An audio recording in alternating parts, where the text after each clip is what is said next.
Nagbabaylo ko sang radyo kay ang radyo ko bala nakalansang lang sa isa ka istasyon. Hindi ko kapamati sa iban nga istasyon kag kung gusto ko yung magpamati sa iban, di ko kapamati kay nakalansang lang sa isa ka istasyon. Di alin to sa DYHB nga ginhatag sa akon tigin pabayluhan ko na lang di kay na nagpromo nga amo na para makapamati ko sang iban. Ang 3,000 pesos ibakal ko sang may maintenance ko nga bulong tapos siyempre bakal bugas ang sobra ipang birthday ko kay birthday ko.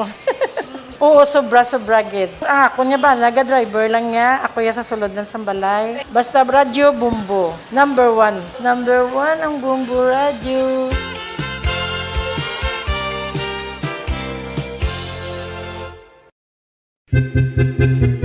San o ikaw ulihin nga nag-ilis ang sponge nga ginagamit mo sa paghugas sa mga kitchen utensils? Ang kitchen sponge mga kabombo, ang mas mahigko pa sa toilet. In fact, ginpahayag sang microbiologists nga ang mga butang nga ginagamit naton sa pagtino sa mga dishes ang pinakahigko nga bagay sa balay. Sa isa ka pagtuon nga na-publish sa journal nga Scientific Reports, ang spongy bacterial colonies ang mas delikado sa aton ikaayong lawas. Bangod sini, ginarekomendar sa mga researchers nga dapat islan ang sponge kada simana. Ang kitchen ang lugar sa aton balay kung sa diin nagasugod ang mga new bacteria. Bangod sa human traffic kag food preparation. Bangod ang sponge ang masami nga warm, mabasa kag matrace ang old food. Ini ang ideal nga breeding ground para sa bacteria. Suno sa pagtuon, maayong idea nga tinluan ang sponge kada tapos gamit. Apang ginasuggest sa mga researchers nga regular nga islan ang kitchen sponge. Ang kitchen ang lugar sa aton balay kung sa diin nagasugod ang mga new bacteria. Bangod sa human traffic kag food preparation. Bangod ang sponge ang masami nga warm, mabasa, kag may trace ang old food.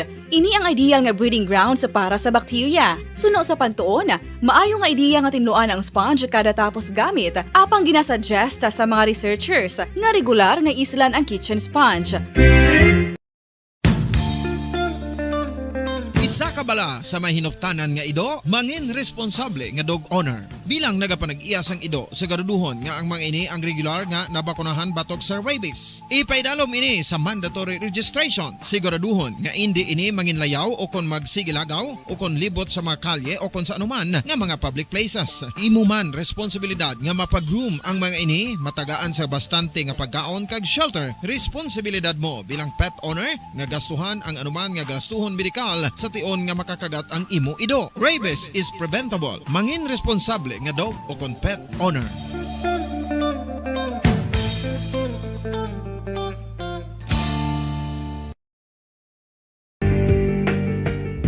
Kinahanglan mo bala nga mag-recharge? Hindi mo na kinahanglan nga magsalig pa sa caffeine. Bangod, ang pag-power nap ang makapaboost sang memorya, cognitive skills, creativity, kag energy level. Ang power nap o kon cat nap ang pagtulog sang malipot nga oras kag may tinutuyo nga i-revitalize ang isa ka persona. Masami ini nga nagadugay sang 15 to 20 ka minutos ginahimo kun udto o kun hapon. Santo sa pagtuon, mas mangin alerto ang isa ka persona kung maka-power nap ini. Nagapabuhin man ini sang stress kag nagapa-improve sang cognitive functioning. Isa ini kapamaagi agud nga ma-refresh ang utok sang tawo kung ginakapoy. Magluwas diri, nagapanubo man ini sa risgo sang heart disease. Mga kabombo, subong nga holiday season, madamo gid ang pagkaon apang ano bala ang dapat himuon kung may matabo sang suspected foodborne illnesses. Kung may matabo nga suspected foodborne illnesses, dapat i-preserve ang mga ebidensya. Kung may bahin sang suspected food nga nabilin, taguon ini. Putson sang maayo kag ibutang sa freezer. Magpabulong sa gilayon. Kung ang sintomas nagapadayon o kung nagalala, gilayon nga magkadto sa doktor agud magpakonsulta. Hindi man magkalipat nga i-report ang insidente sa local health department. Ginhangkat man sang mga problema dala sang pandemya kag iban pa. Kita padayon nga magatindog, magabato sa anuman nga unos. Sa Pilipinas, ukon sa dinman nga bahin sang kalibutan. Sa ulugon nga puno sang kalipay kag paglaom, ang subong nga Paskwa. Kaupod ang Bombo Radio Philippines. Merry Christmas, mga kabombo! Ini ang Bombo Radio Bacolod para sa pambansang radyo ng Pilipinas. Consistent, overall number 1 sa Bacolod. Basta Radio Bombo!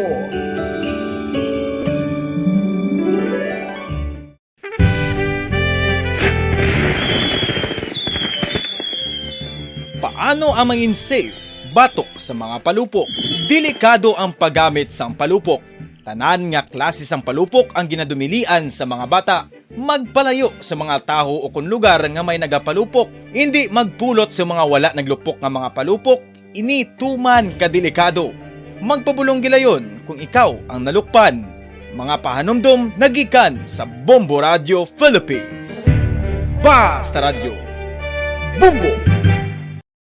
1, 2, Panalo Part 1B sa Bombo Radio at Star FM. Heto ang isa sa mananalo ng daily prizes. Ako si Alma de Guzman sang Sunwan, Barangay Mambulak, Silay City. Ako nagdaog sang 500 pesos cash, kag balor nga 650 nga groceries. Ako nagapasalamat gid una sa tanan sa aton mahal nga Dios nga ginbugayan sang sini nga grasya paagi sa Bombo Radio kag sa Star FM. Kag ining akon nga nadagan ang kwarta idugang ko sa kinanglanon sa amon panimalay kag subong man sa bulong sa akon nga bana na stroke na siya.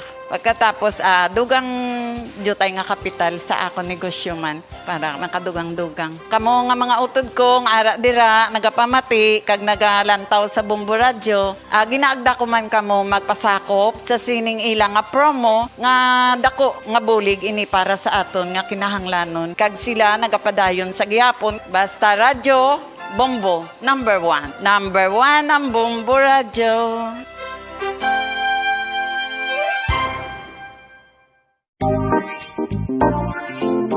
Mga kabombo, nakahibalo-bala ka mo nga halos maghampak na sa 3 million ang natapikan sang COVID-19 sa Pilipinas. Mataas sa gihapon ang active cases sa bugos nga pungsod, kag halos 50 mil na ang mga nagtaliwan bangod sa sini nga virus. Hindi magkumpiyansa, depensahi ang kaugalingon kag ang imo mahal sa kabuhi. Magpabakuna na batok sa COVID-19. Pahanumdom nagikan sa Bombo Radio Bacolod. Basta Radio Bombo!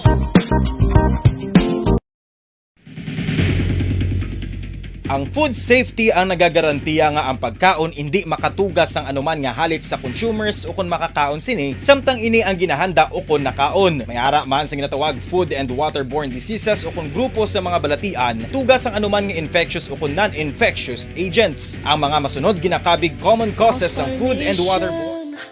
And Bombo, we all would like to greet you. A Merry Christmas, and a Happy New Year. Seen and heard. Now fully digitalized in Negros Occidental. This is Bombo Radio Bacolod. To all Star Nation and Bombo, we all would like to greet you.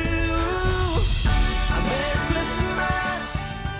Oras sa Bombo Radio Philippine Standard Time, 2 minutos ang nakaligad sa takda, alas 6 sa aga. Bombo Radio Bacolod. Pilipinas, mayong aga! Welcome sa Bombo News and Views Morning Edition sang DYWB Bombo Radio Bacolod. Adlaw sang Sabado, Disyembre 11, tuig 2021. Kagkaron sa ato na mga pangulong dinalaan sa top story of the day. Presidente Rodrigo Duterte nagatag na sang speech sa Summit for Democracy. Nagpabutyag sang hibubunot angot sa ginaduso sadto nga federalism. Sa mga nagapangunang nga balita lokal, graduate sang Riverside College number 4 sa 2021 Nurse Licensure Examinations. Negros Occidental nakabaton sa pasilungog nagikan sa Department of Health bilang best performing province sa health kag disaster risk reduction and management. 34 kapulong barangay kag 38 ka mga SK chairperson sa Bacolod nagpayag sang suporta kay Bacolod City Lone District Congressman Greg Gasataya.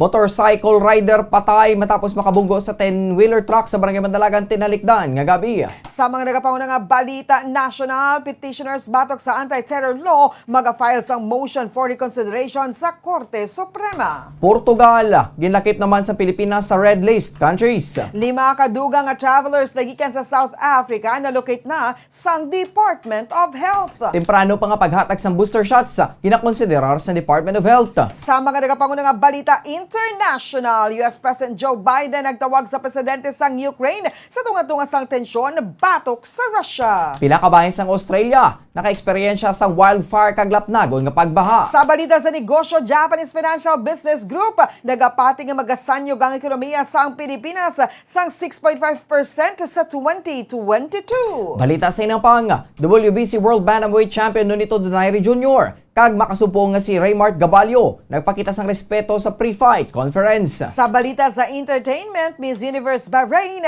ginulan sang kritisismo bangod sa ginpost nga litrato sa Twitter nagapanguna nga basher mga Filipino pageants fans. Sa balita espesyal, 43 ka mga camel sa Saudi Arabia na-disqualify sa Camel Beauty Contest bangod na kagi botox, facelifts kag iban pa nga cosmetic procedures. Oras sa Bombo Radio Philippine Standard Time, 5 minutos na ang nakaligad sa takna nga sa aga. Nga mo na nga pag-abi-abi sa inyo, di man ka mga bahin sa syudad sang Bacolod, probinsya sa Negros Occidental, nga nakatutok na nagapamati diri sa DYWB Bombo Radio Bacolod 630 kHz sa lilisuan sang inyo mga radyo kag subong man sa mga nagapamati kag nagatanaw worldwide pagi sa Facebook Live kag YouTube channel sang Bombo Radio Bacolod. Kag karon sa mga detalye na sang mga balita kaupod sang inyo mga tagbalita. Bombo France, Andrew Burgos. Kag Bombo Mary Divine Grace Moreno Cuello. Sa mga detalye na sa mga nagapanguna nga mga balita o kung sa top story of the day.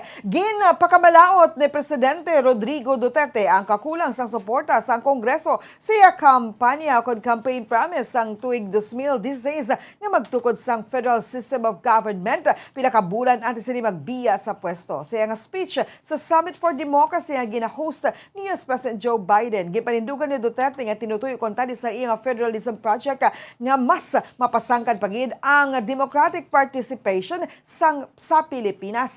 Apang wala ini nagmadilalagon sunod sa Chief Executive bangod wala sa suporta sang Kongreso. Sunod diri kay Duterte, ginarespeto man niya ang separation of powers importante sa demokrasya. Apang ginpasalig ni Duterte nga magapadayon ang pagtingwa sa Pilipinas para sa imperfect democracy. Madumduman nga ginduson ni Duterte ang shift sa federal form of government sa tinutuyo nga madres ang economic kag power imbalances. Apang ang iya proposal ang wala ginduso sang Kongreso bisan pa kalabanan ni kongresista ang iya man mga kaalyado. When I was elected president, I pledged meaningful change.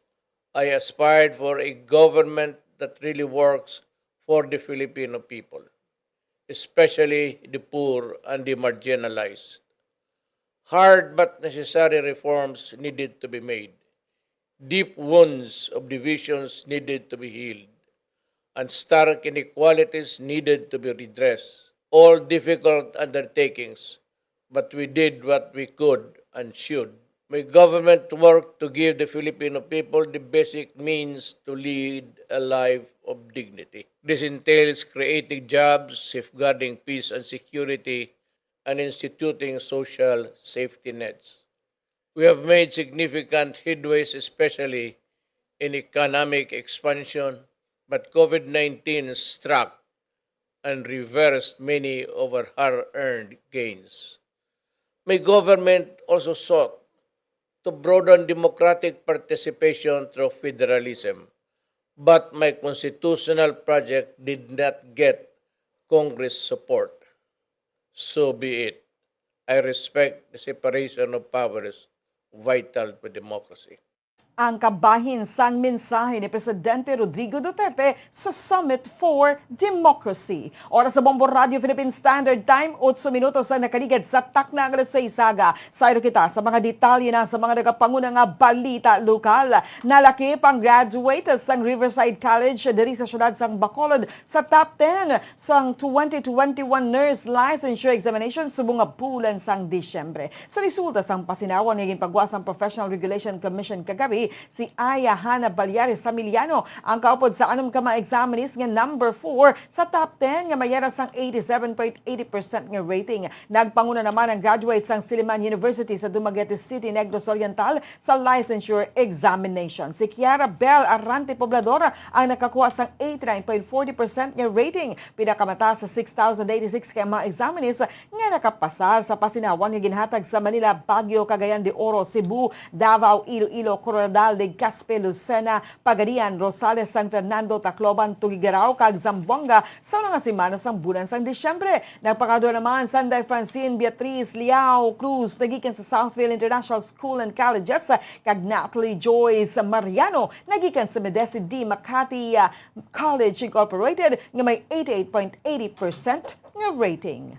Nakabaton sang pasidungog ang Negros Occidental gikan sa Department of Health o kung DOH Western Visayas na nagkilala dire bilang best performing province sa disaster risk reduction and management kasubong man sa health.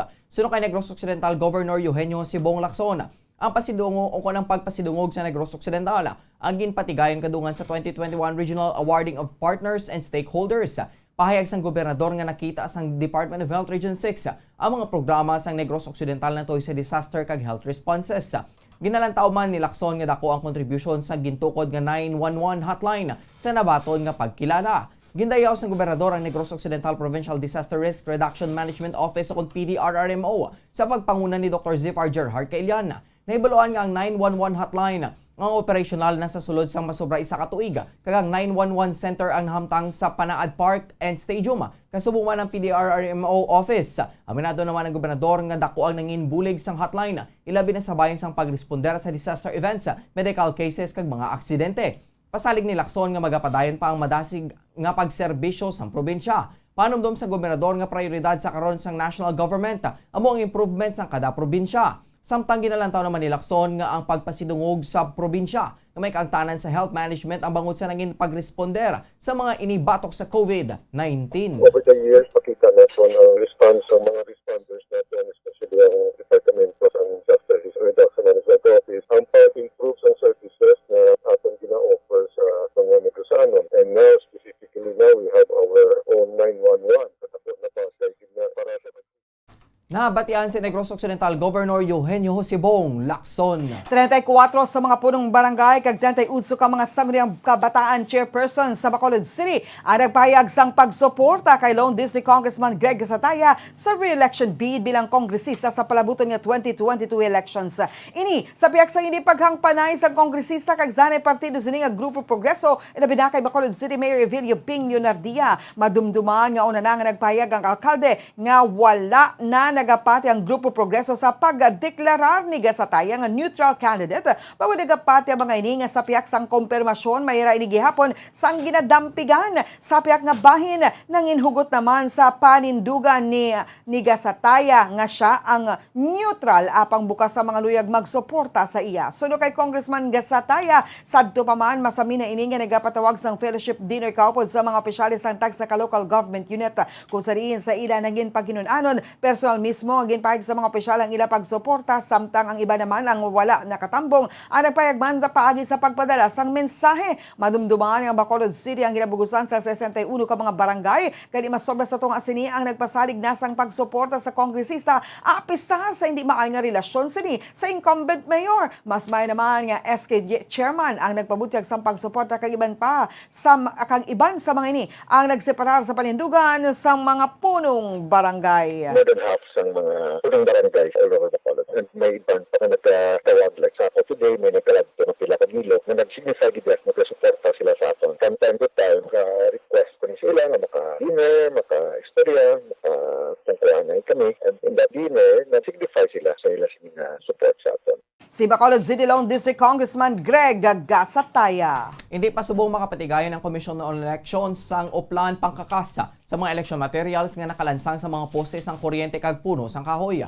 Matalupangdan sa madamo na gid sa mga posters kag streamers nga nakatapik sa mga poste sang kuryente kag puno sang kahoy kag makit-an ang mga nabong sa mga nag-file sa kandidatura sa lokal kag national positions. Apang suno kay Bacolod City Election Officer Attorney Katrina Trinyo Kanya, wala pa nakakuha sang jurisdiction ng Comelec agod nga kakason ang mga election materials bangod wala pa ang campaign period. Sa tiyo naman nga mayara sang violation sa mga laing nga ginapatuman sa iban nga ahensya sang gobyerno o kun sang local government unit, sarangin nila ini makakas. With respect lang na iya sa COMELEC sa function. But if yung mga violations violations with regards to other agencies, no, regulations ng yung other agencies or mga city ordinances, but definitely with respect to COMELEC, wala pa kita yan naka-acquire jurisdiction over those nga mga streamers or posters ng aton nga mga aspirants. So wala kita yung nag-conduct pa sa mga operation backlash. Nabatyan si Bacolod City Election Officer Attorney Katrina Trino. Kanya, nakaanda naman ang reshuffling sa mga election officers sa tagsanga mayara sa eleksyon. Apang sa korona, nagahulat pa sa kanya sang schedule nagikan sa Comelec bangod wala pa sang abiso angod sa pagbalasa sa ila. Ginpayag sang Wisdom Express ang bago nga schedule sang ilang mga fast craft sumugod sa Lunes. Sa Division Bombo Radio Bacolod kay Wisdom Express Operator Frank Carbon ang trip sang fast craft nga Iloilo Bacolod alas 9:50 sang aga, alas 4:45 sa hapon, samtang ang Bacolod Iloilo ang magabi alas 8:10 sa aga kag alas 11:30 sa udto. So kay Carbon, walang kadadlaw ang ilang trips. Dugang pa ni Carbon nga mangin mahapos ang pagbiyahe sa mga fully vaccinated bangod magapakita na lang sang valid ID samtang magapresenta naman sang espas kag negative RT-PCR resulta kun hindi vaccinated. Apang sa mga estudyante kag mga kabataan nga magabiyahe, magadala sang school ID o birth certificate kag dapat ang ginikanan nga o kaupod sini ang dapat nga fully vaccinated. So kay Carbon, wala man sang pagsaka ang pamasahe sa fast craft. Today, nag-change schedule kami. Link sa Bacolod, alas 8:10 kag alas 11:30. Ang sa Iloilo, alas 9:50 kag alas 4:45. Makahalin ka sa aga di alas 8 sa Bacolod. Si Mr. Frank Carbon ang operator sang Wisdom Express. Patay ang isa ka motorcycle rider matapos na makabunggo sa 10-wheeler nga truck sa intersection sa GM Cordova Avenue Cagser Conferential Road sa Barangay Mandalagan, Syudad sa Bacolod sa tinalikdan nga gabi. Ang biktima ang kilala kay John Mar Garcilba, 30 anyos, isa ka credit investigator sa motorcycle distributor kag residente sa Barangay Talaban, Syudad sa Himamaylan.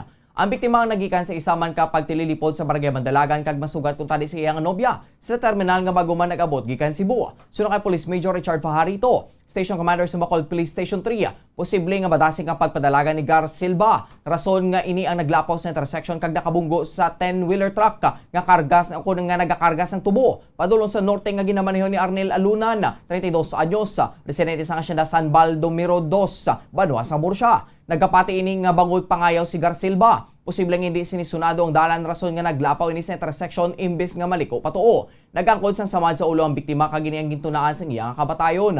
Mayara naman sa settlement sa tunga sang pamilya sang biktima kag sang driver sang 10-wheeler truck. Halin ini sa west to west, kung halin diri sa City Mall, pakadto diri sa may corner das may barangay hall no sang Mandalagan.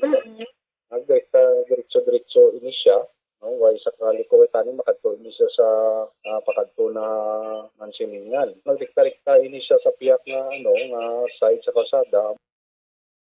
Nabatian si Police Major Richard Fajarito, ang Station Commander sa Bacolod Police Station 3. Dako ang pagpasalamat sa isa ka tricycle driver matapos nga siyang malawagan bilang daily winner sa 1-2 Panalo Part 20 promos ang Bombo Radio kag Star FM. So kay James Agosto sang Purok Kaisahan, Barangay Sumag, Bacolod City, nagatulog niya pang ginpukaw siya sang iasawa kag ginambalan nga patunugon ang radyo bangod nabatian sini nga sa ila Purok ang tagdaog kadungan man sang ginapatunog na sini ang radyo kagindawag ang iya mismo nga ngalan. Malipan nga ginbatan sa tagdaog ang 500 pesos nga cash kag balor 5 o kon 650 pesos nga grocery goods nga nasulod sa balde sang Orocan. So kay Agosto, ibakal niya sang proof of purchase ang nadagan nga cash agud nga makahulog pa sa madamo nga entries kag magdako ang tsansa nga magdaog sa grand draw sa Disyembre 25. Ginapang agda man sini sa iban nga mga tagpalamati kasubong man sa mga kaangay niya nga tricycle driver nga maghulog man sa mga entries agud makadaog kaangan Binay niya.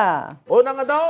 100. Ikadua. 200. Dugang sa kapanin. 300. Ikaapat. 400. Ikalima. 500. Bakal naman duga nga purchase para nga may kwanta sa final nga Andro. Ako gri si Mr. James Augusto nakadaog sang 500 ka balor 650 nga grocery goods. Basta radyo, Bombo. Number 1 ang Bombo Radyo. Ang tagdaog nga si James Agosto.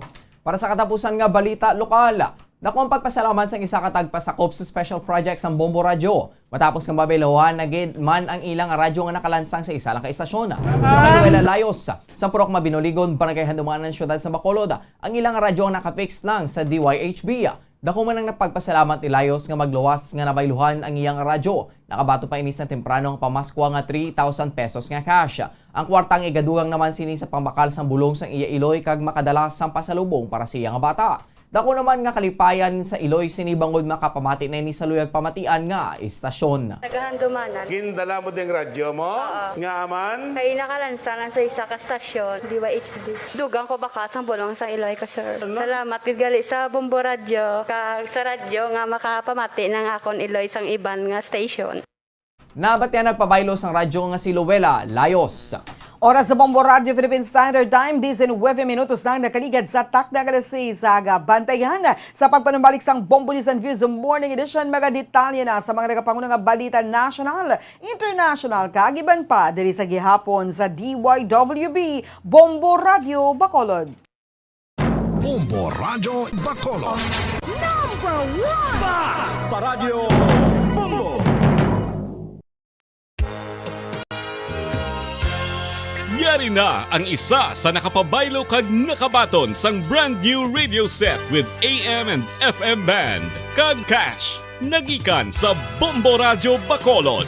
Ako si Rowena Agravio, taga Istom 6, Mansilingan. Kagdala ko subo nga akon nga radyo, nahalin sa DYHB. Agin bayluhan ko ini kay tungod sa ini nalansang lang sa isa ka istasyon. Halin ini sa RMN. Hindi ko kontento nga isa-isa lang ka istasyon ang akong pamatian besides lang ang iya nga signal sa amon nga place nga kalaway gid nagasagrak. So amo na indo hindi gid la convenient para sa amon sa makapamati sa amon nga istasyon nga isa-isa lang dala ka istasyon. Kag subong nabayluhan ko na ini sang isa ka bag-o nga radyo nga hatag sang Bombo Radyo. Bag-o nga radyo nga wala na lansang sa isa ka istasyon upod sang 3,000 pesos kwarta nga ginhatag Manila. Madamo nga salamat Bombo Radyo. Number 1, ang 3,000 pesos pagagamit. Bombo Radio Bacolod. Number 1! Basta Radio Bombo! 21 minutos nang nakaligad sa takda alas 6 aga. Padayang ka mga nagapambati nagatanaw diri sa DYWB Bombo Radio Bacolod. Ini ang Bombo News and Views Morning Edition. Sa gihapon, kaupod ninyo. Bombo Franz, Andrew Burgos. Kag Bombo Mary Divine Grace Moreno Coelho sa dugang pa nga mga balita. Maga-file sang motion for reconsideration ang mga petitioners nga nagka-question sang Anti-Terrorism Act of 2020 sa mga delikado nga provision sa kontrobersyal nga lahi. Sino kay bayan muna chairperson kag council petitioner Nery Colmenares, maga-file sila sang motion for reconsideration sa provision angon sa extended periods ng detention bisan wala sang bastanteng ebidensya kag subong man sa mga gahom sang Anti-Terrorism Council. Sunod diri, hindi makatarungan ang pagpriso sa isa ka tawo nga wala man sang bastante nga ebidensya. Tuman naman ang gahom sang Anti-Terror Council pagod silang ini nga mag-freeze ang account sa mga sinuman nga ginasuspetsohan nga terorista. Delikado man sunod kay Colmenares ang gahom nga mag-designate sa isa ka tawo nga terorista bangod paglapas na ini sa tawhanon nga kinamatarong. Among banini ang sentimiento sa isa pagid ka petitioner nga si Attorney Howard Caldeja. Gani padayunon nila ang mga available remedies para sa reconsideration sa iban nga mga questionable nga provision sa lahi nga ginapatihan nila nga unconstitutional. Sunod kay Caldeja, nagalawom sila nga iga-consider man ini sang Korte Suprema kadungan sang una nila nga kadalagan. Dismayado si bayan muna Representative Carlos Isagani Zarate nga isa sa 37 ka mga petitioners batok sa constitutionality sang Republic Act 11479 o kon Anti-Terrorism Law of 2020. Matapos nga duwa lang ka provision ang gindeklarar sa Korte Suprema nga unconstitutional. Isa sa mga ginpatian sa Korte Suprema suno sa kongresista among nanungod sa Section 4 sa layi nga nagapahayag nga ang pag-exercise ang freedom of expression ang hindi sinonimo sa acts of terrorism. Samtang ang isa pa amo ang Section 25 nga nahanungod naman sa gahom sa nga ginhatag sa Anti-Terrorism Council nga makaadoptar sang foreign entity kaangay sa United Nations. Ilabi na kung may pangalanan ang mga ini nga makikaangtanan sa terorismo. Magluwas sa duwa ka provision nga ginkilala na sang Korte Suprema nga ang unconstitutional. Apang ang nabiling nga 37 nga ginfile nga provision ang wala pa sa desisyon. Patag ni Zarate nga isa sa pinakadelikado nga provision nga luyag nila mapalos sa lay amo ang Section 29 kung sa ring ginahatagan puder ang Anti-Terrorism Council nga mag-aresto sa bisan sino bisan nga ginsuspitsahan pa lang nga terorista. Dugang pa sang kongresista nga ang ginadakop nga suspected terrorist ang mahimo i-detain sang 14 days apang mahimo nga ma-extend sang dugang nga 10 adlaw. Ginakangawa sang bayan muna nga hindi lang ukon lang mga law enforcement agency ang makahimo sang pagpangaresto kaangay sa kapulisan kag National Bureau of Investigation o NBI kundi bisan ano nga state agents kalakip ng Philippine Army bisan wala pa sang kaso. Kinarehistro na nato ng international. We are dismayed, in fact gravely dismayed kay sa mga madamo nga probisyon nga gin-question naton sa Korte Suprema, ang ila pa lang very clear nga ginsiling, duwa lang ka probisyon ang gindeklara nila na unconstitutional. Tung ara sa Section 4, ginpatihan nila kita ang acts of protest, even the exercise of the freedom of expression, it's not synonymous with terrorism.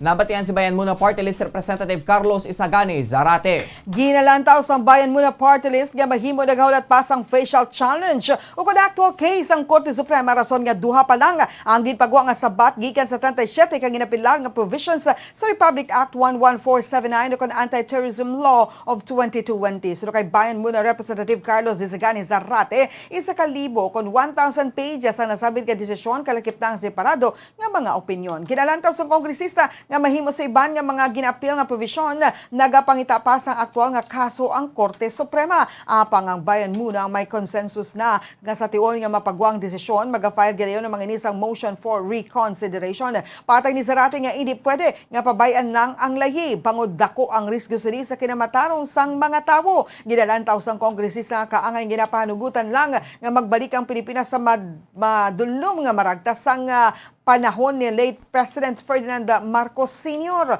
Kung sa din madamos ang ginadakop ka ginapriso bisan pa wala sang kaso bagoy ginatagan sang gahom sang presidente. Sa piyak nga bahin, ang desisyon naman sa Korte Suprema ang ginpagwa antes pa man ang International Human Rights Day in Saulog kahapon. Ginakangawan sang Bayan Muna nga kung panugutan lang ang lahi. Gamiton lang ini nga pamaagi sa dugang pa nga human rights violation. Isa sa libawas ini nga mabutang sa risgo amo ang media bagod bisan ang paghatag sa opinyon ang mahimo na nga i-considerar nga act of terrorism. We cannot speculate yet kung ano ang naging basis nila. Possibly, base bala ang iban nga mga probisyon, gusto nila may actual case gid bago ini-question sa Korte Suprema. So if that is the case, then it will take some time before we can get a full outcome sining anti-terror law. May consensus na kami. Pag nadawat naman ang desisyon, mapile gid kami siya sa motion for reconsideration. Ang kabahin sa pagpahayag ni Bayan Muna Party List Representative Carlos Isagani Zarate. Ginlakip na sa Pilipinas ang Portugal sa red list countries o kung mga lugar nga may mataas nga risgo para sa COVID-19. So kay acting presidential spokesperson Carlo Nograles, ang Portugal ang igalakip na sa red list sugod Disyembre 12. Ang mga nag-aabot sa Pilipinas nagikan sa Portugal sugod sa December 12. Ang panugutan gihapon nga makasulod apang sila ipaidalom sa COVID testing kag quarantine nga applicable sa nauna nga mga pungsod nga yara sa red list. Ang mga fully vaccinated individuals ang kinahanglan nga magpresentar sa negative RT-PCR test 72 hours antes ang departure sa country of origin. Iga-requirement sila nga magpaidalom sa facility-based quarantine kag RT-PCR test sa ikapito nga adlaw. Kung magnegatibo sa COVID test, silang iga-discharge na sa facility apang dapat nga magapaidalom sila sa home quarantine tungkol sa ika-14 nga adlaw. Ang mga unvaccinated naman kag partially vaccinated ang kinahanglan nga magpresentar sang negative RT-PCR test 72 hours antes ng departure sa country of origin. Sila magapidalom sa mandatory 10-day facility-based quarantine bisan mayaras ng negative RT-PCR test sa ikapito nga adlaw. Nalocate na sang gobyerno ang dugang nga 5 nagikan sa 8 ka mga returning nga overseas Filipinos nagikan sa South Africa. Nga una report nga missing ganiduhan na lang ang nabilin nga unaccounted for. Inagin kumpirmar ni DOH Undersecretary Maria Rosario Vergeri kahapon sa Miyerkules, sang Miyerkules, ginanunsyar sang DOH nga nalocate na ang isa ka ROF suno kay Vergeri, duha ka ROF sa may address nga Region 10 kag Region 4B kag sila ang naendorso sa Bureau of Quarantine Clerk sa mga local government units para sa reso kon verification sa local government sa ilang quarantine status. Ang duha ka ROFs ang nagabot sa Pilipinas sadtong Nobyembre 22 kay isa sa ilang nag-negative sa Disyembre 3 samtang isa naman ang nag-negative sa Nobyembre 28 pa. Ang 8 ka ROFs ang nalagip sa 253 ka mga travelers na gikan sa South Africa nga nagabot sa Pilipinas sadtong Nobyembre 15 katubtob 29 ukon antes nagpatuman ng Pilipinas ang temporary travel restrictions sa South Africa kagiban pa nga pungsod bangod sa Omicron variant. Suno kay Vergeri, 99 ka mga pasahero ang na-verify, 76 ang yara sa quarantine facilities, samtang napulo ang yara sa home quarantine kag 13 ang nakatapos na sang 14-day quarantine. Ginkumpirmar na Education Secretary Leonor Briones na wala sang kaso ng COVID-19 nga na-record humalin sang ginsuguran ng face-to-face classes sa mga pilot schools. Sa virtual press conference kahapon, ginkalipay ni Briones nga wala sang kaso ng COVID infection sa mga eskwelahan. Sulong kay DepEd Director Roger Masapol, naging maayong 3 ka semana sa implementasyon ng pilot face-to-face classes. Kalabanan nga mga challenges nga na-encounter sulong kay Masapol, ang inconvenience sa mga estudyante sa pagsuksok ng face mask, kag plastic barriers sa sulod ng classrooms. Sa ikatatlo nga semana, kabugusan nga 7,272 ka mga estudyante nakikigbahin kag mayaras ang 83% nga attendance rate. Kabugusan naman nga 54 ka mga estudyante nagbatsyag sang hilanata ubo kag sipon. Positibo naman ang DepEd nga magpatuman na sa Enero tuig 2022 ang expansion sang face-to-face classes.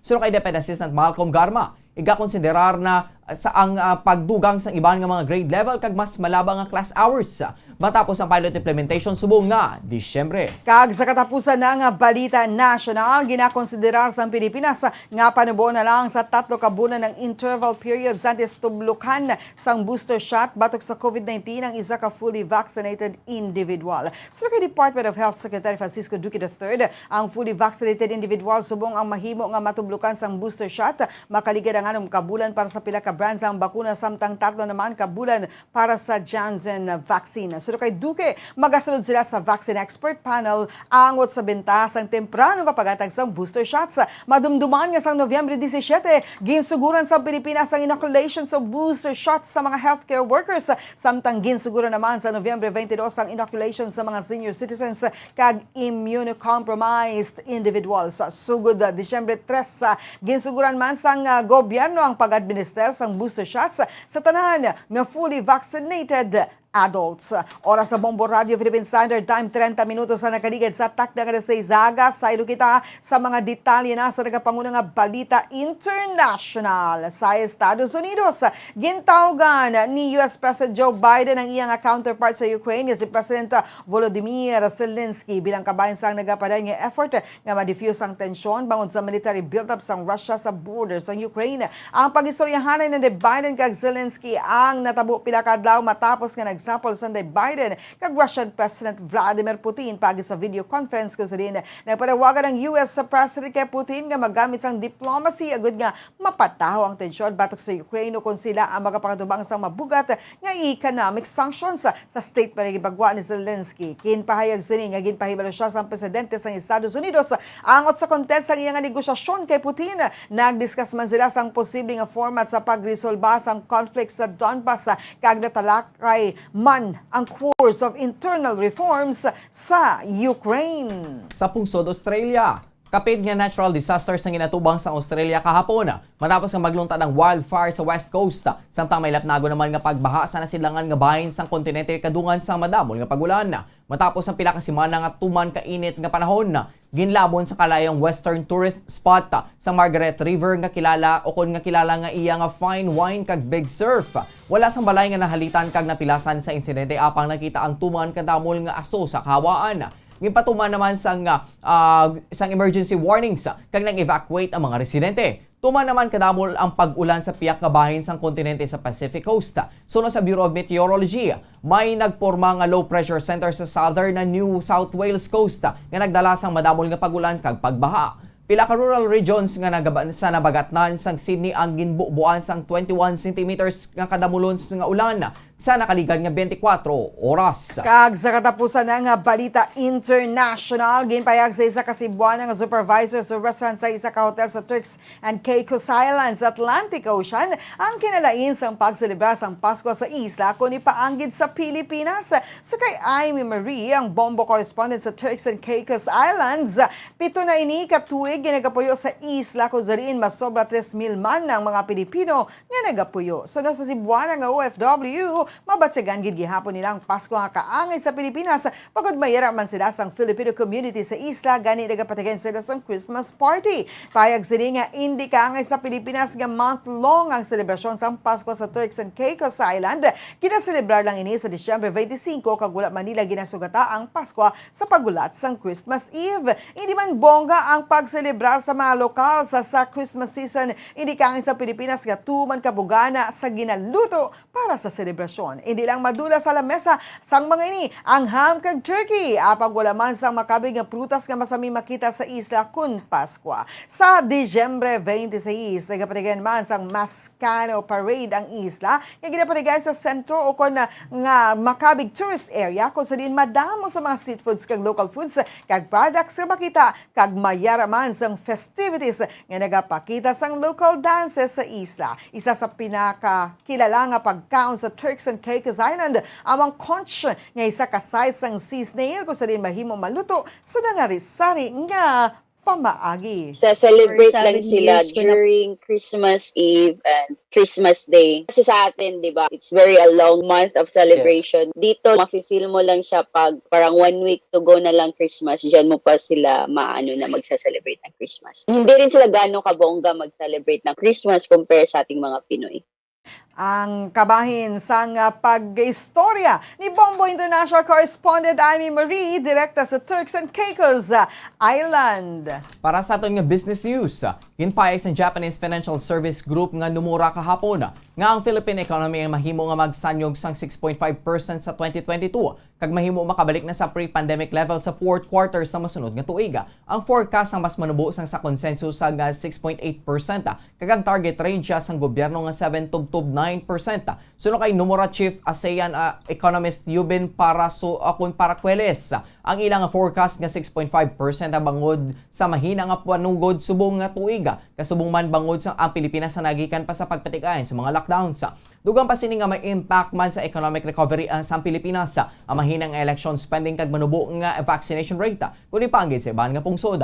Ginpakigbayad man sang grupo nga wala paghihapon nagsaka ang unemployment rate sang pungsod nga yara sa 7.4% sang Oktubre. Ang ekonomiya ang nag-expand sang 7.1% sa third quarter, apisal sa pagpatuman sang heightened mobility restrictions sa nasabit nga peryodo. Pahayag sang APAC equity strategist sang numura nga si Chitan Seth nga ang wala kasiguruhan nga eleksyon ang makatugaman agud maglikaw ang mga foreign investors. Apang pahayag sang numura nga ang pagnubo sa nga kabudlayan sa global supply chain ang makabulig agud malikawan ang inflation sa Asya. Ini ang nagakahulugan ang Bangko Sentral ng Pilipinas ang mahimo nga mapabilin ang interest rate sa Pilipinas sa record low nga 2% sa tuig 2022 bilang suporta sa economic recovery. Para sa aton nga foreign exchange rate, ang isa ka US dollar may baylo nga 50 pesos and 27 centavos. Ang isa ka Singaporean dollar may baylo nga 36 pesos and 84 centavos. Ang isa ka Hong Kong dollar may baylo nga 6 pesos and 44 centavos. Ang isa ka euro may baylo nga 56 pesos and 78 centavos. Kagang isa ka Saudi Arabian rial may baylo nga 13 pesos and 40 centavos. Ang average ng presyo sa produktong petrolyo nagikan sa Shell, Caltex, kag Petron stations. Ang unleaded nagabalor sa 55 pesos and 10 centavos. Tubtob 58 pesos and 10 centavos. Kagang premium nagabalor sa 56 pesos and 10 centavos. Tubtob 59 pesos and 10 centavos. Ang diesel nagabalor sa 43 pesos and 75 centavos. Tubtob 49 pesos and 80 centavos. Para sa aton sports news, nagpakita sa pagtahod sa kada isa sa WBC World Bantamweight Champion Nonito Donaire Jr. kag WBC Interim Bantamweight Champion Raymart Gabalio. Sa ilang nga pagatubangan sa pre-fight press conference natis pa ang ilang nga title bout sa December 12, oras sa Pilipinas nga patigayunon sa Dignity Health Sports Park sa California, USA. Parehas nga nagpasalig ang duwa ka boksidor nga ihatag nila ang tanana nga masarangan sa maabot nga hampang. Ginpaag ning gabalyo nga sang ginlantaw sini ang ulhing nga hampang. Nakita sini nga dapat pa niya ma-improbar ang iya head movement kag magbuya sang mas madamo nga inumol bangod sa tion nga yara sila sa gym. Masami nga ginhabuyan ini sang mga kasumpong sang madamo nga inumol kangay sa left hook ni Donaire. Dugang panigabalyo nga numero lang ang edad kag nakita niya nga yara gihapon ang movement sang makasumpong. Ang 39 anyos nga si Donaire ang ulhing nga naghampang sa 4th round demolition bato kay Nordin Ubali sang tinalikdan nga Mayo. Apisar nga Filipino 4 Division Champion ang masami nga nagdayaw kung nagadayaw kay Gabalyo kag nagserve pa nga translator sili sa presser. Nagpasalig man si Donaire nga daugon niya ang ilang hampang. Payag ni Donaire nga nakahibalo ining nga gutom sa kadalagaan si Gabalyo kag may dako ining hanom kaangay sa tanan nga mga atleta gikan sa Pilipinas. Nakahibalo naman ini nga yara sa kondisyon si Gabalyo kag himuon sini ang tanan. Gani nagapreparar man si Donaire nga ihatag ang tanan sini nga ikasarang. Oras sa Bombo Radio Philippine Standard Time 38 minutos lang nakaligid sa takna sa isa aga kagkaroon sa ato naman nga showbiz news. Wala nakaluwas sa pila ka toxic nga Pinoy pageants fans. Ang pinakauna nga kandidata sang Bahrain nga nagpasakop sa Miss Universe.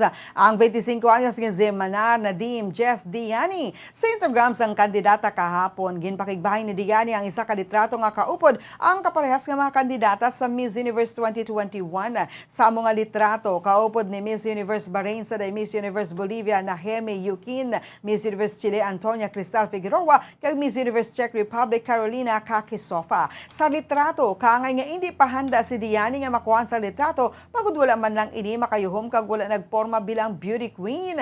Wala naman ini nakaluwas gikan sa pila ka mga feeling perfect nga mga pageant fans, partikular na mga Pinoy. Kung sa diin na narisari nga masakit nga mga pahayagang ginpost sa comment section sa litrato nga ginpost ang kandidata. Gin-screenshot ini sa kandidata sang Bahrain kag gin-upload man sa iya nga Instagram. Sa piyak sang pagpakamlaut sa pila ka mga Pinoy pageants fans, mga nag-apin man diri o kung may nag-apin man diri kag kaangay nga nag-cheer sa kandidata nga magpakita pa sang dugang nga energy. Apisa sang pagpakamalaot, wala naglain ang buot ni Diani sa mga komento sa mga bullies gikan sa Pinas. Payag sini nga wala siya sang iban nga luyag kundi ang mahatagan sang representasyon ng tanan nga size ang kababaihan sa ano pa man nga shape, size, religion kag color. Mensahe ni Miss Universe Bahrain sa mga tao nga nagapalapta sang kalainan sa social media nga ginapalangga niya gihapon ang mga ini. Pakabay man sini nga makakita sa kahilwayan ng tagipuson sa mga ini samtang siya kag ang iya co-sisters ang nagaisa agud nga makbungkag ang stereotypes of beauty sa bilog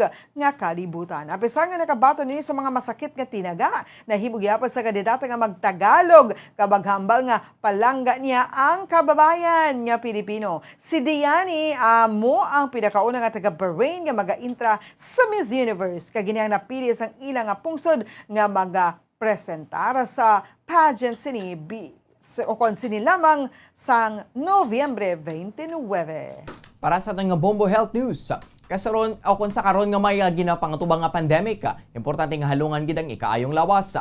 Apang hindi lang physical health ang dapat nga hatagan sang pagtamod. Bangod importante man ang mental health. Paano bala halungan ang aton nga mental health? Una, kinanglan nga halungan nato ng aton kalawasan kaangay sang pagkaon, pag-ehersisyo, pagtulog kag pagpahuway sang insakto bangod ang poor physical health ang makaapekto sang modo kag pagpanghuna o kung panghuna-una sang isa ka tawo. Kinanglan man nga mag-set sa boundaries sa tanan nga bagay, hatagan sa balor ang kaugalingon kag iselebrar ang mga kadalagaan maskin ano pa kagamay. Maayo man sa mental health ang pagpatawad sang isig kapareho. Bangod gina-release ni ang kabugat sa balatyagon subong man ang mapasalamaton. Sunod sa research, dako man ang mabulig sa pagpangamuyo sa paglikaw sa stress. Oras sa Bombo Radio Philippine Standard Time, 41 minutos sa nakaligid sa takna nga sa isa kagkaroon sa ato naman nga balitang espesyal. Normal na sa karon nga panahon ng Botox treatments, facelifts, kay iban pang mga cosmetic procedures, apang nakakita na bala kamo nga ini ang ginapatigayon sa mga kasapatan. Gimpayag sa mga organizer sa isa ka beauty contest para sa mga kamelyo sa Saudi Arabia nga 43 o 43 gid sa mga kasapatan ang na-disqualify bangod sa mga ini ang ginpaidalom sa botox treatment, facelifts, kigban pa nga cosmetic procedures. Sana all. Ginatag sa mga opisyales sa King Abdulaziz Camel Festival o Camel Festival nga nagalawig sa binunan sa disyerto sa northeast ng Riyadh nga sa eksaminasyon nga gipatigan sa mga kamelyo nga ginpakigbayan sa beauty contest nga 43 ka mga sapat ang nakita nga nakabaton sa botox injection, facelift procedure, hormone injection, kaya man pa nga ginaban nga mga enhancements. Ang contest nga may price nga $66 million so kung masobra sa 3.32 billion pesos para sa breeder sa magadaw nga kamelyo. Ang kompetisyon na nag-feature sa mga rating sa mga judges sa camels, santo sa korte sa ila ulo, liog kag humps, kasubong man ang panapton sang kamelyo kag ang ila nga tindog. Payag sa mga opisyal nga nagagamit ang mga inis ang advanced technology sa pag-screen sa mga camels para sa artificial enhancements kung saliin 43 sa mga kamelyo kon camel ang na-disqualify matapos sang findings. Sunod sa mga opisyales, ini na ang pinakamataas nga numero sa na-disqualify sa kasaysayan sang paindis-indis. Oras sa Bombo Radio Philippine Standard Time, 43 minutos na nakaligid sa tak na Zaga. Kagaron sa lakat sang panahon, ang shear line namang nag-aapekto sa southern Luzon. Samtang ang northeast monsoon naman ang nag-aapekto sa northern kag central Luzon. Ang Calabarzon, Bicol region, eastern Visayas, kag ang Marinduque, lakip ng Romblon, maka-eksperyensya sa magalumon nga kahawan nga may lapta-lapta nga pagulan nga pag may lakip nga pagpanaguob tugas sang shear line. Ginapandamanan man sang pag-asa posible nga pagluntad sang pagbaha o kon landslides sa tiyon nga magtayo yun ang pagtupas sa madamol nga ulan. Ang Metro Manila kada bilin nga bahin sang Luzon ang maka-eksperyensya sang magugulugal umon, tubtub bagal umon nga kahawaan nga may manipis nga pagulan tugas sa northeast monsoon. Samtang nabiling nga bahin sang Pusa na maka-eksperyensya sang nagaguom, tubtub magal umon nga kahawaan nga may manipis nga pagulan tugas sang localized thunderstorms kag may posibilidad nga magluntad ang flash floods o kon landslides sa tion sang severe thunderstorms. Kag santad naman sang temperatura, una kita sa Metro Manila, 25 to 31 degrees Celsius. 2% ang tsansa sang pagulan. Ang hangin na may kapasugon nga 3 kilometros kada oras, partly cloudy. Sa Dagupan, 23 to 33 degrees Celsius ang adas temperatura. May 2% ka tsansa sa pagulan. Ang hangin may kabasgon nga 8 km per hour clear with periodic clouds. Sa Aklan, 26 to 29 degrees Celsius ang atad sang temperatura. 76% ang tsansa sang pagulan. Ang hangin may kabasgon nga 24 km kada oras with light rain shower. Sa Davao, 23 to 31 degrees Celsius ang atad sa temperatura. May 11% ka tsansa sang pagulan. Ang hangin may kabasgon nga 5 km per hour, mostly cloudy. Kag diri sa syudad sang Bacolod, 25 to 31 degrees Celsius ang antad sang temperatura. 84% ang tsansa sang pagulan. Ang hangin may kapasugon nga 16 km per hour, cloudy. Ang adlaw na butlak na 5:56 kinasang kagahon kag bagatunod na 5:27 karon sa Kasisidmon. Oras sa Bombo Radio Philippine Standard Time, 45 minutos na ang nakaligad sa taknang sa aga. Inyo na batian ang mga balita nga gindulong sa inyo sang Bombo News Team sang DYWB Bombo Radio Bacolod sa subong adlaw sang Sabado, Disyembre 11, tuig 2021. Kag, sa ito naman nga Christmas countdown. 14 days to go before Christmas. Ini ang Bombo News and Views Morning Edition. Kag kami ang inyo nangintag balita. Bombo Franz, Andrew Burgos. Kag Bombo Mary Divine Grace Moreno Coelho para sa Pambansang Radyo ng Pilipinas. Consistent overall number 1 sa Bacolod. Basta Radio! Bombo! Kag sa ito nga Bombo News Analysis ang inpadala sa isa ka maukod gatag palamati sa Bombo Radio Bacolod inagin basa ni Bombo Daniel Lecciones. Kag ini ang may tigulo sa lawayon. Pakapal na lang ang ginahimo sang iban, mga politiko nga batinggilan.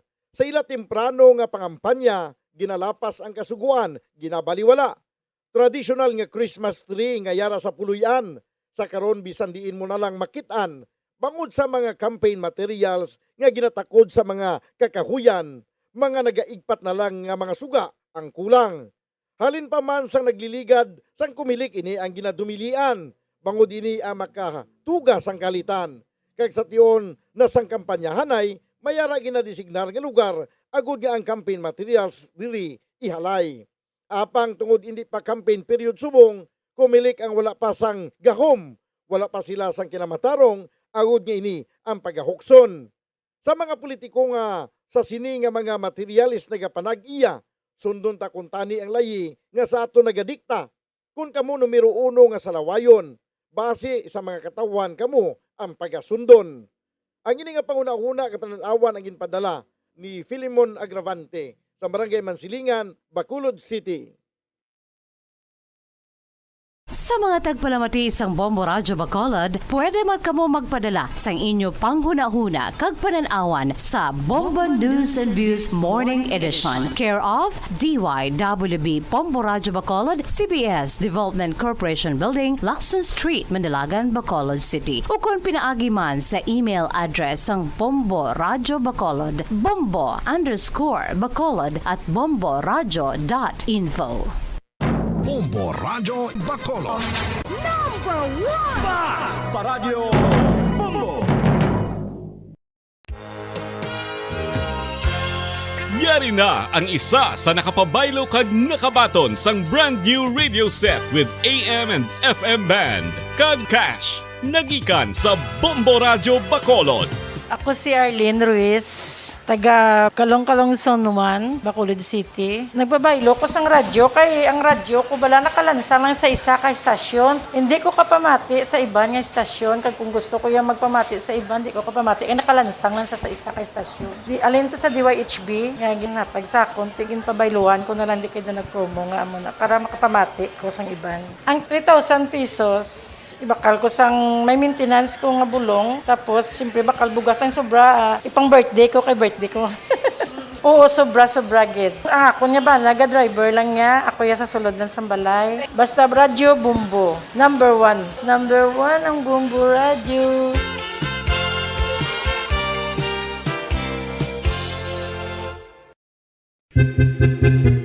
San o ikaw ulihi nga nag-ilis ang sponge nga ginagamit mo sa paghugas sa mga kitchen utensils? Ang kitchen sponge mga kabombo, ang mas mahigko pa sa toilet. In fact, ginpahayag sang microbiologists nga ang mga butang nga ginagamit naton sa pagtilo sa mga dishes ang pinakahigko nga bagay sa balay. Sa isa ka pagtuon nga na-publish sa journal nga Scientific Reports, ang spongy bacterial colonies ang mas delikado sa aton ikaayong lawas. Bangod sini, ginarekomendar sa mga researchers nga dapat islan ang sponge kada simana. Ang kitchen ang lugar sa aton balay kung sa diin nagasugod ang mga new bacteria. Bangod sa human traffic kag food preparation. Bangod ang sponge ang masami nga warm, mabasa kag matrace ang old food. Ini ang ideal nga breeding ground para sa bacteria. Suno sa pagtuon, maayong idea nga tinluan ang sponge kada tapos gamit. Apang ginasuggest sa mga researchers nga regular nga islan ang kitchen sponge. Ang kitchen ang lugar sa aton balay kung sa diin nagasugod ang mga new bacteria. Bangod sa human traffic kag food preparation. Bangod ang sponge ang masami nga warm, mabasa, kag may trace ang old food. Ini ang ideal nga breeding ground sa para sa bacteria. Suno sa pagtuon, maayong idea nga tinluan ang sponge kada tapos gamit, apang ginasuggest sa mga researchers nga regular nga islan ang kitchen sponge. Isa ka bala sa mahinuptanan nga ido, mangin responsable nga dog owner. Bilang nagapanag-iyas ang ido, siguraduhon nga ang mga ini ang regular nga nabakunahan batok sa rabies. Ipaidalom ini sa mandatory registration. Siguraduhon nga hindi ini manginlayaw o kon magsigilagaw o kon libot sa mga kalye o kon sa anuman nga mga public places. Imo man responsibilidad nga mapag-groom ang mga ini, matagaan sa bastante nga pagkaon kag shelter. Responsibilidad mo bilang pet owner nga gastuhan ang anuman nga gastuhon medikal sa tion nga makakagat ang imo ido. Rabies is preventable. Mangin responsable nga dog o kon pet owner.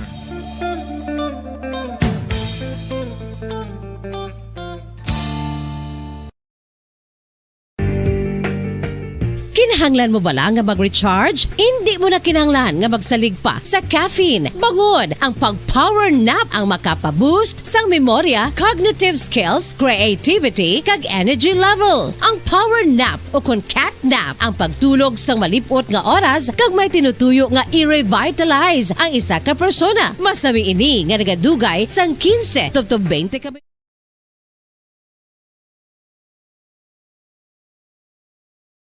greet you a Merry Christmas and a Happy New Year. Seen and heard. Now fully digitalized in Negros Occidental. This is Bombo Radio Bacolod. To All-Star Nation and Kabombo, we all would like to greet you. A Merry Christmas, Merry Christmas. Bombo Radio Bacolod. Number 1! Basta Radio Bombo! Philippine Standard Time, 8 minutos ang nabilin antes ang alas 7 saga. Welcome diri sa pagbangalagad sa Bombo Report Second Edition adlaw sang Sabado petsa 11 na sa bulan sang Disyembre sa mga tig 2021. Ikaduhang adlaw sang Sabado sa katapusan ng bulan sa mga year 2021. Sabong kamangin kaupo ang inyong lagad si Bombo Erlin Bayonita. Og na kita astala sa siyate ang takna sabong aga sa pagdulong sa inyo sa dugang mga balita lokal. Mga nabalaga diri sa ating mga police station sa mga syudad sa Bacolod, Calaquipan na sa mga probinsya sa Negros Occidental. May pila naman ka mga wanted persons ang naarasto sa aton nga mga otoridad dira sa Bayan Syudad sa Sagay and diri man sa aton sa Bayan Syudad sa Bacolod. So pila diri ang nagapangatubang o kanadakpa na balabe for sa may bypass operation subong nagwa na ang warrant of arrest nagikan sa korte sa ugin na serbes sang mga pulis naton. Sa piyakalinya, detalye sini with Bombo Grace Lynn Lobaton. Bombo Grace, sa report. Come in. Yes, Bombo Arlene, meron sang isa ka lalaki na dakpa no, sa kaso pagpayular sa 9165 o kung illegal nga droga. So Bombo Arlene, nang yasin nga pangalan, amo si Ronnie Mangubat. Ronnie Mangubat, mag-edad sa 39 anyos. Ini siya ang single, may live-in partner, ng residente sa Purok Pandayan, Barangay Rizal, Sagay City. So, Bombo Arlene, ang iya sining kaso, no, ang RA 9165, kag permahan ini sang Honorable Judge, no, Rinaldo Pontevilla, sang Sagay City, kag ini siya, Bombo Arlene, ang ginisuhan sang warrant of arrest sa Oktubre 14, 2000, ako na tuiga 2021. So, Bombo Arlene, ang suspect ang nakasubong sa Castilla sa Sagay City Police Station. Kaga isa pa gid Bombo Arlene ka naaresto sa kaso pagbayular sa carnapping. So, iya sini nga pangalan amo si Giovanni Bacos. Giovanni Bacos. Kaga ini siya Bombo Arlene ang nakahunong sa Police Station 6 na ginakabing niya siyang arrested most wanted person. Okay. So, Pamarlene, amo ng mga Bombo Grace, kumusta ang panahon? Okay, nagawa, no? Yes, so Marlene, kung i-compare mo sa naligad ng mga inadlaw, di mayo-mayo na Marlene, kaya makita ka ng color blue, kag color puti sa kalangitan, kag ang aton sa mga kauturan, diri sa provincial capital sa Lagun, ang saot-saot, no, kag nag-exercise, so makita mo nga nagagawa nila sa mga balhas. Okay, medyo damo-damo nagawa kay duha ka agang nagaulan eh. So ang mga kotoran nato ninigid kuan na balahan do medyo gen paiway lang danay ang pag-jogging dira. But subong at least maka-income naman to nagabaligya buko ho sa likod mo. Marlene, yes no, ang aton sining mga puto diri gabaligya ti dako naman ang income kay kagina pata diri no damo sa may nagabakal sa iya. So gusto ko man tani kaso basi mapasunog ko. Sige. Thank you, Ged. Bombo Grace. Yes, so Marlene, ini si Bombo Grace in Labaton, live nag-report sa provincial capital para sa Mansang Radyo ng Pilipinas, consistent overall number 1 sa Bacolod Basta Radyo. Bombo! Maraming salamat kay Bombo Grace Labaton. Medyo nag-untat na ang mga pag-ulan-ulan pero tinagagoom sa gyapon ang aton nga kahawaan kag may posibilidad sa pagluntad sa mga pag-ulan any time of the day subong nga Sabado. 4 minutos ang nabilin antes ang alas 7 sa aga. Ato na pagpanginbulahan sa mga bago nato ng mga nurses diri sa Pilipinas. Kaya kagabi ginapagwa sa Professional Regulation Commission ang resulta sa November 2021 ang nurse licensure examination.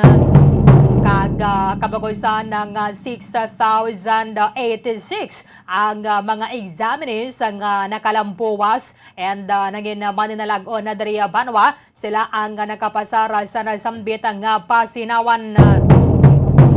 Ang top notcher dari sa nurse licensure examination, graduate sang Siliman University sa may Dumaguete City, Negros Oriental, Kiara Bella Poblador, nga mayroon sang 89.40% rating, kag nagataya man diri ang duha ka mga examinees sa second place. Francine Beatriz Liao Cruz from Southville International School and Colleges, and then si Nate Lee Joyce Mariano from Medici D Makati College. Nga mayroon sila sang 88.80% rating. Number 3, Brian Emmanuel Agosto from the University of the East Ramon Magsaysay Memorial Medical Center, and John Paul Francisco halin sa may pamantasan ng lungsod ng Maynila. Siyempre, bukal na tondre sa may syudad sang Bacolod. Number 4, Hannah Balyaras Samiliano from Riverside College. And then, upod niya nadara sa number sa may 4th place, si Stancy Ann Resurrection Acuña from Dr. Carlos Lanting College, Quezon City. Aline Grace Amor Bada from Far Eastern University, Manila. Esther Faith Padilla from Siliman University. And then Margaret Lucas Santa Maria from University of Santo Tomas. And Dennis Tuburo sang Our Lady of Fatima University of Valenzuela, nga mayroon sang 87.80% nga rating. Number 5, si Gian Isobel Inot from Cebu Doctors University. Siya lang nga isa. And then sa ika-anom ng pwesto sa top 10, Marion Leia David sang University of the East Ramon Magsaysay Memorial Medical Center. Olivia Mariel Javier sang Medici D Makati College. Geraldine Ann Florence Marasigan from Medici D Makati College man sa Gyapon. And then si Abigail Mitzi Traya from Western Mindanao State University, Zamboanga City Campus. And so far, Amolanisa ang halina diri sa aton sa may Western Visayas. So congratulations. Impunto alas 7 na, yari na ang Bombo Network News. Golden Dove for Best Radio Newscast Metro Manila goes to Bombo News, DWSM, Star FM, Bombo Radio. At ngayon, ang inyong tagapagbalita. Magandang umaga, Pilipinas. Anumang oras sa buong mundo, narito ang Bombo Network News Morning Edition, Disyembre 11, 2021. Napapanood din tayo sa Facebook at YouTube channel ng Bombo Radio Philippines. Sa ulo ng ating mga balita, ang Pinay journalist na si Mareresa Purbal lang tinanggap ang prestiyosong Nobel Peace Prize Award doon sa Norway na nawagan din ng reforma sa social media. Pangulong Duterte naman nagbigay ng talumpati sa Summit for Democracy. Inilahad kung papaano pinoprotektahan ng kanyang administrasyon ang demokrasya at tiniyak ang credible na eleksyon sa May 2022. Samantala pa rin, deployment sa ibang mga bansa ng mga Pinoy health workers tinaasan ng IATF hanggang 7,000. Sa international news naman, Amerika nagwagi sa petisyon sa kaso para ma-extradite ang controversial na WikiLeaks founder na si Julian Assange.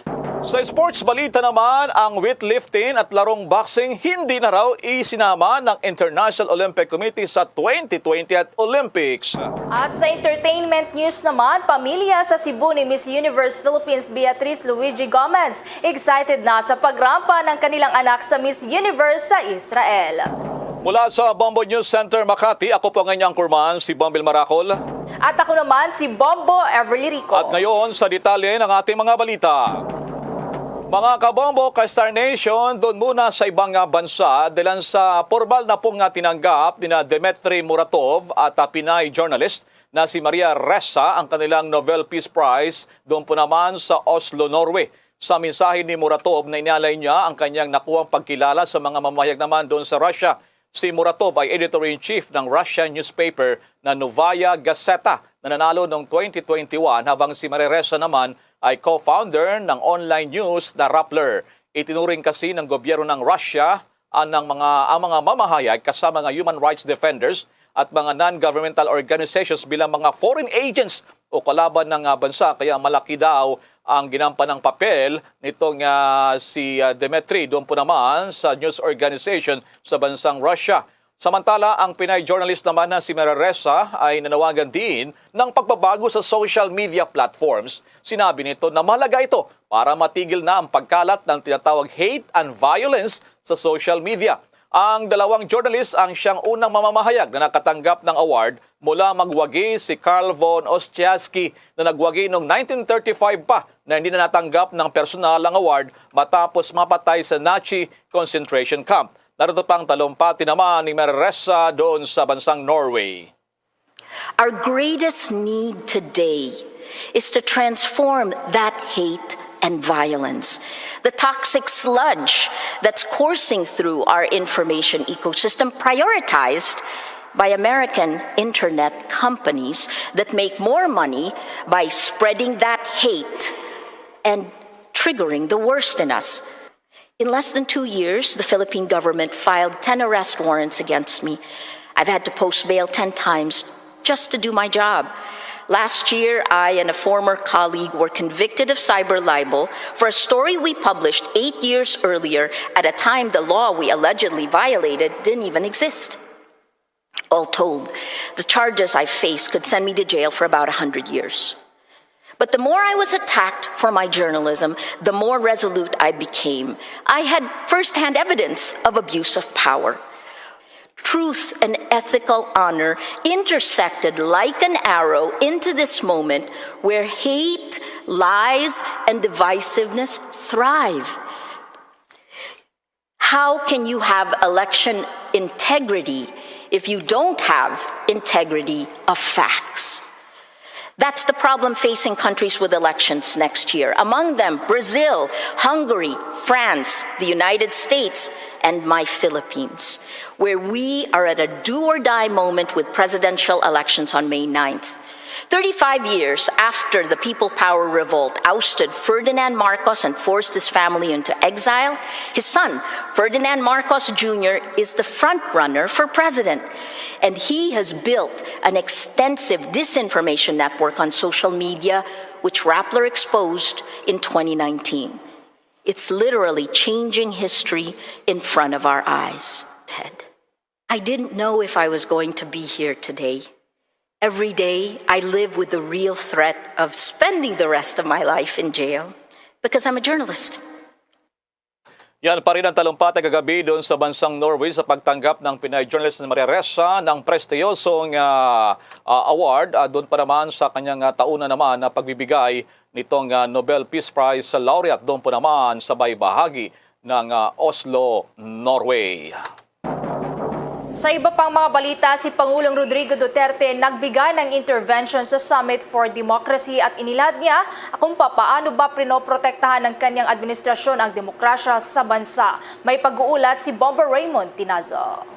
Bombo Ever, Bombo Elmar, kagabi nga oras sa Pilipinas ay dumalo si Pangulong Duterte sa Day 2 at panghuling araw na para sa ipinatawag na Summit for Democracy ni US President Joe Biden, kung saan ay kanyang pinasalamatan ang Estados Unidos sa pag-convene ng Summit for Democracy, kung saan napapanahon kailan naharap ang mundo ng marami at malalaking mga pagsubok at sa kanyang intervention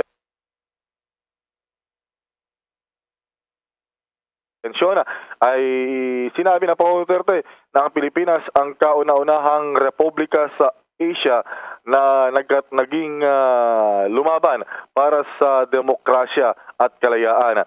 Sa ngayon daw ay nanatiling vibrant o buhay ang ating demokrasya kung saan ay mayroong bukas at diverse society o magkakaiba ng mga pananaw at mga political views ng ating mga kababayan. Buhay na buhay din daw at pinoprotektahan yung freedom of expression at yung freedom of the press. Taliwas sa mga pinupuntirya o pinupunto syempre ng mga kritiko. At sinabi rin ng Pangulo na kanyang titiyakin na magiging malinis, tapat at kapanipaniwala at payapa yung darating na eleksyon para daw kanyang greatest honor na i-turn over yung seat of power sa kanyang magiging successor o kapalit. Na ito ang bahagi ng intervention ni Pangulong Duterte sa Summit for Democracy. Today, we have a vibrant democracy and an open and diverse society. Freedom of expression and of the press are fully enjoyed, and the regular transfer of power is guaranteed through free and honest elections. While we are the oldest democracy in Asia, our system of governance is not perfect. Corruption, poverty, and peace and other issues have always been and continue to be our major challenges. They weaken our institutions and deprive many Filipinos of democratic agencies. A democracy needs peace to survive and progress to be sustainable. When I was elected president, I pledged meaningful change. I aspired for a government that really works for the Filipino people, especially the poor and the marginalized. Hard but necessary reforms needed to be made. Deep wounds of divisions needed to be healed, and stark inequalities needed to be redressed. All difficult undertakings, but we did what we could and should. May government work to give the Filipino people the basic means to lead a life of dignity. This entails creating jobs, safeguarding peace and security, and instituting social safety nets. We have made significant headways, especially in economic expansion, but COVID-19 struck and reversed many of our hard-earned gains. My government also sought to broaden democratic participation through federalism, but my constitutional project did not get Congress support. So be it. I respect the separation of powers vital to democracy. In the remaining months of my term, we will forge ahead with reforms ensuring that no one is left behind as my country recovers from pandemic. I am proud to be at this summit for democracy to tell you about the Philippine experience. Philippine democracy is indeed work in progress, but the Filipino is free. The Philippines is free. I stepped down in June 2022. The work of our imperfect democracy will certainly continue. My administrations will ensure an honest, peaceful, credible, and free elections in May. It will be my highest honor to turn over the reins of power to my successor, knowing that in the exercise of my mandate, I did my best to serve the Filipino nation.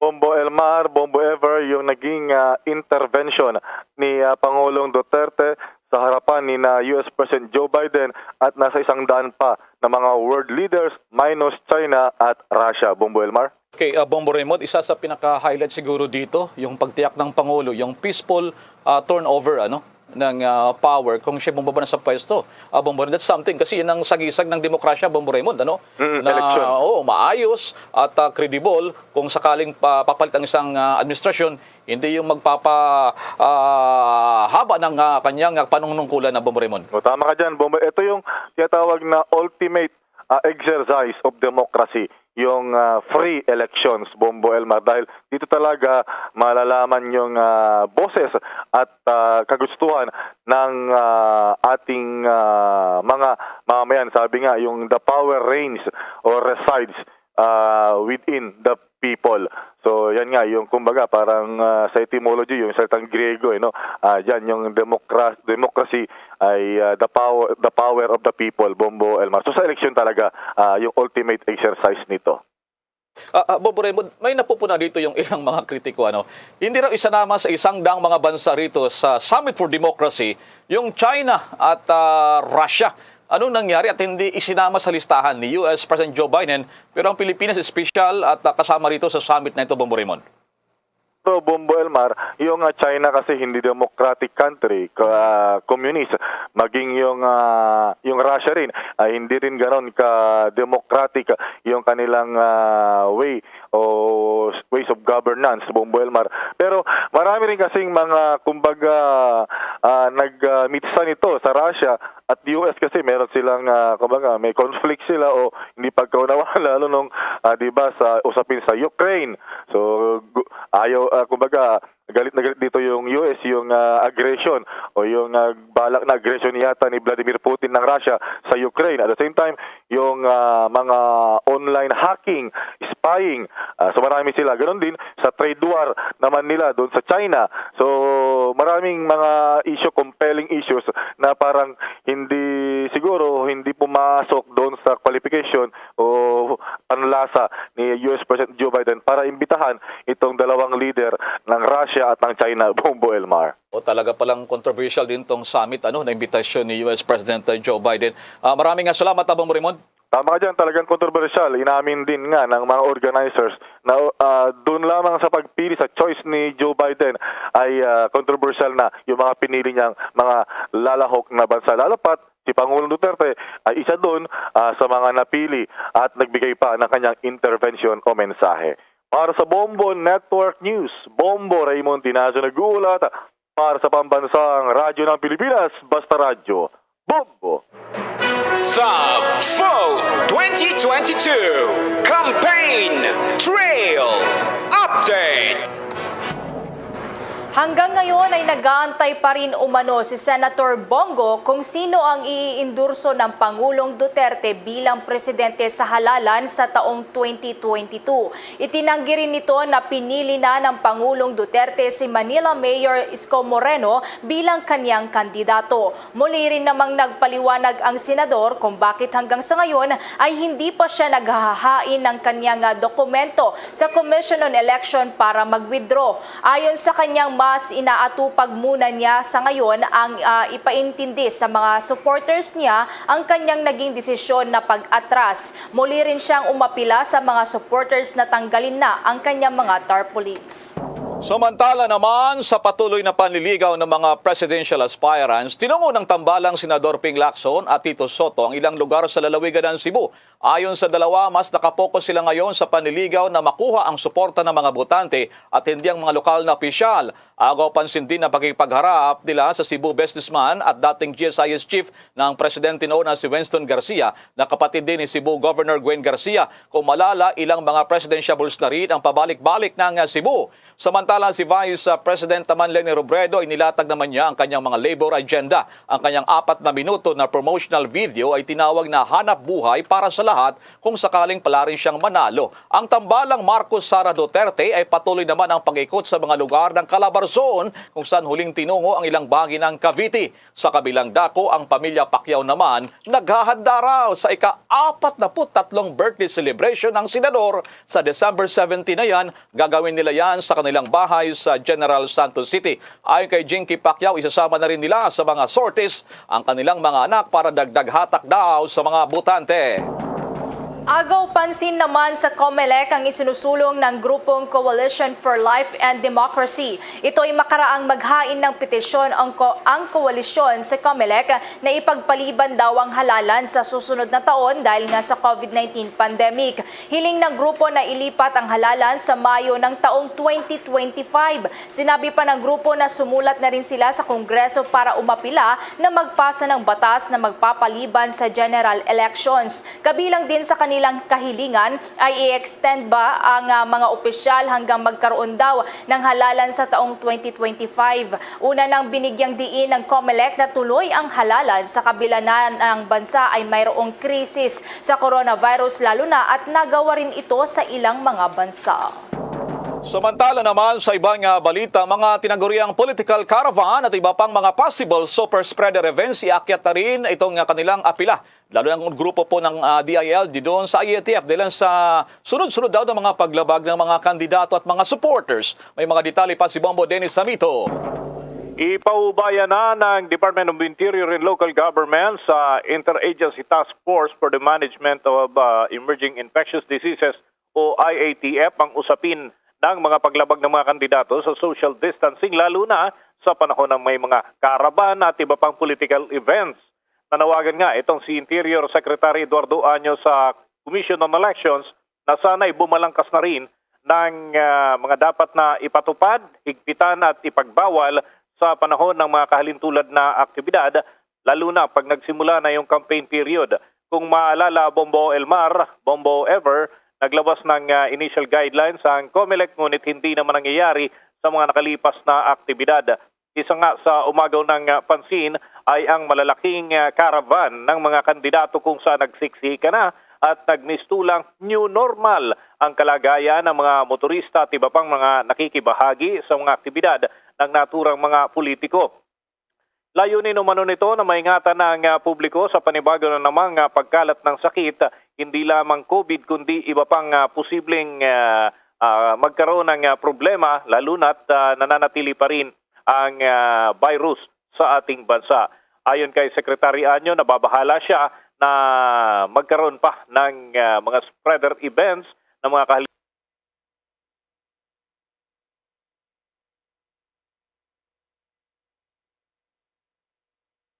tulad lalo na't papalapit ang eleksyon. Kung maalala mga kabombo, naging ang ilang opisyal nga ng panibagong sakit at pagtaas na naman ng mga kaso ng virus. Maliban nga dito ay nais din ng DILG na idulog kay Pangulong Rodrigo Duterte para ito na magbigay ng kumpas upang hindi na lumala pa ang mga kalintulad na aktibidad na kinasasangkutan ng mga politiko at ng kanilang mga supporters sa mga kahalintulad na aktibidad. Bombo Elmar? Yes, Bombo Dennis. Ang pagkaalala ko, Bombo Dennis, ang COMELEC ay meron silang patakaran na ilalabas pero para doon pa sa campaign period mismo. Tama yung apela ng DILG, wala pang patakaran kung anong mga pinagbabawal sa kampanyahan bago mismo ang formal na pagkampanya ng mga kandidato simula next year, Bombo Dennis? Ganun na nga, Bombo Elmar. Initially, may sinasabi nga ito si COMELEC spokesman James Jimenez.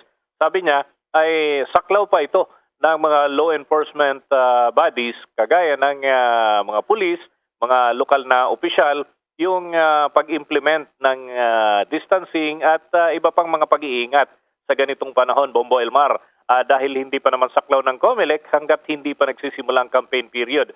Yun nga lang ay ang DILG na ang nagsasabi sa COMELEC na sana ay mag-intervene, magkaroon na ng intervention ng full body, lalo't silang nakakaalam ng proseso at gayon din yung makakapag-suggest ng mga posibleng hakbang upang maiwasan yung mga ganitong mga paglabag. Actually, hindi naman ito paglabag sa campaign rules ng COMELEC pero alam daw ng COMELEC kung anong pupwedeng gawin at hindi dahil nga ito ay parte ng mga aktibidad na related pa rin naman sa kampanyahan. Sige, maraming salamat, Bombo Dennis. Para sa Bombo Network News, Bombo Dennis Samito nag-uulat para sa Pambansang Radyo ng Pilipinas, Basta Radio, Bombo! Ala ang pamilya naman sa Cebu ni Miss Universe Philippines Beatrice Luigi Gomez. Excited na rin sa pagrampa ng kanilang anak sa Miss Universe sa Israel. Makidetalye tayo mula sa Bombo Radio Cebu. Yes, magandang umaga, Bombo Elmar at Bombo Everly, kung saan makakasama natin ngayong araw ang nanay ni Miss Universe Philippines Beatrice Luigi Gomez na si Ping Gomez, kung saan din excited na sa pagrampa sa kanyang anak sa Miss Universe kung saan magaganap sa Iliad, Israel. Magandang umaga po, Ma'am Ping. So live po tayo ngayon nationwide sa Bombo Network News. Kasama natin si Bombo Elmar at si Bombo Everly at ako, si Bombo Fratch de Castro. Una nga katanungan po, ma'am, gaano po kayo ka-excited? Ngayon, lalong-lalo na, ibabandera sa inyong anak na si Beatrice ang watawat ng Pilipinas sa prestiyosong pageant sa buong mundo. Good morning. Sobrang excited talaga kami ngayon kasi dala-dala na ni Bea ngayon yung pangalan ng Pilipinas.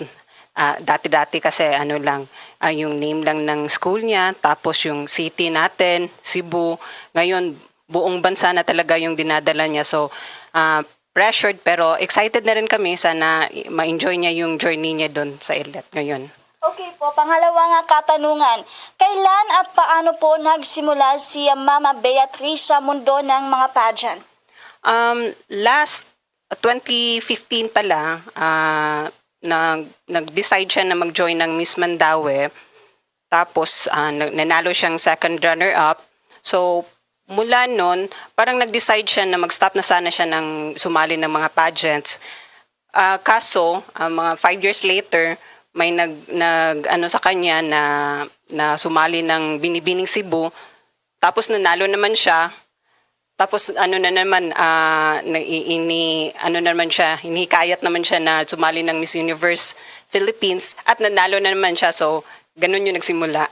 Okay. So, ano po ba yung makikwento nyo na si Beatrice bilang isang anak? Kung nasa bahay kayo at pagkakaibahan bilang isang kandidata din po?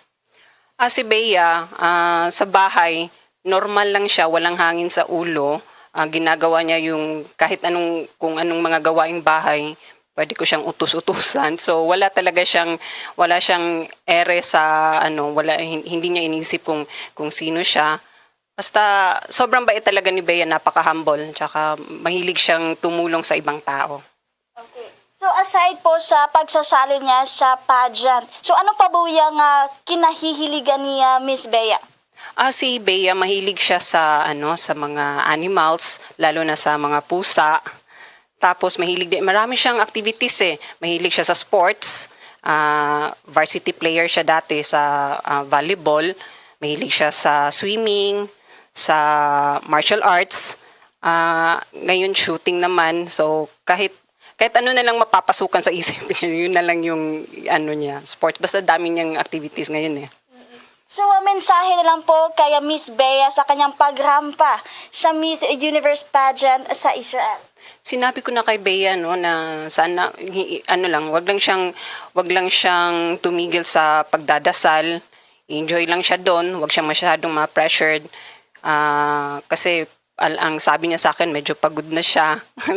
Non-stop kasi yung mga schedules niya. So, enjoy niya lang yung journey niya kasi once in a lifetime lang 'to mangyari sa kanya Tapos hinahangad 'to ng mga ibang babae dito sa Pilipinas yung kung ano mang nasa pwesto niya ngayon. So, enjoy niya lang.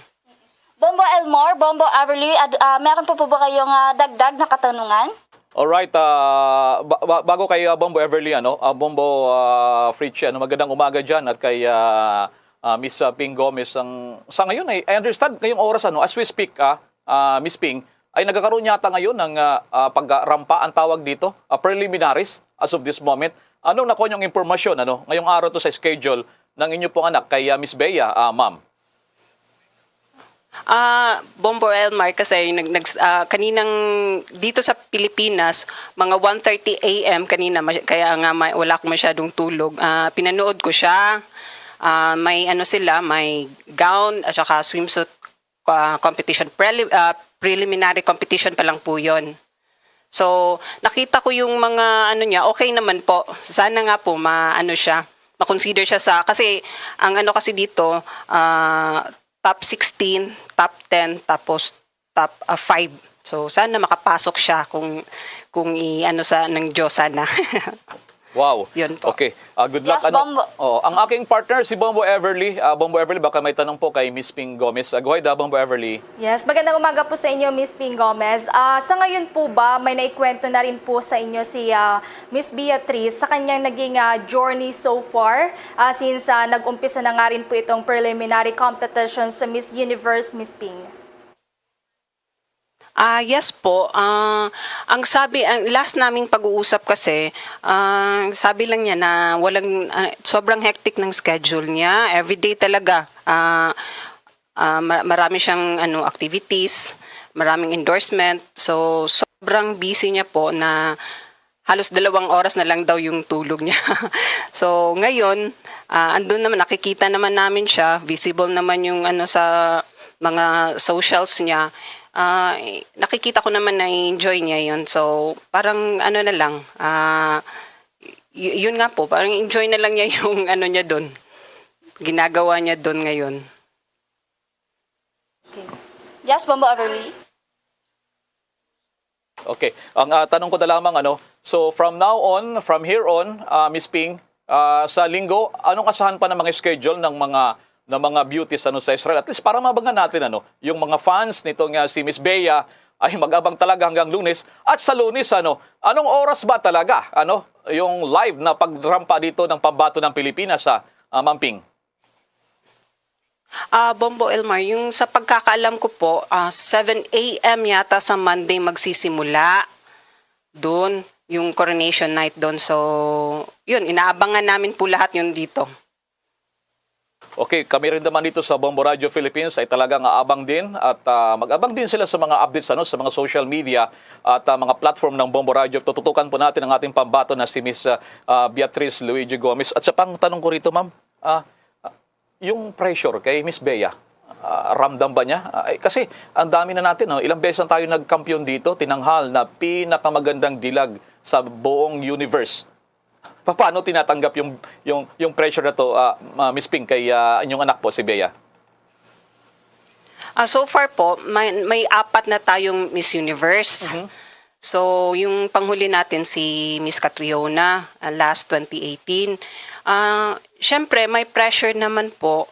Pero yung sa amin lang, kay Bea lang, kasi nung sumali siya ng Miss Universe Philippines, hindi naman niya talaga ini-expect na siya yung mananalo. Although ginawa naman niya lahat ng trainings, yung niya, yung best niya. Syempre akala niya talaga hanggang top 5 lang yung aim niya. Tapos siya yung nanalo. So yung pressure niya, syempre gusto niyang magbigay ng pangalan sa Pilipinas. Ginagawa naman niya lahat.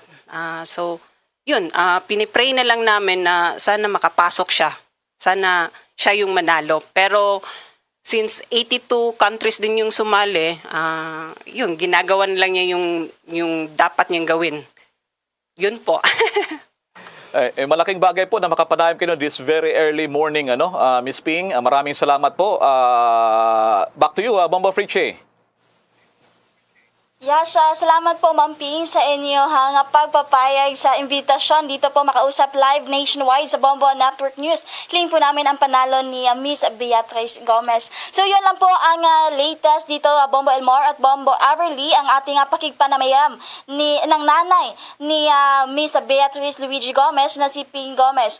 At ako na lang si Bombo Freddy de Castro para sa Pambansang Radyo ng Pilipinas at numero 1 station sa probinsya at lungsod ng Cebu, Basta Radio. Bombo! Samantala, balik tayo sa ating mga pagbabalita. Makikamusta muna tayo sa Department of Health sa sitwasyon ng mga ospital sa iba't ibang dako ng ating bansa sa kaso po ng COVID-19. May report si Bombo Marlene Padiernos.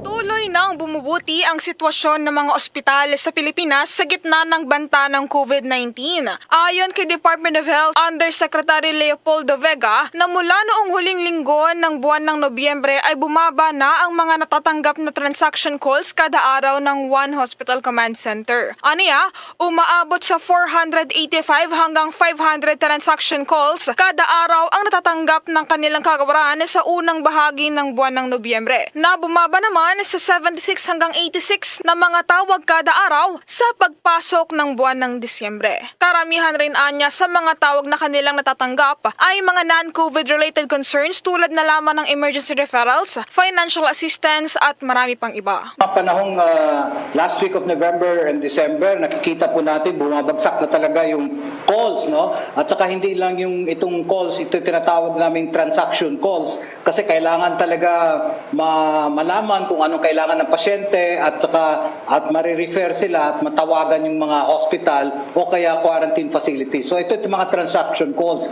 Noong mga November, first week or second week, mapansin po namin na yung mga calls umaabot sa mga 485 to mga 500 calls per day.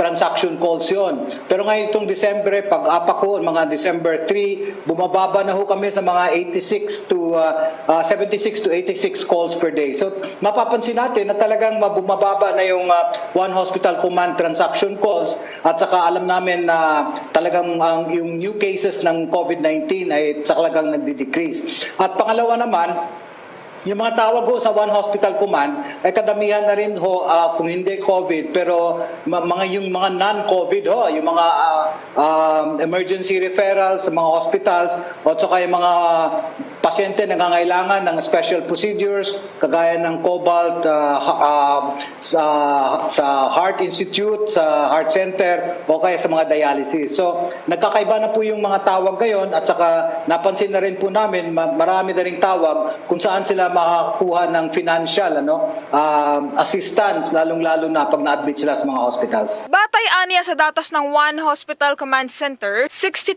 sa 158 na mga ospital sa buong Metro Manila o may katumbas na 39% ang wala nang naitatalang mga kaso ng COVID-19. Ibinida rin ni Vega na nasa 61% hanggang 62% na sa mga hospital sa ilang rehiyon sa bansa tulad ng Zamboanga Peninsula, Northern Mindanao at Davao Region ang wala nang naitatalang COVID-19 admission. Unti-unti na rin anyang muling nagbubukas ang mga pagamutan sa bansa para sa mga non-COVID patients matapos na maantala ang mga operasyon nito nang magsimulang tumama ang COVID-19 pandemic sa Pilipinas. Sa Metro Manila, mapapansin po natin sa data ho namin sa One Hospital Command, sa out of 158 ata na hospitals na nandito po sa Metro Manila, 62% niyan wala na hong COVID for the last 5 days. So mga 39% yan sa Metro Manila, wala na silang admission for COVID for the last 5 days. Ganun din yan sa lahat ng mga regions, pero ang mga ibang regions kagaya ng Zamboanga Peninsula, Northern Mindanao at Davao Region, mataas na yung non-COVID reporting nila, mga nasa 61 to 62% na mga hospitals na wala nang nagkakaroon ng COVID admissions.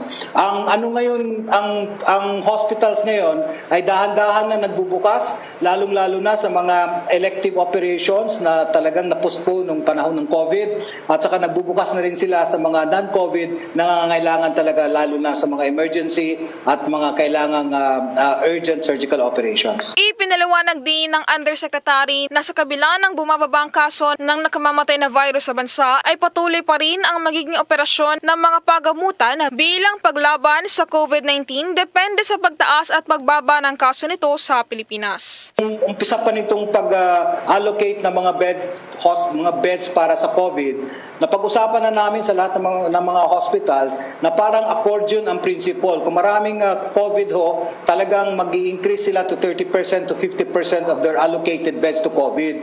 Pag bumabagsak na naman yung COVID cases nila, dahan-dahan na naman nilang binubuksan yung mga wards nila to non-COVID. Parang accordion. So, nag-a-adjust sila in times when there is a COVID at saka nag-a-adjust na rin sila pag bumababa na yung COVID na i-accommodate naman yung mga non-COVID na patients. Samantala, batay naman sa datos ng Philippine National Police, 22 mga individual sa isang residential building ang naka-lockdown sa Quezon City na nagpapakita na isang lugar na lamang sa buong National Capital Region ang naitalang kasalukuyang nasa ilalim ng granular lockdown.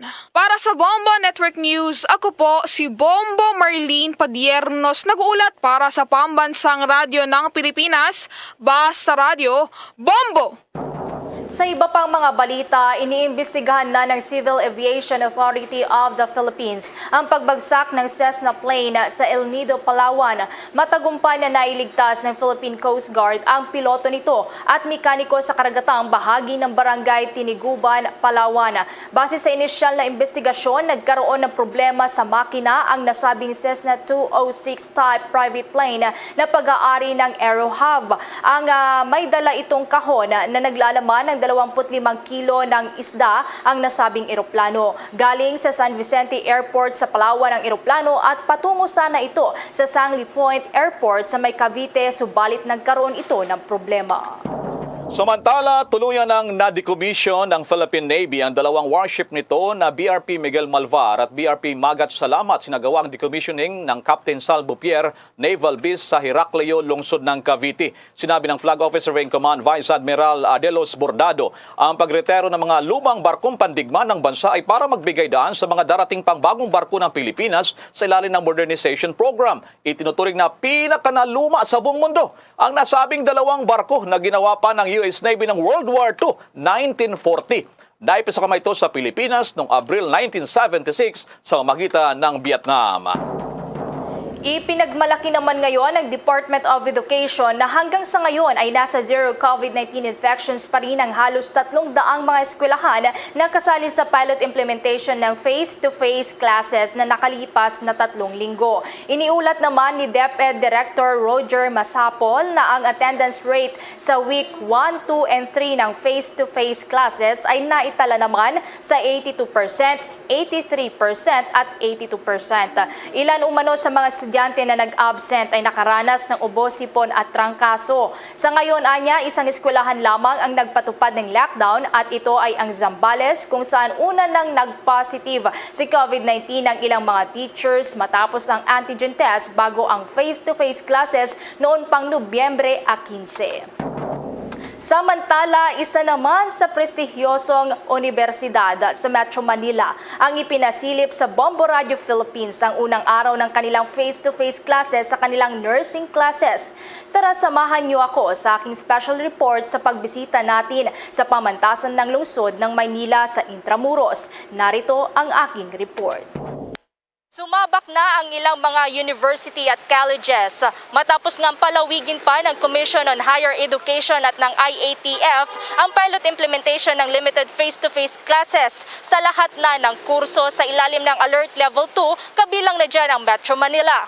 Ilan nga sa mga napiling mga universidad ay ang kilalang pamantasan ng lungsod ng Maynila na magsagawa ng face-to-face classes. Nasa 3 degree programs na sa pamantasan ng lungsod ng Maynila, isa sa mga top schools sa Pilipinas ang pinayagan ng magsagawa ng face-to-face classes. Mula noong buwan ng Mayo ng kasalukuyang taon, sinimulan na ang face-to-face classes sa College of Medicine.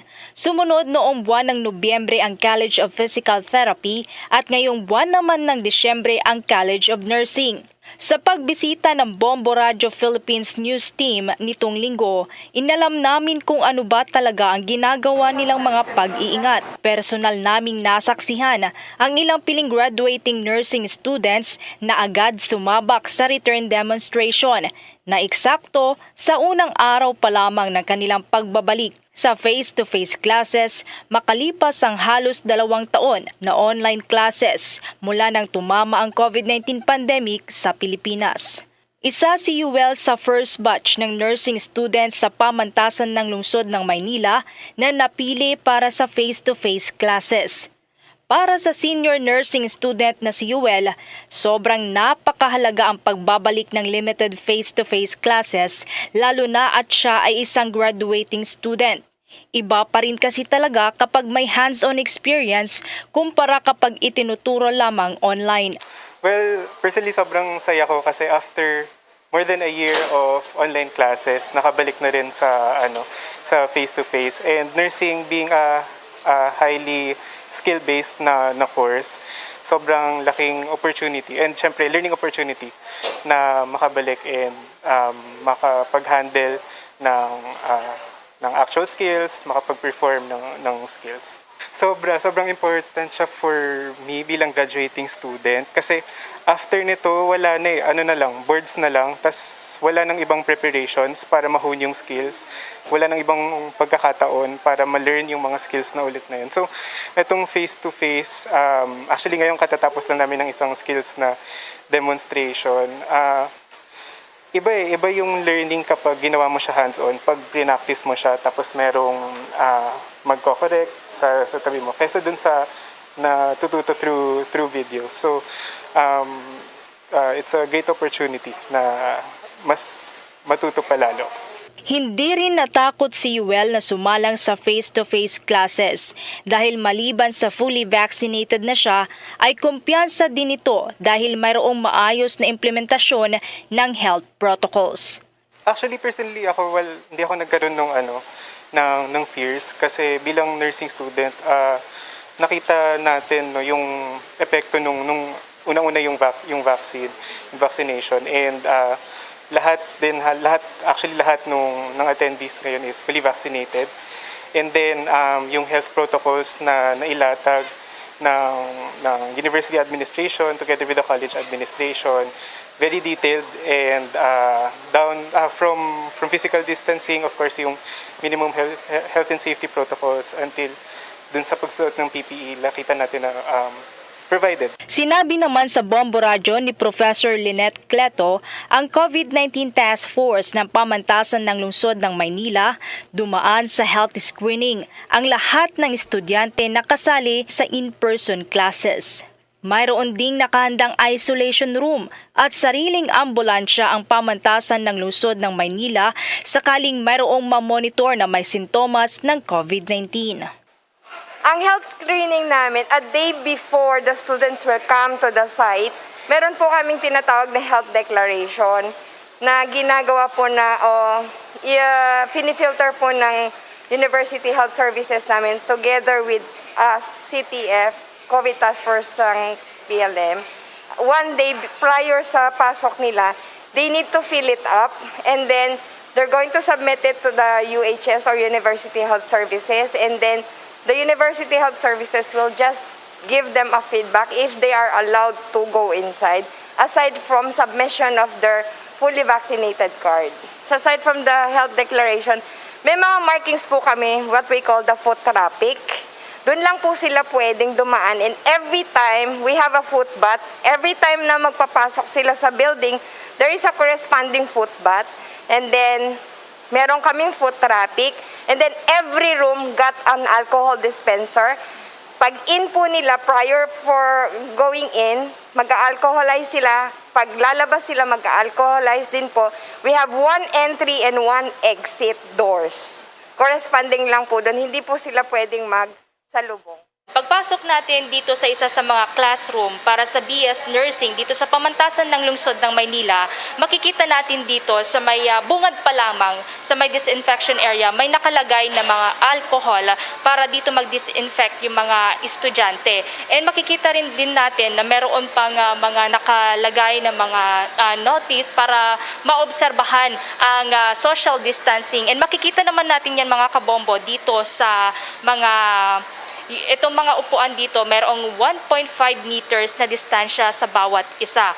And dito rin, may mga markings din na nakalagay para kung saan lamang maaari para doon sa mga entrance ng mga estudyante at maging doon na rin mismo sa magiging exit ng mga estudyante.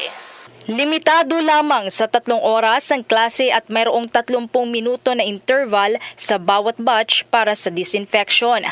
Upang ma-accommodate ang nasa mahigit 200 mga graduating students sa College of Nursing, hinati ito sa 2 batches para sa in-person return demonstration na kailangan bago ang kanilang actual practice sa ospital. Sa kabuang mga enrollees sa first semester, ayon kay Senior Vice President for Academic Affairs, Clydel Rondares, nasa mahigit 16,000 pa na mga undergrad students ang naiwan pa sa online classes dahil prioridad pa kasi ngayon ang mga graduating students. Pinaghahandaan na rin ng pamantasan ng lungsod ng Maynila ang pagpapalawig pa ng face-to-face classes sa iba pang mga kurso. right now, we're doing preparations with engineering kasi yun din yung sa isa sa sinabi ni Ched na pwede nang mag-limited face-to-face. Although sinabi niya for all programs, but we're looking at engineering kasi ito rin yung isang program na kailangan din may skills na hindi po pwedeng online lang. Kailangan may mga laboratories sila talaga na face-to-face. So etong second semester,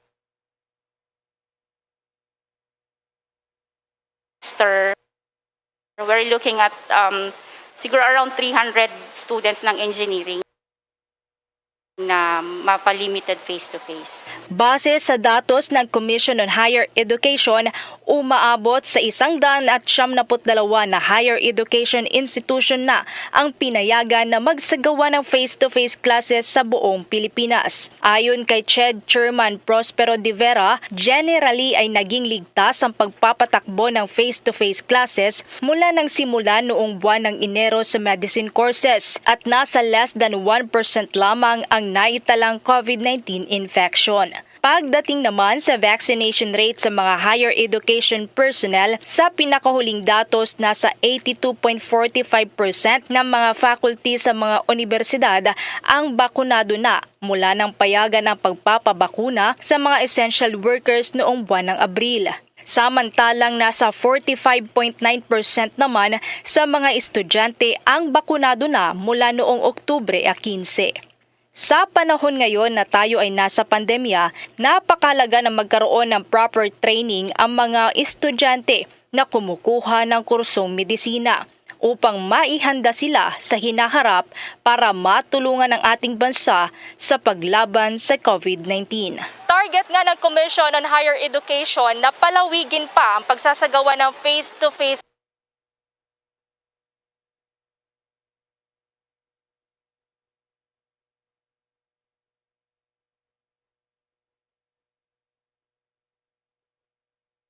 classes sa ilalim naman ng Alert Level 3 sa Si Bombo Jovino Galang. Hinikaya ng Metro Manila Development Authority ang mga mamamayan na samantalahin ang libreng Pasig River Ferry Rides ngayong buwan ng Disyembre. Sinabi ng MMDA na dapat samantalahin ng mga mananakay ito habang libre pa. Makakatulong ito sa mga mananakay lalo na ngayon at nararanasan ang matinding bigat ng trapiko sa maraming bahagi ng Metro Manila. Halos lahat ng mga lugar ng Metro Manila ay mayroong nakatalagang ferry stations. Maraming mga mananakay naman ang natuwa dahil makakatulong ito para mapabilis ang pagtungo nila sa mga lugar na nais nilang puntahan at iwas pa sa matinding trapiko. Tiniyak naman ng MMDA na ligtas ang bawat ferry service kung saan mayroong kanya-kanyang life vest ang bawat ferry at bawat lugar ay may nakaantabay na rescue boats. Bukas ang nasabing ferry service mula Lunes hanggang Sabado. Magunit ang noong Marso ay nihayag ng Pasig River Coordinating and Management Office ang muling pag-operate ng mga ferry service sa Metro Manila. Nag-uulat para sa Pambansang Radyo ng Pilipinas, Bombo Jovino Galang, Basta Radyo, Bombo! Samantala, posibleng pagkakakilanlan naman ng tatlong pinaniniwalaang miyembro ng isang robbery group. Posible na yang ilabas. May update na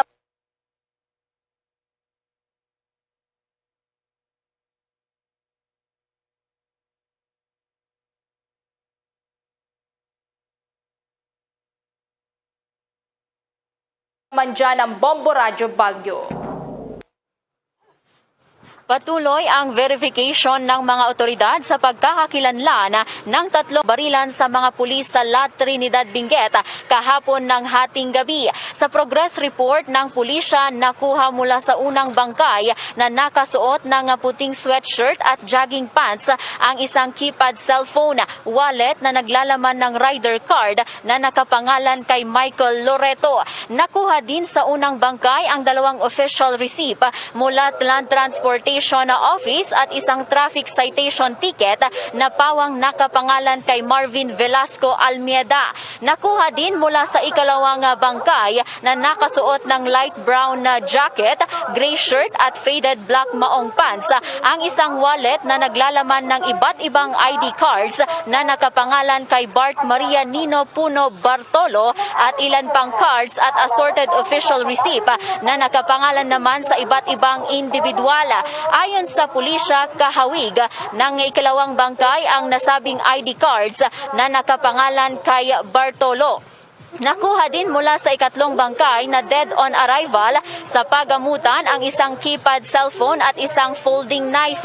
Na-recover din mula sa loob ng subject vehicle ang isang sling bag na naglalaman ng 2 STL ID cards at isang ID card ng isang party list group kung saan pawang nakapangalan ang mga ito kay Rolando Mendoza at mga ID pictures na kahawig ng ikatlong bangkay.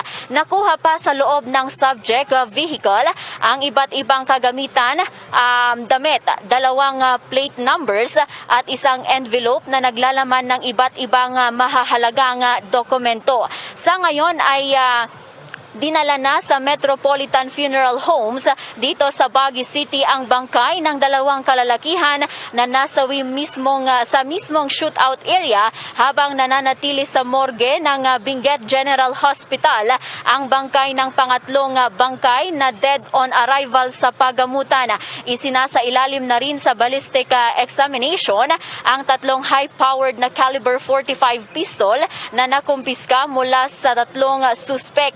Maaalalang bago ang hot pursuit at shootout operation ay nagsagawa ang pulis ng intelligence monitoring hinggil sa natanggap nilang information na may isang criminal group na umakyat dito sa nasasakupan ng Cordilleras.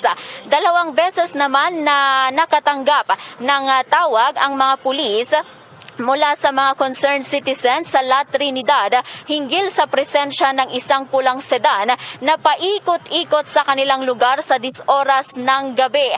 Tumugma ang description ng inireport na sasakyan sa sasakyan na isinasailalim sa Intel Monitoring kaya nagpatulong sila sa mga personnel ng La Trinidad Municipal Police Station para sa pagsitasana sa mga lulan ng subject vehicle. Gayunman biglang nagpaputok ng baril ang lulan ng kotse bago sila tumakas na nagresulta sa hot pursuit operation hanggang sa bumangga ang kotse sa gilid ng daan kaya napalibutan ito ng mga pulis. Sinabihan ng 3 na sumuko ang mga ito ngunit tinangka pa rin nila na tumakbo patakas kasabay ng pagpapaulan nila ng bala sa mga bala ng mga pulis.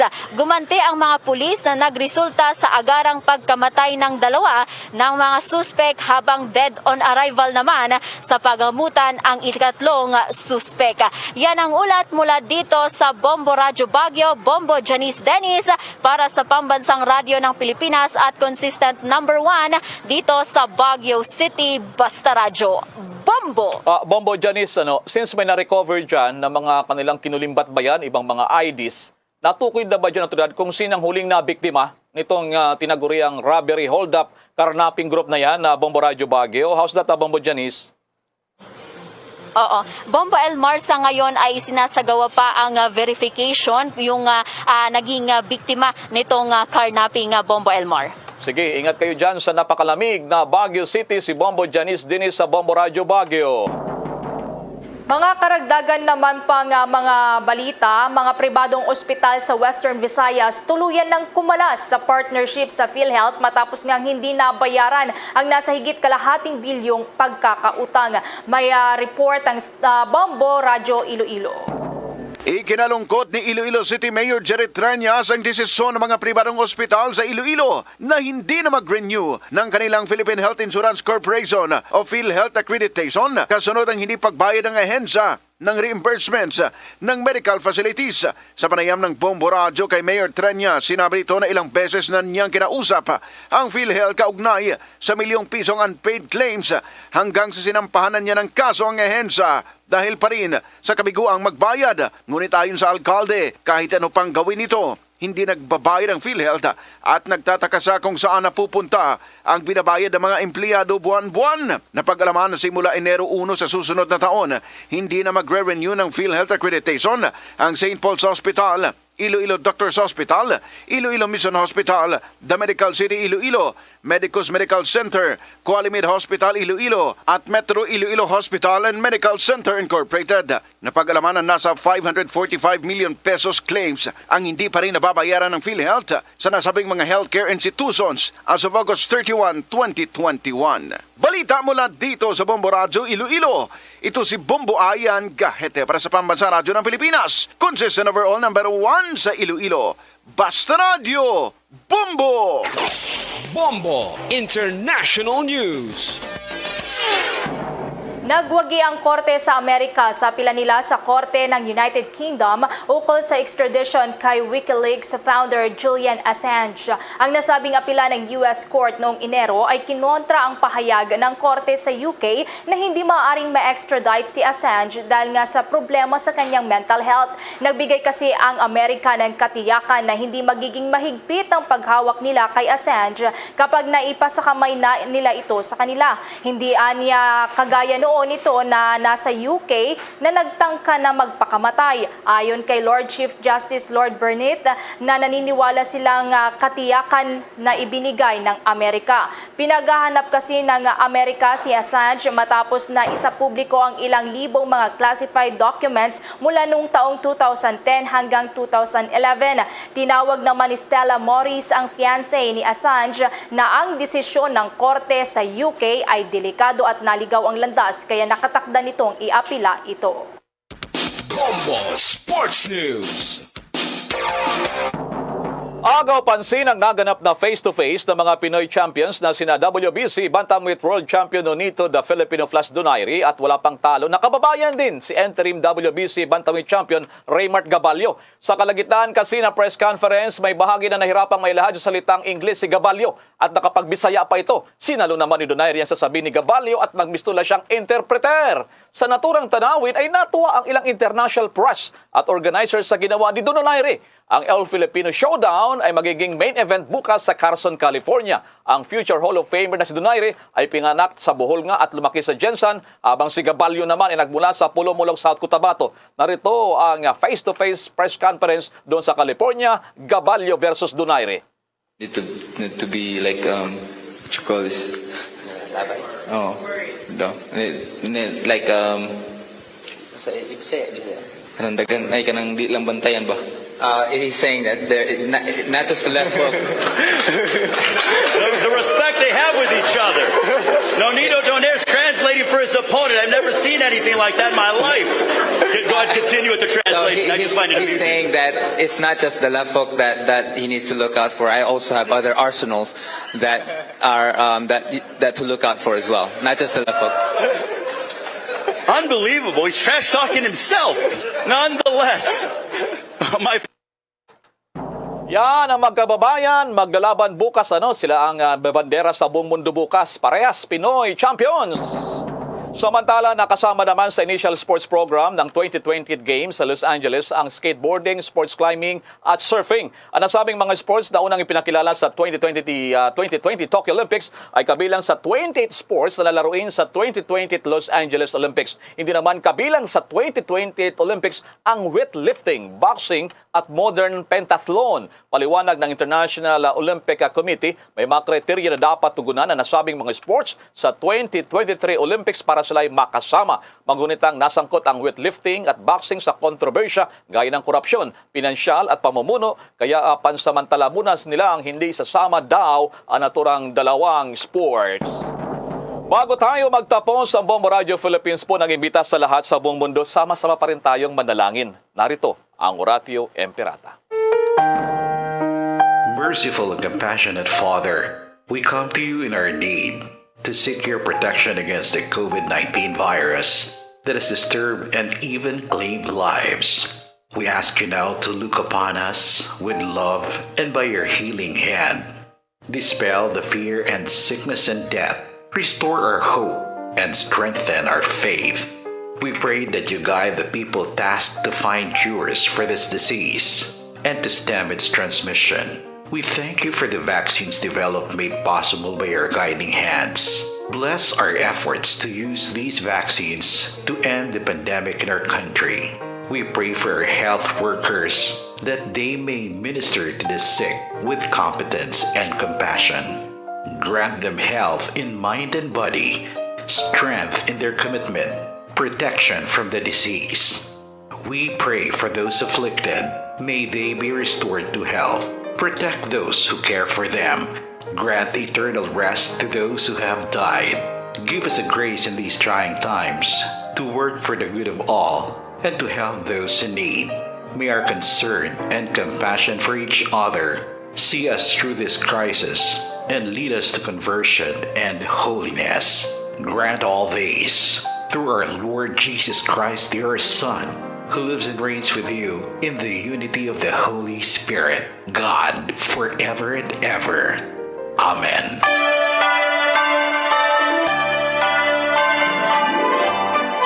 Mga kabombo, ka-Star Nation, 14 days na lamang po bago sumapit ang Pasko. At live nationwide, worldwide, via satellite mula sa Bombo News Center Makati, kami po ang inyong mga tagapaghatid balita. Ako si Bombo Everly Rico. Ako naman si Bombo Maracol para sa pambansang radyo ng Pilipinas, Basta Radyo, Bombo. At sumainyo ang kalipunan ng maiinit at pangunahing mga balita sa Bombo Network News. Hatid sa inyo ng pambansang radyo ng Pilipinas, Bombo Radio Philippines. Basta Radyo, Bombo.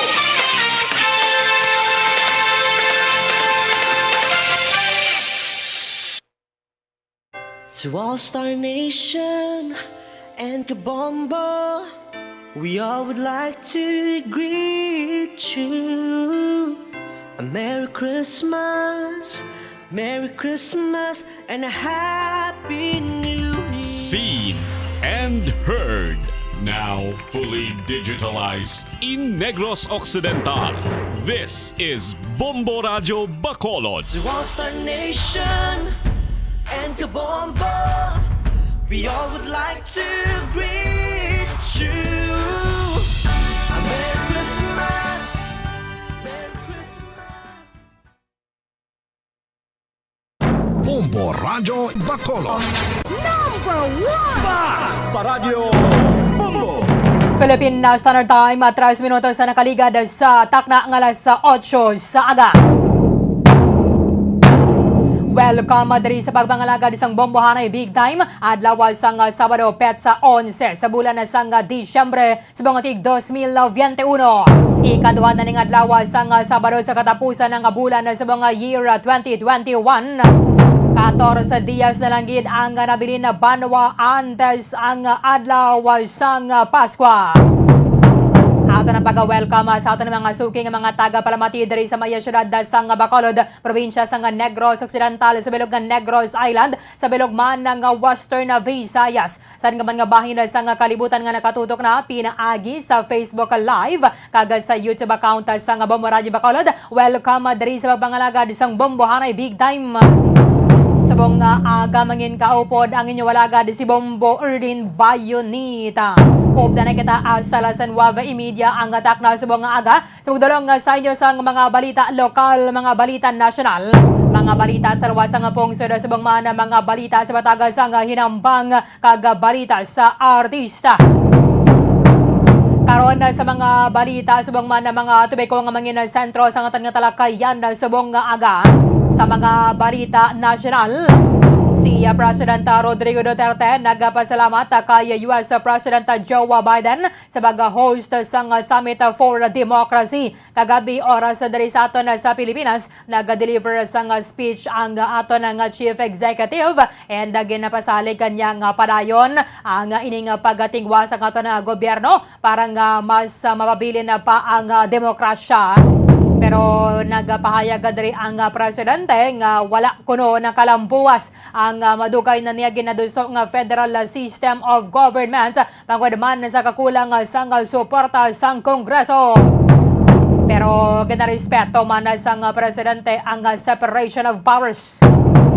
Sa iba na pang mga balita nasyonal, kagabi ginabaton na officially ni Maria Reza ang ining Nobel Peace Prize dito sa bahin sang Norway, and siya ang nagparawagan diri sang dugang mga reforms sa social media.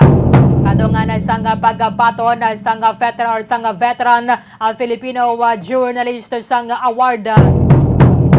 Sa iba na pang mga balita nasyonal, may pila naman na subong ka mga grupo nga nagpanawagan na diri sa Commission on Elections kung na pwede ma-postpone ang 2022 elections mangon naman sa COVID pandemic. O galing kaya tinakabutang sa ato ng Constitution nga ang eleksyon na pati kayo na tag sa siniya 3 ka tuig. And then, para sa presidential elections, tag sa 6 ka tuig banwa. Bantayan na lang, bantayan na nato na kung ano dira ang gamangin sa batas sang COMELEC, sining mga ginaduso nga ipaiway o kung ipaisol ang pinili ay sa iban na pang mga balita nasyonal, kadungan sang nagahilapitan ng holiday season. Ginapahayag sang Department of Health kahapon nga ang mga street parties ang okay basta mayara lang sang pagsunod diri kag pagpatuman sa mga guidelines pinaagi sa mga organizer. Kaya tingiban na dira mga nagasinadya bala sa mga kadalanan. Sa mga balita international, nagpatuman sang ining human rights sanction sang Estados Unidos sa may China, Myanmar, and North Korea banwa. Kay amo ni ang isa sa mga rason naman kung nga ang nagpatuman sang diplomatic boycott ang Estados Unidos sa iban pang mga kapungsuran na banwa sa patigayonon ng Beijing Olympics bangod sa ginaligar nga mga human rights abuses dito sa may Beijing. Pila ka mga Muslim nga mga priso ang gina-torture nila and then ginasakit. Sa mga balita sa batag sang entertainment, pati bago kailangan natapos ang preliminaries sang Miss Universe 2021 ang ato sa pambato sa Pilipinas Beatrice Luigi Gomez ang fabulous in pink dahil sa preliminary swimsuit competition sang 70th edition sang Miss Universe. At syempre stunning man ang ato sa kandidata sa sining fiery red nga evening gown.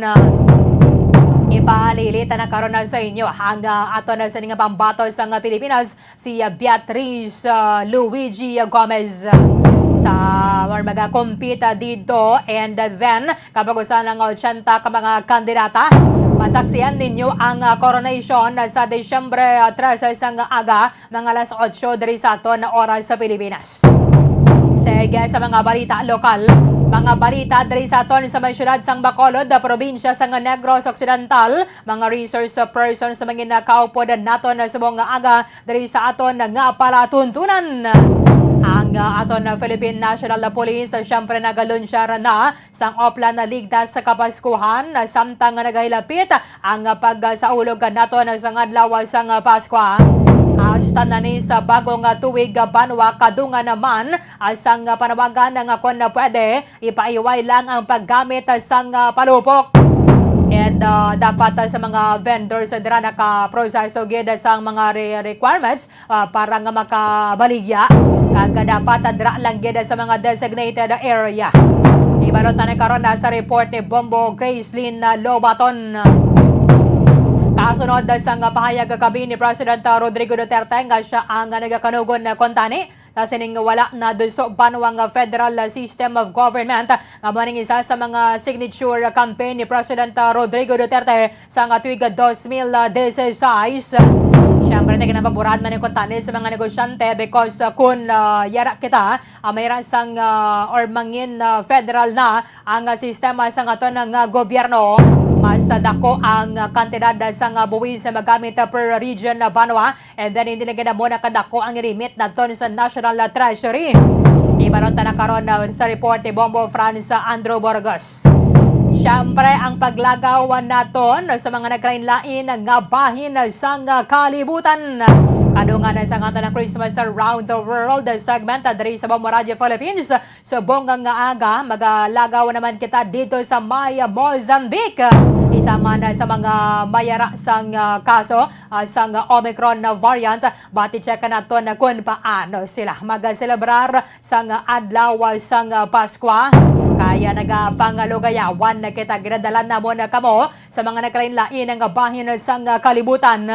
Para nga malili man nato meron kita sang ideya kung paano to sila mag-celebrar sa adlaw sang Paskwa. Kaga syempre may ma-learn na naman na kita nga another na naman ng pagtamyaw sang malipayon ng Paskwa. Karon na direkta sa Maya, Mozambique, manginakapod nato na si Philippine Honorary Consul Donald Tulsidas para nga makashare man na diri sa aton via Zoom. Sige, hagiban pa ang mga impormasyon kang mga balita banwa nga posibleng magluntad samtang nga nagapangalagad ang Bombo hanay big time. Philippine Standard Time, 10 minutos sa nakaligad sa takna ng alas 8 sa aga. Bago lamang natapos sa banwa ang preliminary competition dito sa Maya Miss Universe sa Eilat, Israel. Kaya dere na nagapakita na sang ilang mga kagayon, sang ilang katahom, ang mga linay o tsanta ni tanan ka mga candidates nga nagapasako pa dere sa Maya Miss Universe 2021. May mga kandidata nga debut pa lang ni isang ilang pungsod and then may rato sang hindi na maka-participate because nag-positibo sa may coronavirus disease. Iti kaluoy man no, galing kay maidid niya ang pag-test sa mga kandidata bala nga nagasabak o kung na magasabak kadre sa may Miss Universe.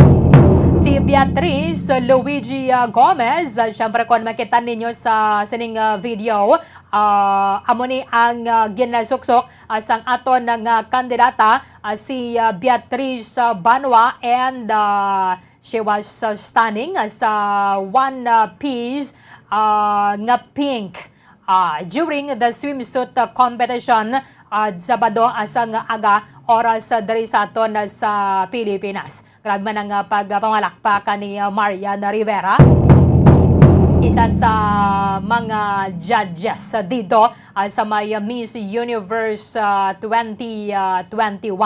Sa bahin naman sang evening gown portion sang 70th Miss Universe preliminary competition, si Beatriz ang nagsuksok sang fiery red nga evening gown. Mga sparkly nga mga nga red gown nga may rasang highest lit obra ni Filipino fashion designer Francis Liberan. In fact, nagligad lang nga adlaw naghatag ni siya nagapagwa sang closer look kabala sang mga bejeweled dress ni Beatriz Gomez. So, bantayan ni naton because kung matigayon ni kabaya pa, but we are wishing her the best para dahil sa pagsabaka naton. Nabibaluan naton grabe kataya ka mga grabe ang pagbantay naton na bala. Aton ang pagsuporta sa mga pageants. Pero ipaiway lang nato ng mga pang-bash bala. Ang barin na to, may nakabato na sa mga pag-bash ang pambato sa Bahrain. Doon numero 1, ito mga nag-bash mga Filipino nga mga pageant fans. Kung hindi ba lang mayo mga mahambal naton, itaguan na lang nada. Itaguan na lang yan sa imong kaugalingon na bala. Pantayan nato na sa Lunes sa Miss Universe 2020. This is the 70th edition sa Miss Universe. Pati kayo nun sa Universe Dome sa may Port of Eilat. Sa may Eilat South District. Dito sa may Israel. Igapasa ni Andrea Meza sang Mexico ang corona sa iyang successor. ang ining competition na banwa. Syempre ang nagbabalik ang host si Steve Harvey, and then ang official broadcasters ang show ang The Fox man nagyapon. That is why ang aga ini oras diri sa aton sa may Pilipinas, kaya dapat magwa ni sa Estados Unidos gabi. So ang ining Miss Universe ang masaksiyan nato nila sa 8 sa aga diri sa aton Manila time. Ang host and performer tinagligad again na confirm na sa Miss Universe organization nga si Steve Harvey ang magabalik ang mag-host sa 2021 edition sa Miss Universe, and this is the 6th time nga mag-host siya sa nasambit ang competition. Kay nagligad dato hindi siya kay pilaman na ka mga uncertainties kay because ng COVID-19 pandemic. Ang mga contestants susubong isalin sa 80 na gid lamang ka mga countries and territories. So 33 were the winners ang ilang mga countries pinaagi sa national pageant. 27 gina-point lang din sa ilang position kay sila ang nangin runner-up sa national pageant or ginapili pinaagi sa maya casting process. Iban nga mga countries wagi balay pero sa ato na diri we have Miss Universe Philippines. So iban nga mga countries mayran lang sila sang doga napili lang ya bala. Ginapatawagan na, and then wagi dia sang siling nga may for official gid bala nga mga pageant pareho diri sa aton sa may Pilipinas. May pila man actually diri ka mga kandidata nga gin-designate lang kaya nag-withdraw ang ila nga original contestant. Ang 2021 edition makita na naton diri ang debut asang Bahrain o kanang first time nga pagpasakop nila banwa ang pagbalik sang Equatorial Guinea, ang Germany nagligad away ni sila, ang Greece, Guatemala, Hungary, ang Kenya, Morocco, Namibia, Nigeria, Sweden, and then ang Turkey. Ang Morocco ya dugay na gid ni sila yang lasa nga nag-compete 1978 pa. Makaligad ang pilaman na ka mga dekada ang nagbangang ang Morocco ang nagbabalik diri sa may Miss Universe 70th edition. Ang Greece naman and then ang Guatemala and Hungary last sila nga nag-compete sang 2018, ang iban sang 2019.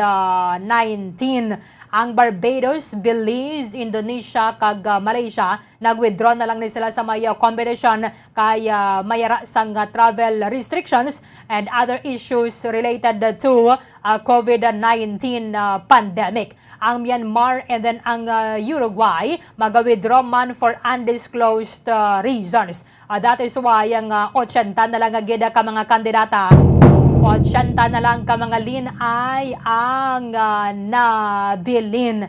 Ang United Arab Emirates actually maga-debut ni sila kontane mo. Bata mga plano to nila, nagkambyo na naman kay mayara sang cancellation sang ila nga national pageant. Ang kandidata asang isa ka country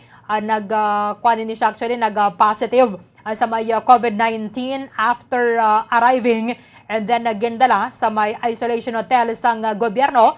Abisar pang she was fully vaccinated and siya. Nagpaidalo man bala sa RT-PCR test, tantay sa siya nagbiya dito.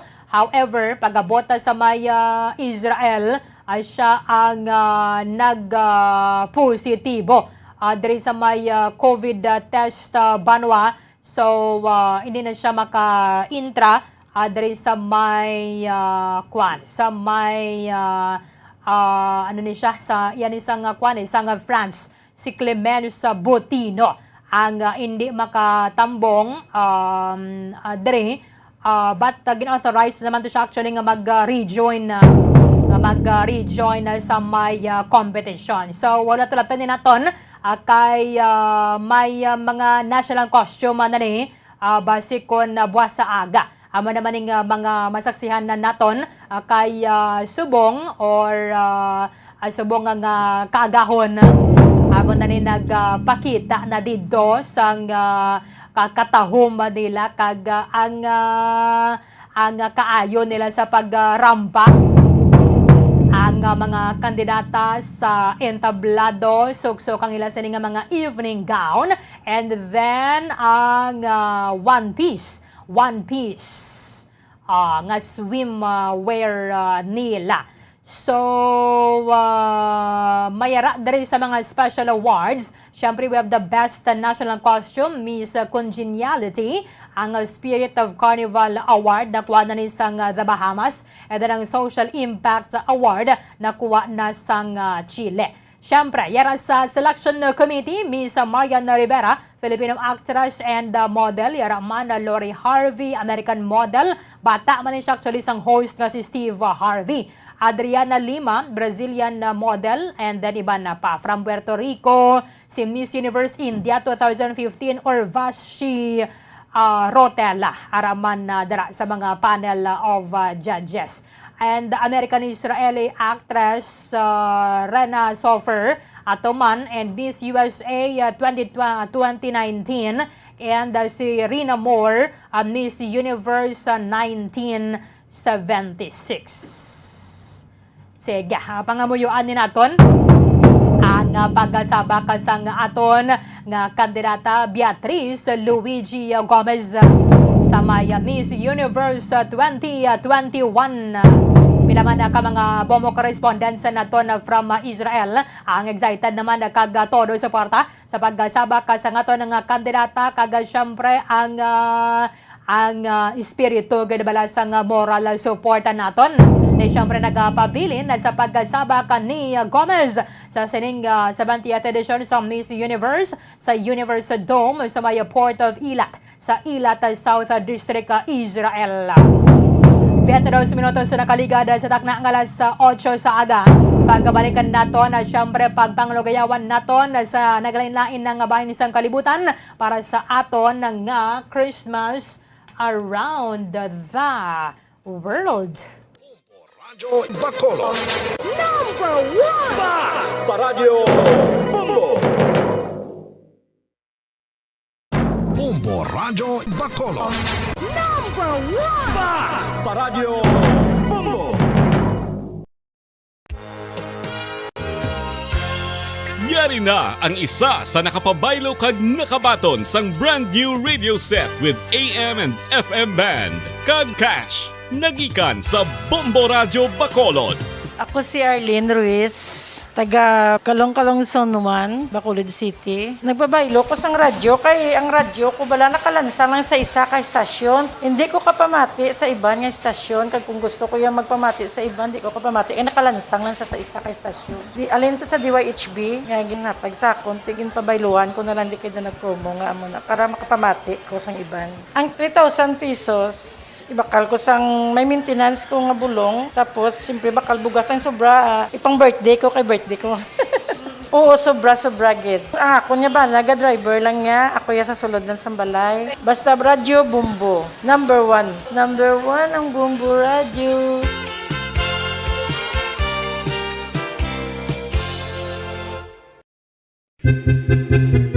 San o ikaw ulihin nga nag-ilis ang sponge nga ginagamit mo sa paghugas sa mga kitchen utensils? Ang kitchen sponge mga kabombo, ang mas mahigko pa sa toilet. In fact, ginpahayag sang microbiologists nga ang mga butang nga ginagamit naton sa pagtino sa mga dishes ang pinakahigko nga bagay sa balay. Sa isa ka pagtuon nga na-publish sa journal nga Scientific Reports, ang spongy bacterial colonies ang mas delikado sa aton ikaayong lawas. Bangod sini, ginarekomendar sa mga researchers nga dapat islan ang sponge kada simana. Ang kitchen ang lugar sa aton balay kung sa diin nagasugod ang mga new bacteria. Bangod sa human traffic kag food preparation. Bangod ang sponge ang masami nga warm, mabasa kag matrace ang old food. Ini ang ideal nga breeding ground para sa bacteria. Suno sa pagtuon, maayong idea nga tinluan ang sponge kada tapos gamit. Apang ginasuggest sa mga researchers nga regular nga islan ang kitchen sponge. Ang kitchen ang lugar sa aton balay kung sa diin nagasugod ang mga new bacteria. Bangod sa human traffic kag food preparation.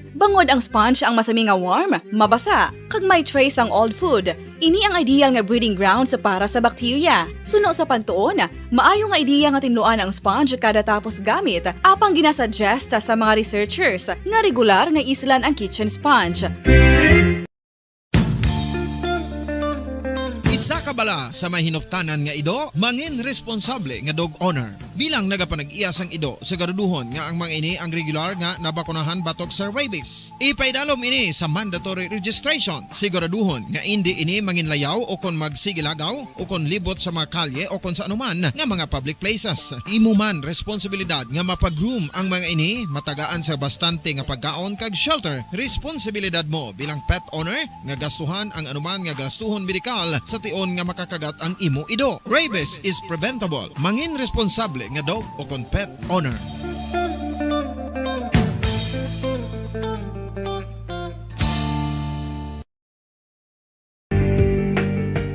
Kinahanglan mo bala nga mag-recharge? Hindi mo na kinahanglan nga magsalig pa sa caffeine. Bangod ang pag-power nap ang makapaboost sang memorya, cognitive skills, creativity, kag energy level. Ang power nap o kon cat nap ang pagtulog sang malipot nga oras kag may tinutuyo nga i-revitalize ang isa ka persona. Masami ini nga nagadugay sang 15 to 20 ka minutos ginahimo kun udto o kun hapon. Santo sa pagtuon, mas mangin alerto ang isa ka persona kung maka-power nap ini. Nagapabuhin man ini sang stress kag nagapa-improve sang cognitive functioning. Isa ini kapamaagi agud nga ma-refresh ang utok sang tawo kung ginakapoy. Magluwas diri, nagapanubo man ini sa risgo sang heart disease. Mga kabombo, subong nga holiday season, madamo gid ang pagkaon apang ano bala ang dapat himuon kung may matabo sang suspected foodborne illnesses. Kung may matabo nga suspected foodborne illnesses, dapat i-preserve ang mga ebidensya. Kung may bahin sang suspected food nga nabilin, taguon ini. Putson sang maayo kag ibutang sa freezer. Magpabulong sa gilayon. Kung ang sintomas nagapadayon o kung nagalala, gilayon nga magkadto sa doktor agud magpakonsulta. Hindi man magkalipat nga i-report ang insidente sa local health department.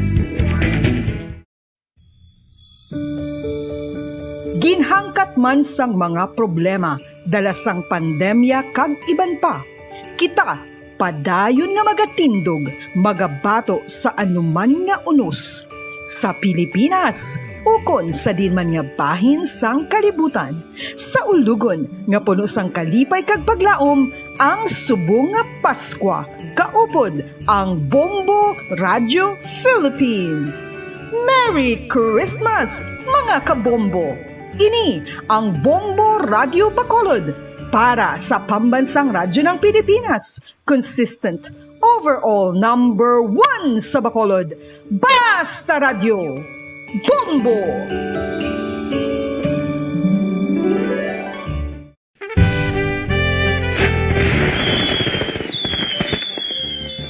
Paano ang mangin safe batok sa mga palupok? Delikado ang paggamit sang palupok.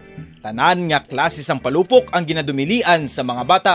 Magpalayo sa mga taho o kung lugar nga may nagapalupok. Hindi magpulot sa mga wala naglupok nga mga palupok. Ini tuman kadelikado. Magpabulong gilayon kung ikaw ang nalukpan. Mga pahanumdum nagikan sa Bombo Radio Philippines. Basta Radio Bombo! 1, 2, Panalo Part 1B sa Bombo Radio at Star FM. Ito ang isa sa mananalo ng daily prizes. Ako si Alma de Guzman sang Sunwan, Barangay Mambulak, Silay City. Ako nagdaog sang 500 pesos cash, kag balor nga 650 nga groceries. Ako nagapasalamat gid una sa tanan sa aton mahal nga Dios nga ginbugayan sang sini nga grasya paagi sa Bombo Radio kag sa Star FM. Kag ining akon nga nadagan ang kwarta idugang ko Radyo Bacolod. Number 1! Basta Radio Bombo! Philippine Standard Time, 21 minutos na nakaligada sa takna ng alas 8 sa aga. Pabalik ka diri sa pagpangalaga ng Bombo Haray Big Time.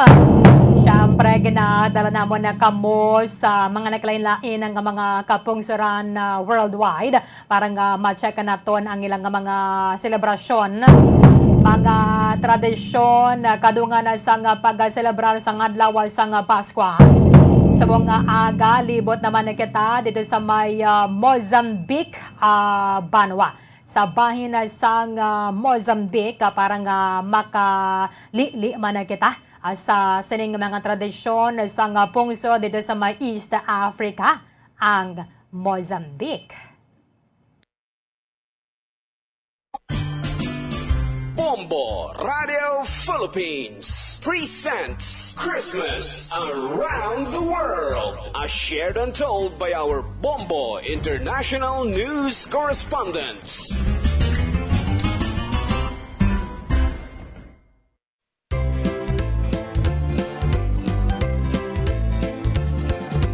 Feliz Natal! Feliz Natal! Amo ini ang magtinamyawanay sang Merry Christmas ang mga Mozambican ukon mga pumuluyo sa pungsod Mozambique sa ila official language nga Portuguese. Sa sini nga oras mga kabombo, kadto naman kita virtually sa Republic of Mozambique kag ato naman hibaluon kung paano naman sila magselebrar sang Pasko.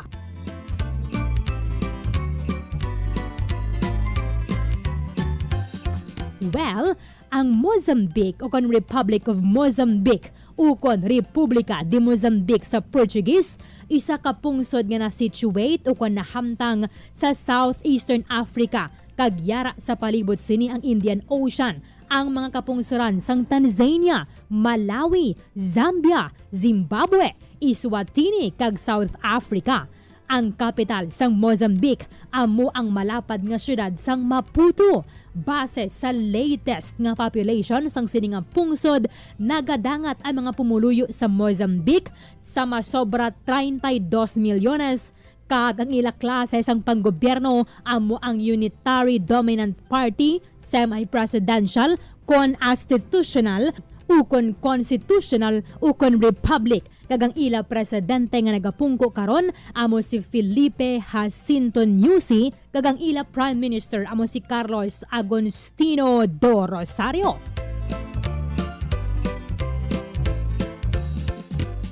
Bangod ang Mozambique isa ka Southeast African country, halos kalabanan diri mga black people ukon mga ituman, apang madamo man ang mga putian, samtang mayorya sa mga Mozambican ang mga Katoliko kag Protestante. Daw kaangay man diri sa aton nga madinuagon ang ilang nga pagselebrar sang Christmas, pinaagi man sa pagtilipon sang bugos nga pamilya kag mga abyan. Christmas in Mozambique has not only a religious meaning but also a social one. Through Christmas, family and friends come together to spend time together, eat together and celebrate. Ini sa pihak nga madamo pa sa mga pumuluyo ang imol, bangod nagapabilin sa gihapon ang Mozambique bilang one of the poorest and most underdeveloped countries in the world. Apang ang kaimulon diri, hindi makapatay sa espiritu sang Pasko sa among nga lugar, kag ginakabig bilang festive season ng Christmas, ilabi na gid sa capital nga syudad ang Maputo. Sa kinaandan sang wala pa sang COVID pandemic. Sa Christmas Eve, madamo sa mga concerts ang ginapatigayon.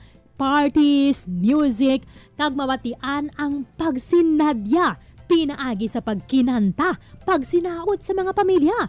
Sa Christmas Eve, may ginapatigayon man nga mga midnight masses sa mga simbahang Katoliko, kag mabatian ang matahom nga tingog sa mga church choirs nga nagakanta sa mga ambahanon pampaskwa. It fills the air with carols rich in glorious a cappella African harmonies. Masiling ang Mozambique na located sa kontinente sang Africa, apang pila sa mga tradisyon sini, ilabi na gid Christmas traditions ang kapareho sa pungsod Portugal ukon sa mga taga-Europa. Inibangod nga ang Mozambique gin-colonize sadto sang pungsod Portugal. Apang may pilaman kakaugalingon nga Christmas tradition sa mga Mozambicans.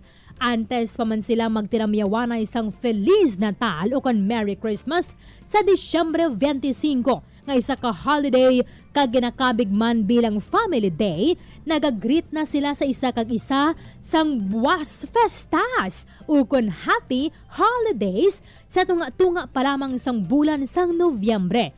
This is to remind each other of the upcoming festive season. Hindi kaangay sa iban nga White Christmas o kung naga-snow ang palibot sa adlaw sang Paskwa.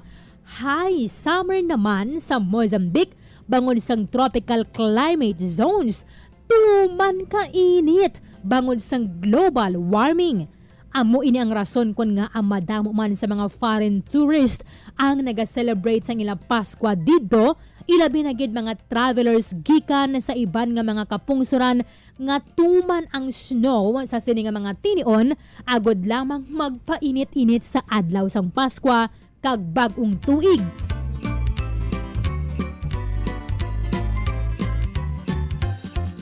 Most Christians spend the night from December 24 to 25 in church. There, they celebrate the Holy Mass, the Misa da Noite do Natal, where they pray together, sing, and celebrate the birth of Christ. Sa adlaw sang Paskwa mga kabombo, ang mga Mozambicans yara sa ila balay, sa ila garden ukon sa ila ugsaran nagasinadya ukon sa beach. Makit-an ang malapad nga lamesa nga puno sang pagkaon. Kay ang tagsa ka miyembro sang pamilya may dala nga homemade specialties nga daw kaangay sa potluck diri sa aton kag na-arrange sa buffet style. Yara man ang ginalaga nga cod ukon dako nga isda nga ginakaon on Christmas Eve nga may dala nga ginlaga nga patatas, vegetables kag itlog. Kalabanan man nga isda nga cod gina import nagikan sa Portugal. Para sa ilang nga Christmas dessert, yara ang simple homemade nga pau de lo nga isa ka simple nga homemade cake kag naga-roast sila sang cashew sa charcoal. Nangin kabahin sa nga tradisyon ang pagsuksok sang pula nga mga panapton. Sa karon, amat-amat naman nga na-apply sa mga taga Mozambique ang mga Christmas practices sang Western world kaangay sang pag-display sang Christmas tree kag paghinatagay sang regalo.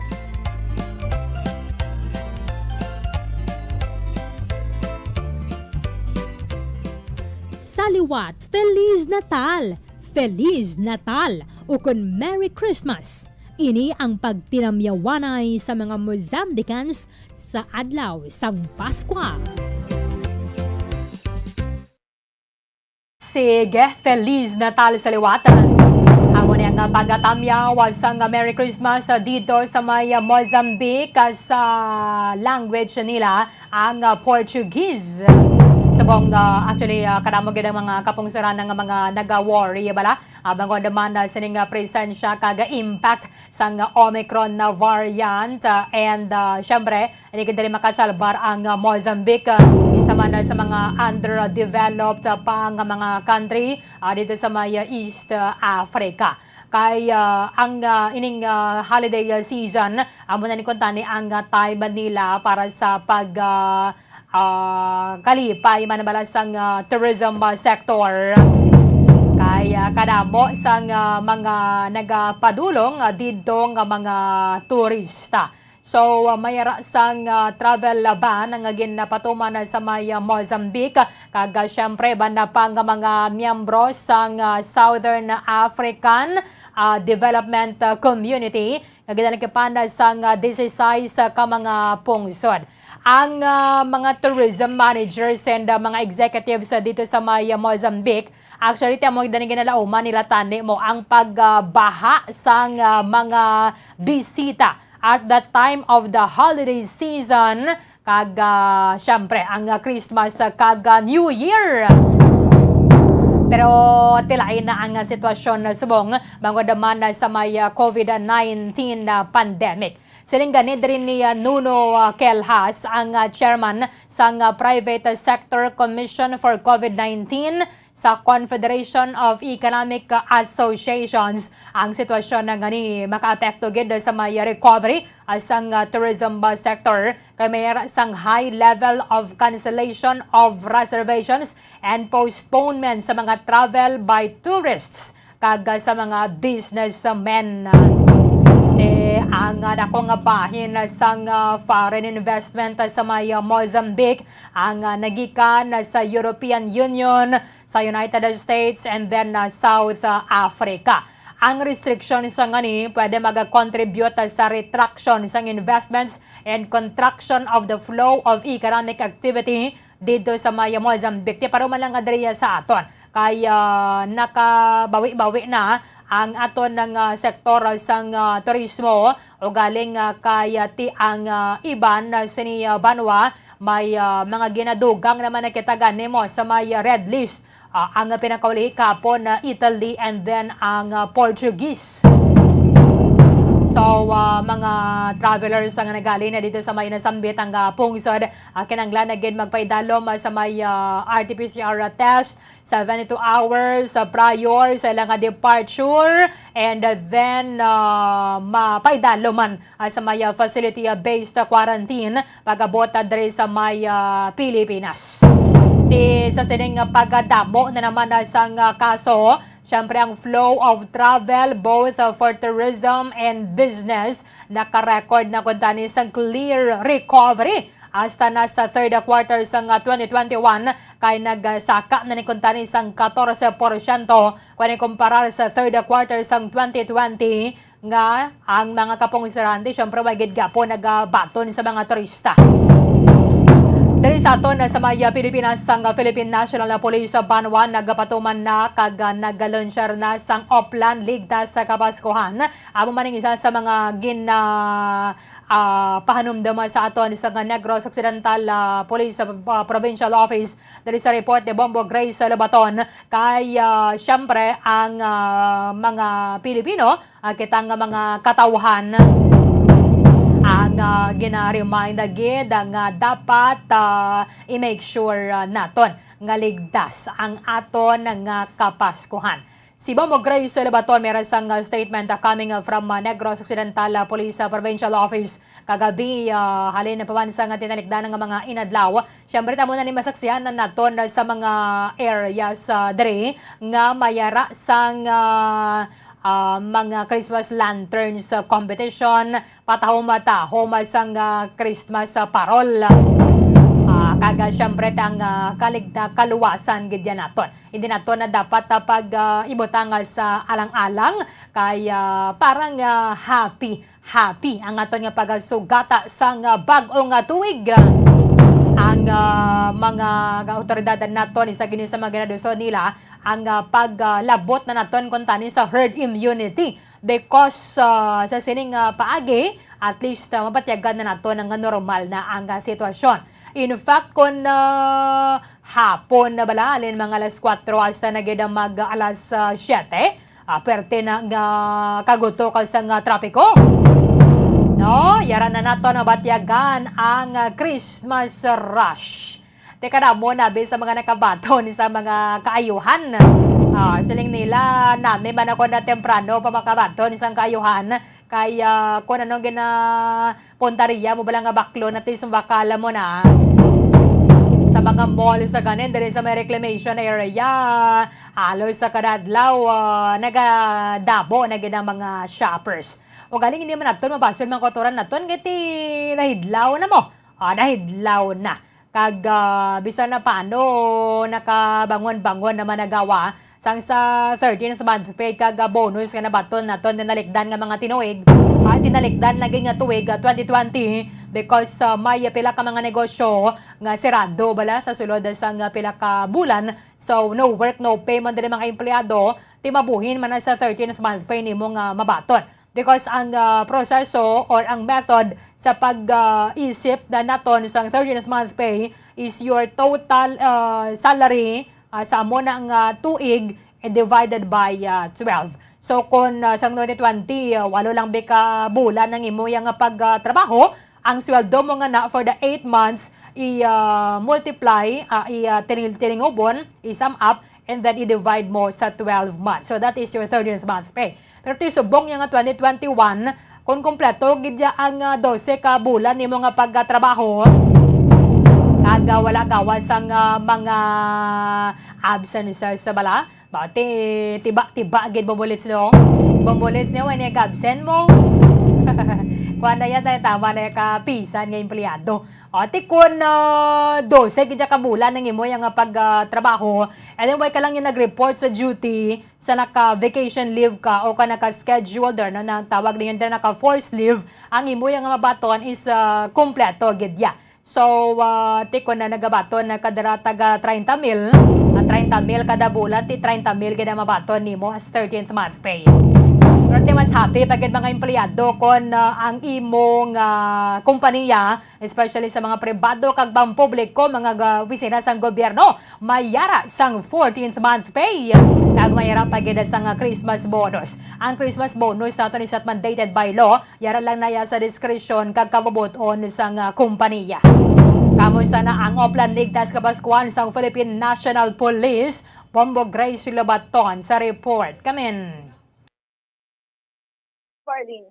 Yes, Bombo Arlene, no? Arina, it is the season to be more jolly, Bombo Arlene, no? Pasko na naman, kag madamo kita sa kinahanglan nga atinan o kung i-celebrate, Bombo Arlene. Apang kinahanglan man naton ang mga tikang sa paghalong so aring natawag nga Oplan Ligtas sa Paskuhan 2021. So it is intended sa Yuletide season o kon Christmas season, no? May mga preparasyon diri aton sa mga kapulisan, ilabi na gid Bombo Erlin sa maabot nga simbang gabi, no? Kag sa New Year pagid Bombo Erlin. So may ara nga ibutang ang mga kapulisan ta sa mga tagkasimbahan sa Police Assistance Desk Bombo Erlin, kag maga-enforce man sila sa minimum public health protocols, no? As expected na Bombo Arlene, kag ang ining simbang gabi mahalin ini siya December 16 to December 24, no? Ang aton sining mga pulisan bisan wala pa nagsugod ang pinaka bongga sa ning December nga okasyon, naga-prepare na sila, no? Kag as a matter of fact Bombo Arlene, nagabantay man sila adlaw-adlaw, no? Sa mga ginakadtuan sa aton mga kauturan, especially sa mga ginalagawan bala. Grabe na dira sa Bongo pa SM kabala or iban nga mga malls sa diri tagdabo na gid ang mga tawo. Kun hapon naman niya Bombo Grace, ang mga salakyan na bumper to bumper na. Yes, Bombo Erlin. Ang traffic grabe, no? Bisan pandemic, kay naghalog-halog man ta subong, kay compare mo sa nganigan nga tuig, laka lang uko na hindi man gid ka traffic gid nga periyod.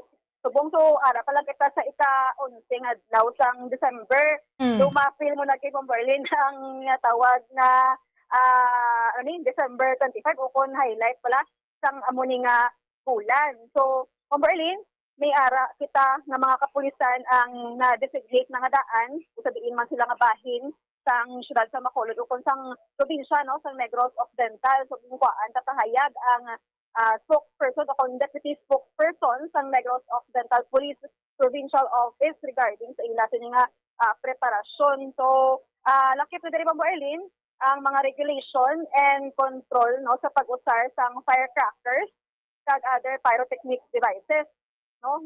Dapangapay gid, no, ang mga kapulisan sa kooperasyon sang aton sining mga kauturan kay ang mga pumuluyo man sa gahapon Bombo Erlin, no, ang importante diri bala, no, kag ang mga kapulisan mag-assist man lang inimo. So dapat kung sawayon hindi na Bombo Erlin magpasaway pa o kung magpagamo pa, no, pati na lang especially bala sa mga hindi Bombo Erlin police, no, ang sample di arat simbahan, no, kag ginasaway sang pagsunod sa mga protocol sa pagsunod kay tungod nga para mailisa atong tanan. Kag inalauman man bisan Bombo Erlin duha ka mga misa ang patigayon sa mga kada simbahan magutok man sa gihapon. So aton sini nga mga kapulisan ang ready na gid sa pagbantay. Balad mo iba na nga mga simbahan na dre maski na sa simbahan long distance relationship pagyapon na Bombo Grace. Yes, Bombo Erlin, basta ang relasyon sa Ginoo hindi lang pag long distance. Yes. So ari Bombo Erlin, pamatian ta ang pahayag sa Deputy Spokesperson sa NOCPO nga si Police Lieutenant Abigail Donasco. Ang ating Oplan Ligtas Paskuhan, ma'am, actually, ang itong Oplan na to, this is really intended for our Yuletide season, ma'am, since magpapasko na nga, and the Simbang Gabi, preparation yan, ma'am, no?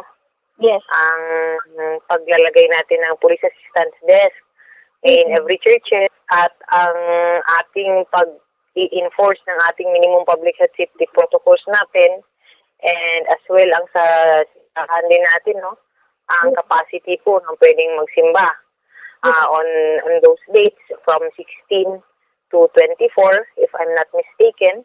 And other than ang ating simbang gabi, ma'am, no, is kasama din sa Oplan Ligtas Paskuhan natin ang ating Executive Order number 28, ma'am. Yes. Na kung saan ito po ang mga regulation and control, no, of the use of our firecrackers and other pyrotechnic devices. So, yun po, ma'am, basically, no, paano natin ilalatag ang ating security in this coming Yuletide season. The Yuletide season, and when I say the Yuletide season, I'm referring to the Christmas and ating New Year is fast approaching, and we know that Simbang Gabi will be coming in no time, no? 6 days from now. Ang ating reminders lang po, especially sa ating mga mamamayan, no, ang ating mga Negrense, when Simbang Gabi comes, expect that our police will be there. They will be enforcing our minimum health safety protocols, and we expect from you to follow and abide with these rules, no?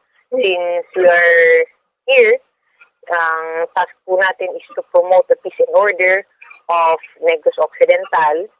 And in return, we're asking for your cooperation na kung susuwayin man is makinig po tayo, because the worst case scenario is may imbitahan talaga kayo sa police station pag nagpakita kayo ng aggression, no, on your end. Ting mga magulang, no, be responsible in your children, especially this pandemic times na they're vulnerable in having COVID. So, pagsuotin talaga natin ng face mask ng ating mga anak, and if possible, they can also have their face shield para dobleng seguridad po talaga. Kag bantayan na gid sa mga ginikanan mga kabataan na bala mo, Grace, nga hindi magsagad hampang or hindi makalusot bala makabakala sila sa mga prohibited nga mga firecrackers sa mga tiyangge-tiyangge.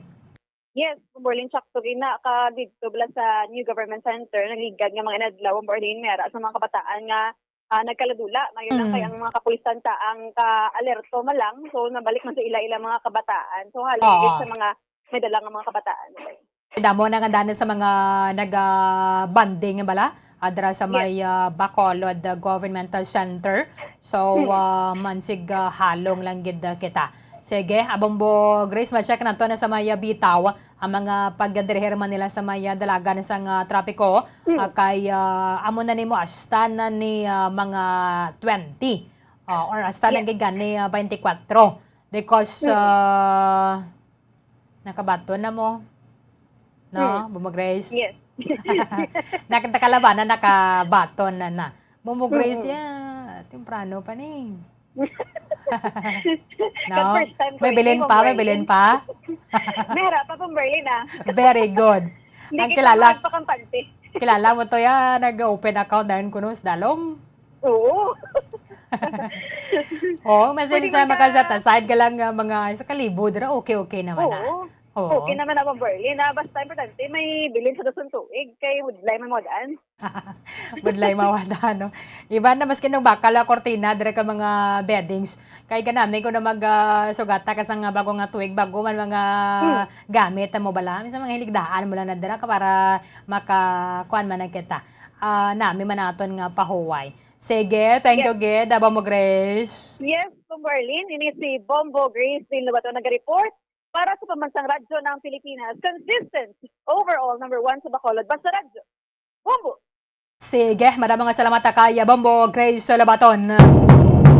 Ang ang ato ng mga kapolisan na syempre tiyaragid sa may areas of convergence. So we have churches, mga mall, and iban na pa nga mga ginadugukan na bala sa mga tawo. Sa tiwan nga mayaran kita, nag-celebrar kita sang adlaw sang Paskwa.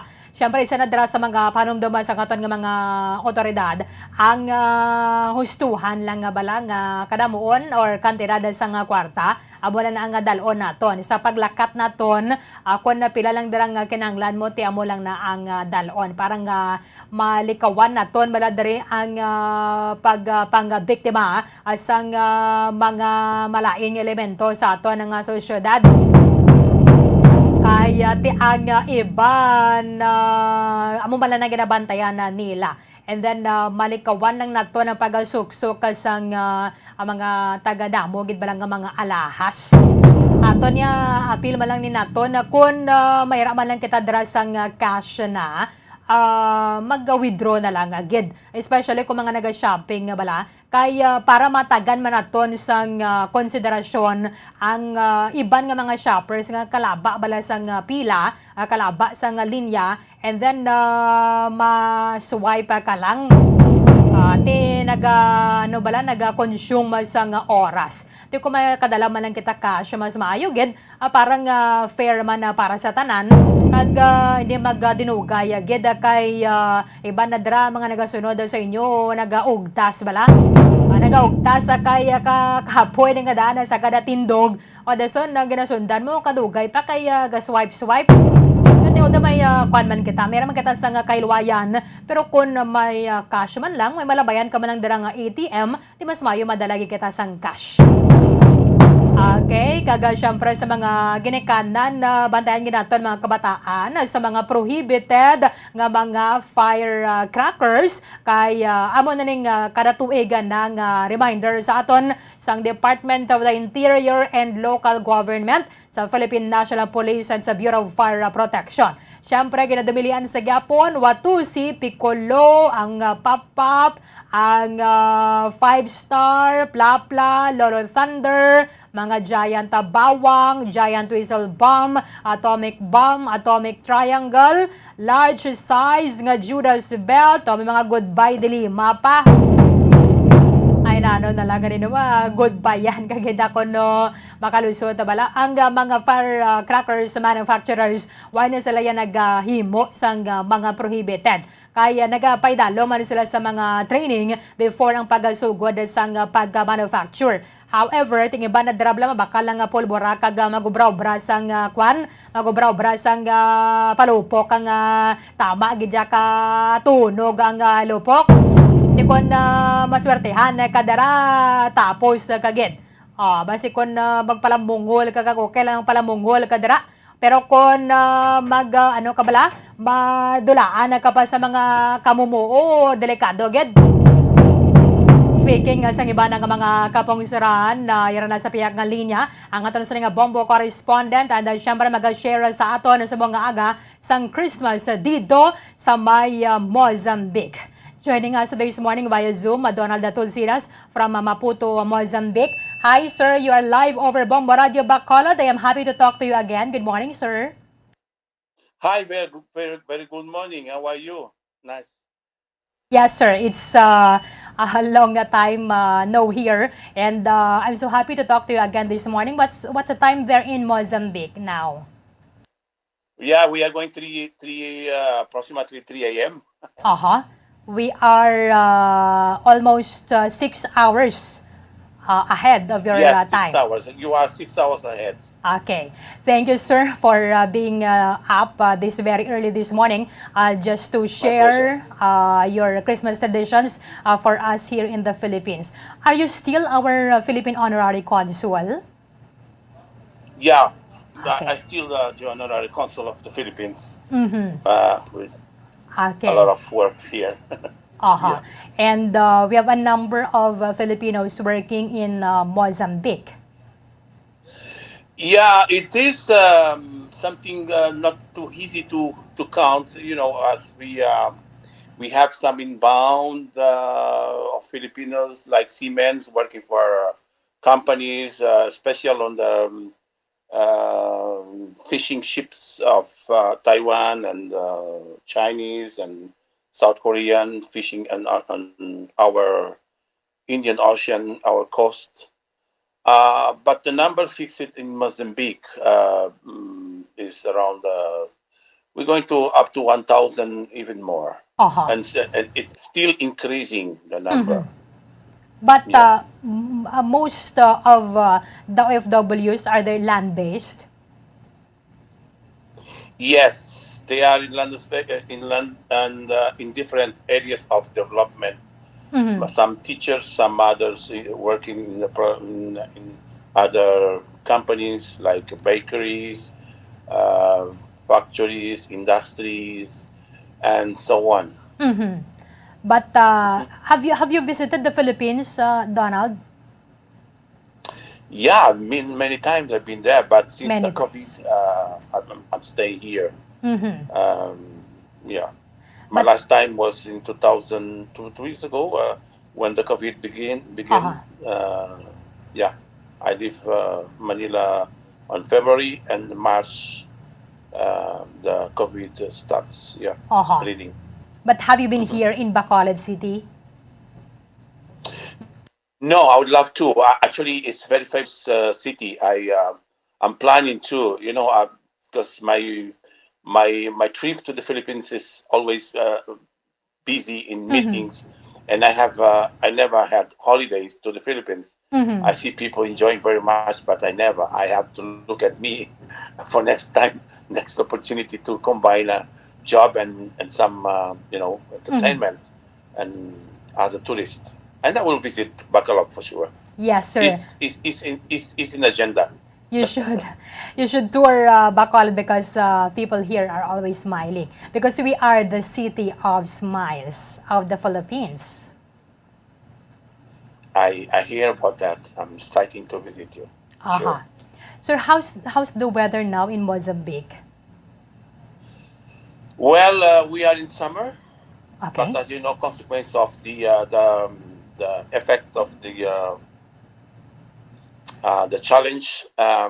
We are in summer, and the summer is very changing. Sometimes a little cold, sometimes raining, sometimes very hot, and we are experiencing a really a different summer in Mhm. this side of Africa.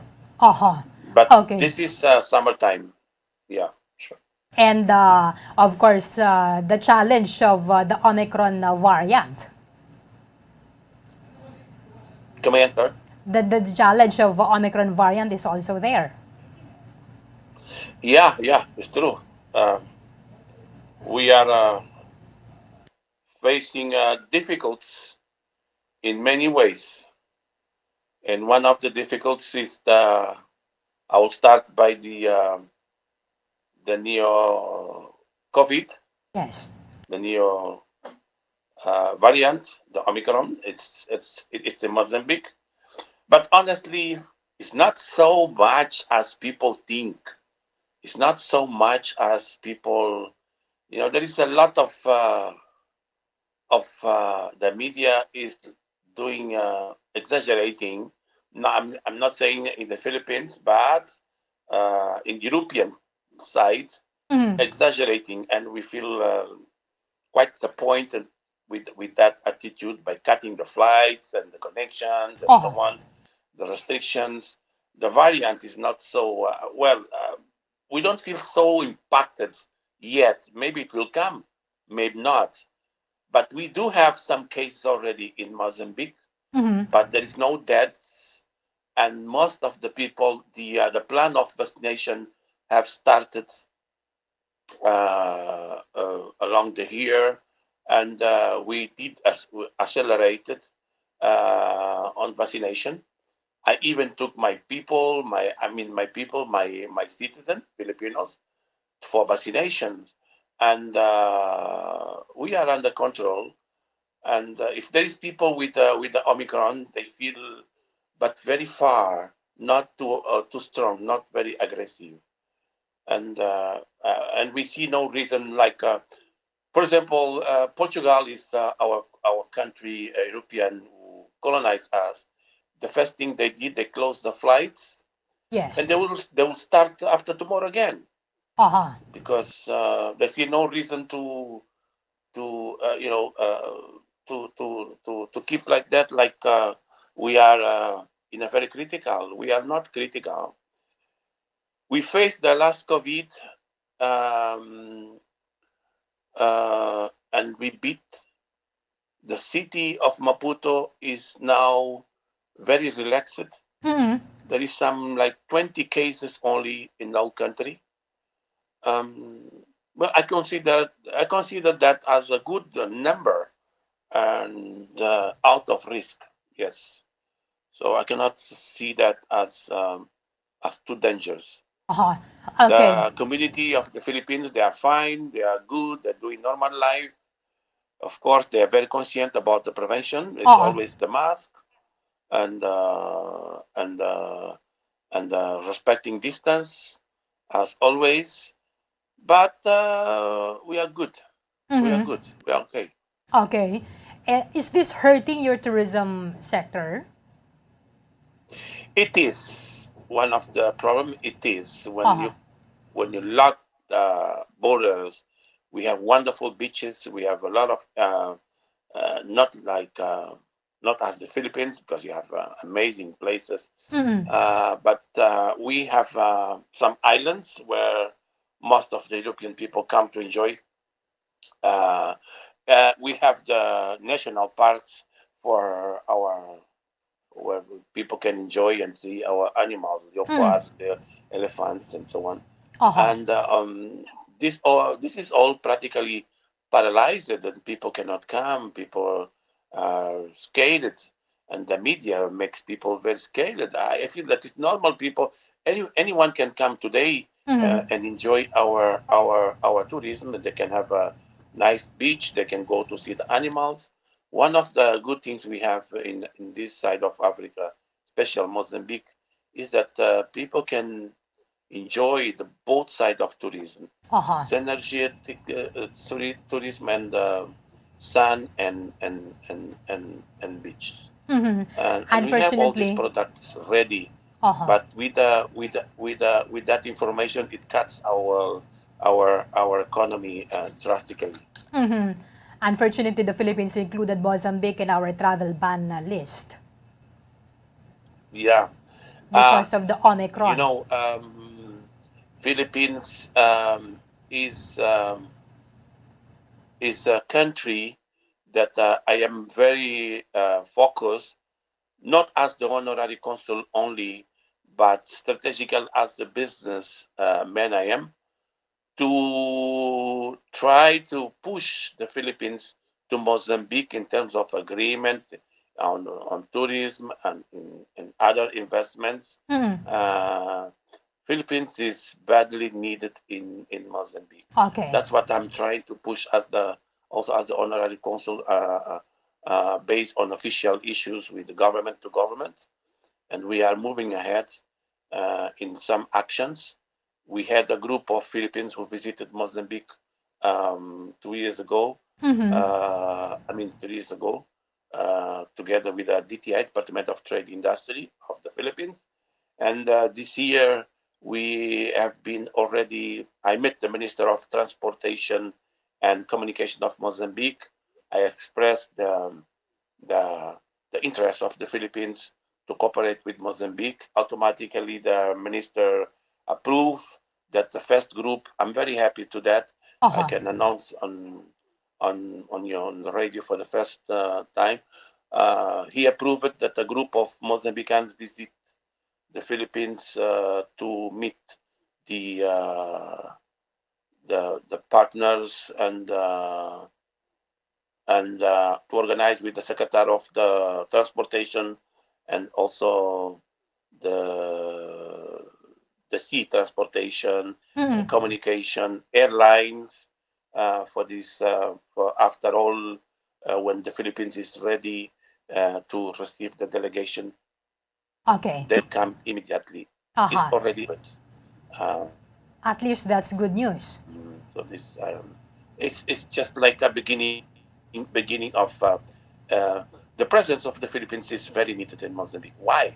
Okay. One, the the quality of and the responsibility of the Filipinos in matters of execution of projects and in terms of good products, the quality of the products, the Philippines, I can compare. I've been to the Philippines. I consider myself as Filipino because I'm connected to the Philippines since the last 30 years. And I see that one of the countries in Asia that is very missing is the Philippines. Okay. The culture of the Philippines is very close to African culture. You know that we have been colonized by Portugal. Yes. Philippines is part of the history 300 years with Spain. So the communication with between Mozambique and Philippines is guaranteed. Portugal is country neighbor to Spain, so we are on same line. We are south countries, Mozambique and the Philippines. We are Commonwealth members. Mozambique is Commonwealth member. Philippines too. So we have conditions to do not say no to any action that we can take. Instead, we should motivate. We should intensify our approach, and day by day, and make it the distance close as it is on the geography. It's too far, but we can make it shorter. Okay. There is a lot of issues in projects like rice preparation, agriculture, the creation of fish farms, and many issue electronics, housing, building, construction, industry, electro, I mean, processing that is very important for us. And we have a lot of, I'm very proud because we built the new embassy of the United States of America. And I'm proud to announce that 40, more like 60 experts in construction. They come from the Philippines. I personally went to the Philippines. I worked to the POA. I went to Jakarta to stamp the passports of the Filipinos. I make it in a hurry possible that Filipinos become part of this gorgeous project to the build of the new embassy of the United States. And I had a nice response. I have to thanks to Administrator Olaila at POA because he understood about the importance for the Filipinos, the opportunity to the Filipinos. And this kind of cooperation I consider as tripartite cooperation, because building the embassy of the United States of America in Mozambique and with the intervention of Filipinos, it means that the cooperation of the country in this construction is a good signal of the Philippines to Mozambique. It's a good signal of Philippines to America, to the United States of America. Okay. The embassy is now ready, and this is going to be inaugurated very soon. But they are already working on the new building, which is a beautiful building. I hope next time I can send you the pictures. Okay. Yeah. And I'll be We very have glad. carpenters, engineers, every kind of expert is working in the process. Okay. Thank you. Sir Donald, it's 14 days before Christmas, and you were checking on countries regarding your celebration. Please share your Christmas traditions, sir. Well, it's a great moment for. It's like in the Philippines. I know in the Philippines, I say we because as the consul, we prepared. We start the celebration September, October. We start already with the preparation and celebration of the Christmas in the Philippines. In Mozambique, it's quite the same. It's more or less like that. Is when people are really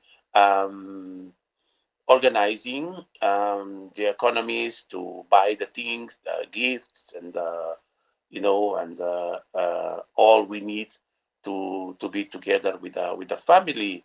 Of course, this year it will be quite difficult since we have the blockage for the importation of goods. Some products are delayed and the price getting higher.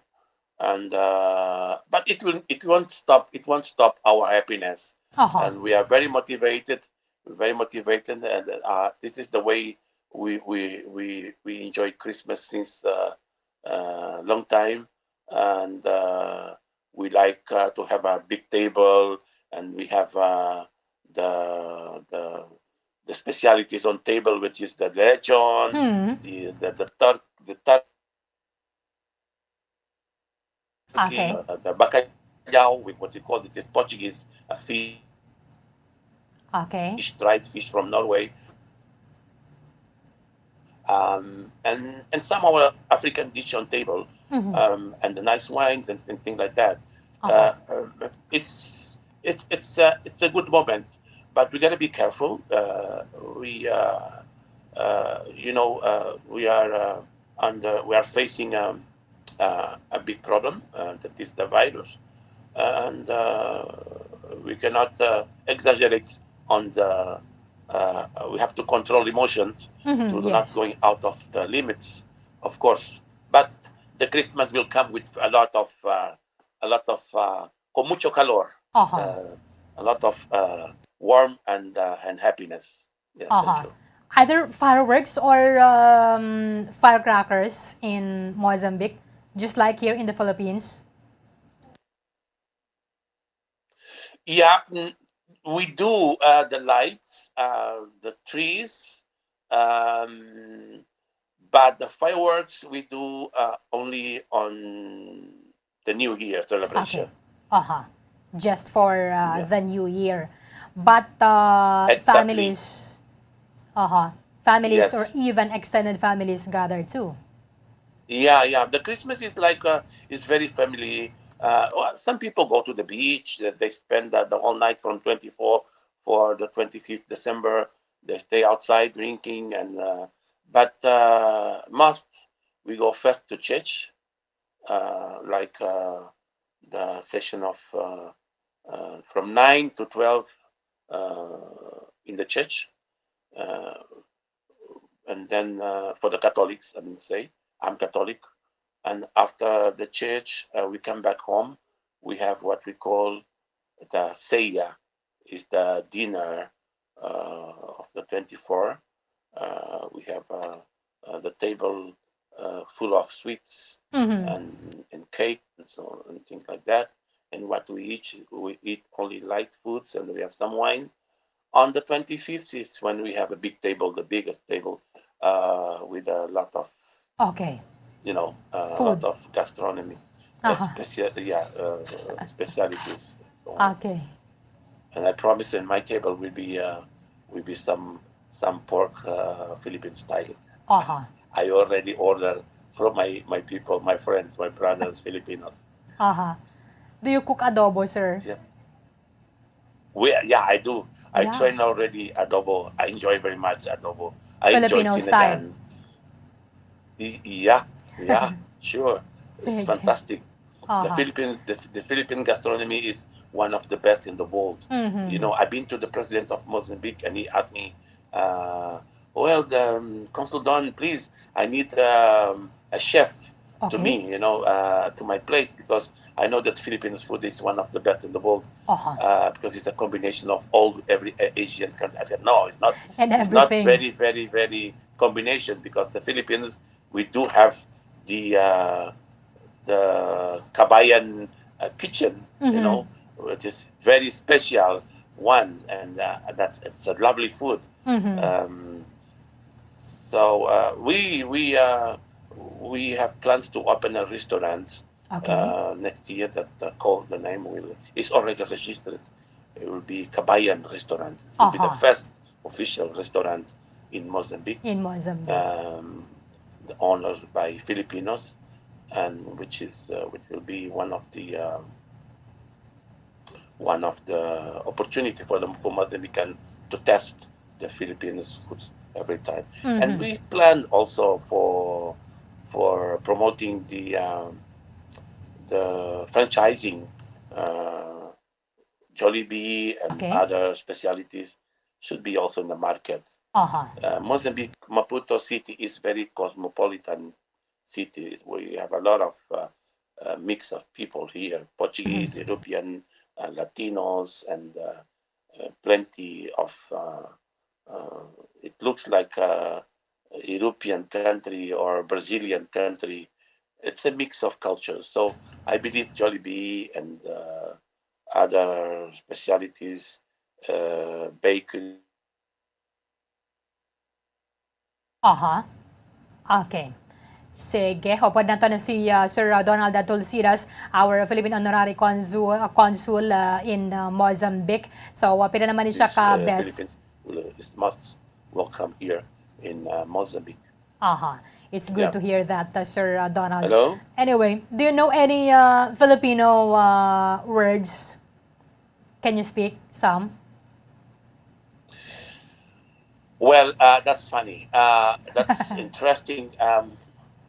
I'm so sorry. I must use mabuhay, and there is somewhere I speak Spanish, Okay. and I feel very comfortable when I go for my meetings in the Philippines because I can play English and I can play also in Spanish Uh-huh. because some people, the people I meet, they understand Espanol. Mhm. So I feel very comfortable. But the Tagalog is, I would say, is kind of opportunity that I miss. Yeah. I need to focus to that, and I have no time to read. But some words I cannot say, I cannot mention now. But I'm I feel very attracted to the Philippines. Mhm. Special when I say Buenos Dias here is the same. Bon dia is Portuguese. Aha. Como está? Here Kumusta? is como está is Portuguese. Aha. Hora is the same. Say hora a las 4, a las 5. Mhm. 6, 4, 5, 9, 8, 10. Here is 8, 4, 5, 6. Very similar Spanish and Portuguese. Yes. So it comforts me to postpone to learn Mhm. always the Tagalog, but I should learn. Aha. And we Also, the can't by Bisaya Spanish is very too. exciting. Yeah, yeah, Mhm. yeah. Anyway, it's still very early to greet you, but I want to greet you Merry Christmas, and that's Feliz Natal in your language. Yes, Feliz Natal. Feliz I Natal. want to wish Merry Christmas to the people I love very much, the Filipinos, to everyone that is now in different levels of work, in different levels of life, facing some difficulties. Um, I want to send my warming and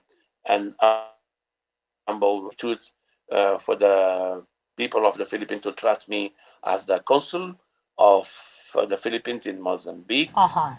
And wishing you a Merry Christmas, a blessing Christmas, all the best, and say the Filipinos to keep like that because the way Filipinos is the very exemplar and very unique in the planet because Mhm. Filipino even crying is loving, is enjoying, and is singing. Aha. Filipino is a strong people, is strong human being. Mhm. I really love that. I'm learning a lot, and I teach my my friends, my family how to be Filipino, Aha. even how to make the walkie face that I never knew how to make a walkie face. Thank you, sir. Now I know. Enjoy life, sing. I have karaoke at home. We're gonna play on Christmas, and we'll be half Filipino, half Mozambican. Mhm. And Thank you thank so you. much. May God bless you. Thank you, sir. And thank you for serving the Philippines without, you're not receiving any salary, sir, no? No, it's like this. As consul, honorary consul, the honorary consul as it is honorary. Honorary. Is consul by honor. Means that should be in according to Vienna agreement inside the diplomacy. Become honorary consul is not is without salary, but has to be more before that a very trustable person, a person who knows the country, a person that has good reputation, and a person who knows his country and has good connections to that. I become consul because not I didn't apply to be honorary consul Okay. because everyone can apply to be honorary consul. Most of lawyers, doctors, they love to be honorary consul. It's a kind of status for some. But in my situation, I became consul because before that, my relation to the Philippines was already marked since 2009, when I first start approaching to the first ambassador, Virgilio Reyes, a good friend of mine. I thanks and I say hello to him, wishing Merry Christmas if he's on the radio listening to me. I am the one who support Filipinos in Mozambique. The first Filipina comes to Mozambique is someone that passed away, very close to me, a good friend, Mrs. Marciana Serno Sablay. My daughter, she was 4 years old, and when she entered to that kindergarten, the owner was Marciana Serno Sablay, a Filipina, and I support her to stimulate her to open more schools. So we went to other part of the country, to Beira, to Keliman, and then she opened many schools. And this is the way the Filipinos start spreading here in Mozambique via education. First the teachers, and then suddenly other levels. So then I convinced my minister, the Minister of Foreign Affairs, he used to be a friend of mine, he passed away already, Oldomiro Baloy. I convinced him that about the importance to approach Mozambique approach to the Philippines, and he trusts me a delegation. It's very rare you have someone as a private business, private sector, to be trusted by your government, be a head of a delegation. So he trusts me a delegation of Mozambique to visit the Philippines to meet for the very first time the DFA secretary. And we did it in 2013, a delegation, and the result was very successful. Mozambique was happy with the result. After 2 months, I received in Mozambique. That time, the secretary was Mr. Del Rosario, and after the visit in the Philippines, in my return, after 2 months, I welcome Mr. Jesus Chavez, who visit Mozambique for very first time. One government representative of the Philippine government visit Mozambique for official meeting with the Mozambican government. And I sit side of the Filipinos as alliance, and I feel so comfortable to be side of the Philippines, and also very honored. Things happen like that. And after his return, 2 months, 3 months later, I received here my credential as honorary consul. I was very surprised. I said, "Wow, I'm an honorary consul. What does it mean? What should I do? How to follow?" And my friend, they said, "You are already honorary consul since long time. Now you are official." So I get very happy to represent the Philippines. This is my house. I am in the office. This is my office.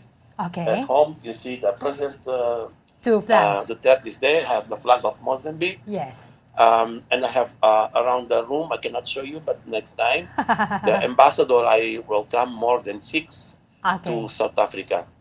So I'm very close to the Philippines, and I have good reason to say it with proudly saying that I'm very thankful for the trust, for the opportunity, and much more we can do, and we keep going and that mission. We have a lot of to care the Filipinos. We have Filipinos be honorary consul. It's not only to wait. It depends on how the synergy you have to you get from the society. How many foreigners, how many Filipinos in this case you have around, and you have to face daily basis about the life of the Filipinos.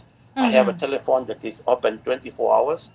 And Filipinos, they know, but you can, if you interview every Filipino, you can ask about the consul. They are free to say about, give their opinion. But I believe that is positive because we live as a family. We communicate as family. Every problem to one Filipino becomes problem to all of us.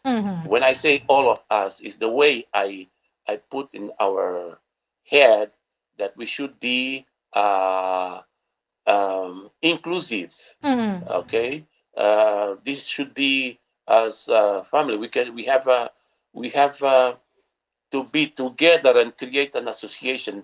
And I promote the association that called Philcomos, that becomes like before was too slow, and now is getting stronger and bigger.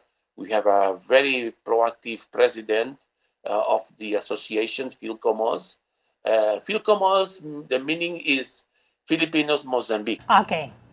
It's an association, and we deal, we care of one to another. We call, we feel the concerns.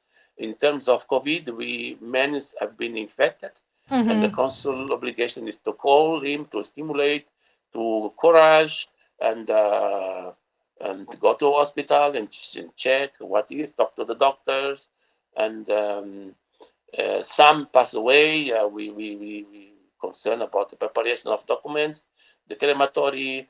It's a big tough, and you have to love your mission. If you don't love, then it's better you give up. This is a kind of issue that you need moral, and you need to have a good heart, and you have to love what you do. And we're thankful for your service, Sir Donald Tulsidas. We're hoping you can visit the Philippines again. Anyway, we're running out of time. Thank you so much for joining us, Sir Donald. I hope to talk to you Most welcome. again. Merry Christmas. And Merry God bless Christmas, you. sir. Feliz Natal. Thank you. Thank Bye-bye. you. Feliz Natal. Bye-bye. Sige. Maraming salamat kay Philippine Honorary Consul to Mozambique, Donald Tulsidas. Kung may tiyempo kita namin ba mag-istorya, no? Kaya titalagsama lang kita nag-check sa mga kauturan naton, and si Sir Mozambican but Filipino by heart. Sige, sa liwata, Feliz Natal sa aton mga kauturan sa lingwahe, ang Portuguese, dahil sa aton ang Christmas around the world. Watch out for the next edition of Christmas Around the World. Various celebrations of Christmas by the different countries of the world. Only heard and seen at Bombo Radio Philippines.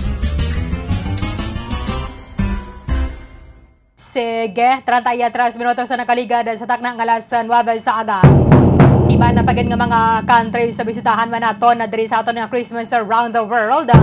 Siyempre, tagsa na niya ka adlaw sa pila nato na ka mga public affairs sa programa diri sa Bombo Radio Philippines. Pagkabalikan nato na diri sa babanganagan sa Momohanay Big Time, report ni Bombo Franz sa Andrew Burgos. Bombo Radio Bacolod. Number 1! Basta Radio Bombo!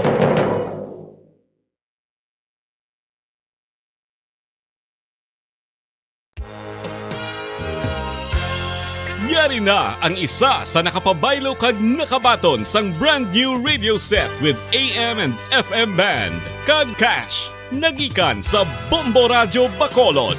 Ako si Arlene Ruiz, taga Kalong-Kalong Zone 1, Bacolod City. Nagbabaylo ko sang radyo, kay ang radyo ko bala nakalansang lang sa isa ka estasyon. Hindi ko kapamati sa iban nga estasyon, kag kung gusto ko yung magpamati sa iban, hindi ko kapamati, nakalansang lang sa isa ka estasyon. Alin to sa DYHB, nga ginatag sa akon, tigin pabayluan ko na lang di kayo nag-promo nga amo na, para makapamati ko sang iban. Ang 3,000 pesos, ibakal ko sang may maintenance ko nga bulong, tapos siyempre bakal bugas ang sobra, ipang birthday ko kay birthday ko.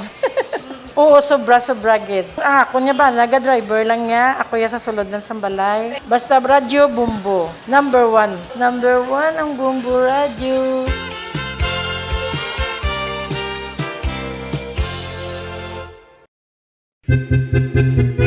San o ikaw ulihin nga nag-ilis ang sponge nga ginagamit mo sa paghugas sa mga kitchen utensils? Ang kitchen sponge mga kabombo, ang mas mahigko pa sa toilet. In fact, ginpahayag sang microbiologists nga ang mga butang nga ginagamit naton sa pagtino sa mga dishes ang pinakahigko nga bagay sa balay. Sa isa ka pagtuon nga na-publish sa journal nga Scientific Reports, ang spongy bacterial colonies ang mas delikado sa aton ikaayong lawas. Bangod sini, ginarekomendar sa mga researchers nga dapat islan ang sponge kada simana. Ang kitchen ang lugar sa aton balay kung sa diin nagasugod ang mga new bacteria. Bangod sa human traffic kag food preparation. Bangod ang sponge ang masami nga warm, mabasa kag matrace ang old food. Ini ang ideal nga breeding ground para sa bacteria. Suno sa pagtuon, maayo nga idea nga tinluan ang sponge kada tapos gamit. Apang ginasuggest sa mga researchers nga regular nga islan ang kitchen sponge. Ang kitchen ang lugar sa aton balay kung sa diin nagasugod ang mga new bacteria. Bangod sa human traffic kag food preparation.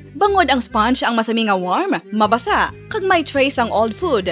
Ini ang ideal nga breeding ground sa para sa bacteria. Suno sa pagtuon, maayo nga idea nga tinluan ang sponge kada tapos gamit, apang ginasuggest sa mga researchers nga regular nga islan ang kitchen sponge.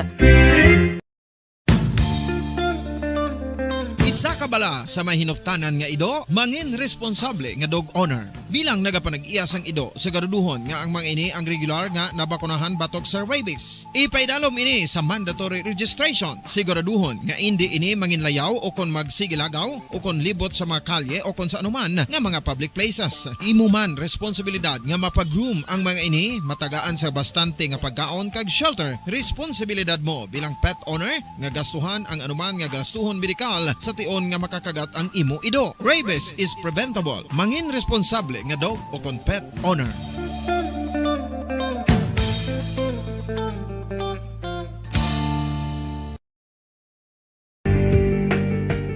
Kinahanglan mo bala nga mag-recharge? Hindi mo na kinahanglan nga magsalig pa sa caffeine. Bangod ang pag-power nap ang makapaboost sang memorya, cognitive skills, creativity, kag energy level. Ang power nap o kon cat nap ang pagtulog sang malipot nga oras kag may tinutuyo nga i-revitalize ang isa ka persona. Masami ini nga nagadugay sang 15 to 20 ka minutos ginahimo kun udto o kun hapon. Santo sa pagtuon, mas mangin alerto ang isa ka persona kung maka-power nap ini. Nagapabuhin man ini sang stress kag nagapa-improve sang cognitive functioning. Isa ini kapamaagi agud nga ma-refresh ang utok sang tawo kung ginakapoy. Magluwas diri, nagapanubo man ini sa risgo sang heart disease. Mga kabombo, subong nga holiday season, madamo gid ang pagkaon apang ano bala ang dapat himuon kung may matabo sang suspected foodborne illnesses. Kung may matabo nga suspected foodborne illnesses, dapat i-preserve ang mga ebidensya. Kung may bahin sang suspected food nga nabilin, taguon ini. Putson sang maayo kag ibutang sa freezer. Magpabulong sa gilayon. Kung ang sintomas nagapadayon o kung nagalala, gilayon nga magkadto sa doktor agud magpakonsulta. Hindi man magkalipat nga i-report ang insidente sa local health department. Ginhangkat man sang mga problema dala sang pandemya kag iban pa. Kita padayon nga magatindog, magabato sa anuman nga unos. Sa Pilipinas, ukon sa dinman nga bahin sang kalibutan. Sa ulugon nga puno sang kalipay kag paglaom, ang subong nga Paskwa. Kaupod ang Bombo Radio Philippines. Merry Christmas, mga kabombo! Ini ang Bombo Radio Bacolod para sa Pambansang Radyo ng Pilipinas. Consistent, overall number 1 sa Bacolod. Basta Radio! Bombo!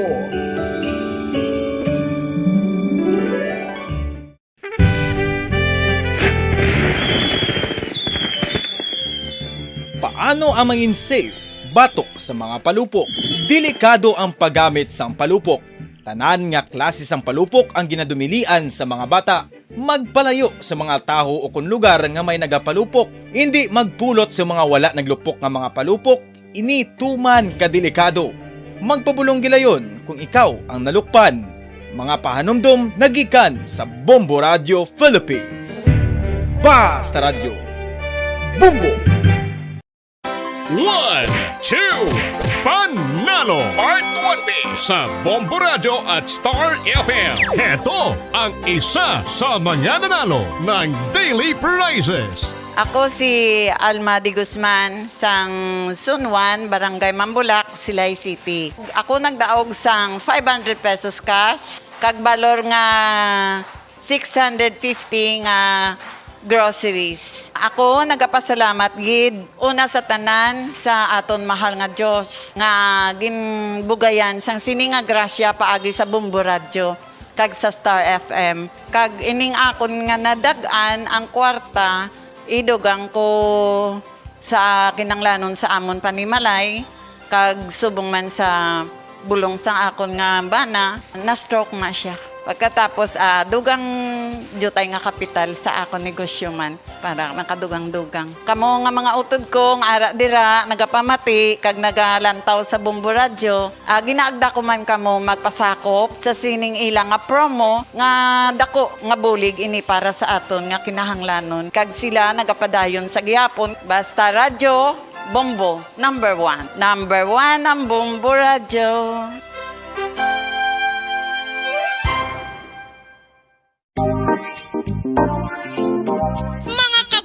Nakahibalo-bala ka mo nga halos maghampak na sa 3 million ang natapikan sang COVID-19 sa Pilipinas. Mataas sa gihapon ang active cases sa bugos nga pungsod kag halos 50 mil na ang mga nagtaliwan bangod sa sini nga virus. Hindi magkumpiyansa, depensahi ang kaugalingon kag ang imo mahal sa kabuhi. Magpabakuna na batok sa COVID-19. Pahanumdom nagikan sa Bombo Radio Bacolod. Basta Radio Bombo!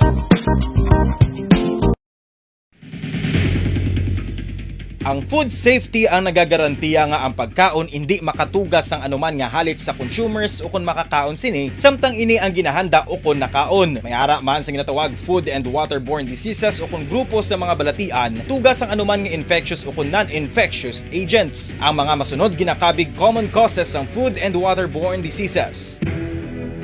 Unsafe nga ginahalinan sa ginainom nga tubig, improper disposal of human waste, unhygienic practices, unsafe food handling, and preparation practices.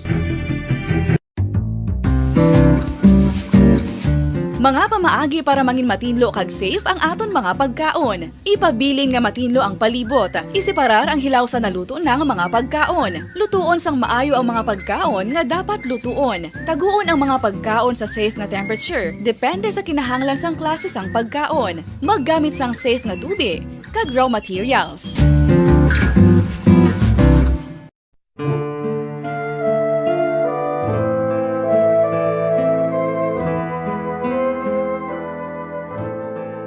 Pangamuyo para sa 2022 elections. Sa ngalan sang Amay, sang Anak, kag sang Espiritu Santo.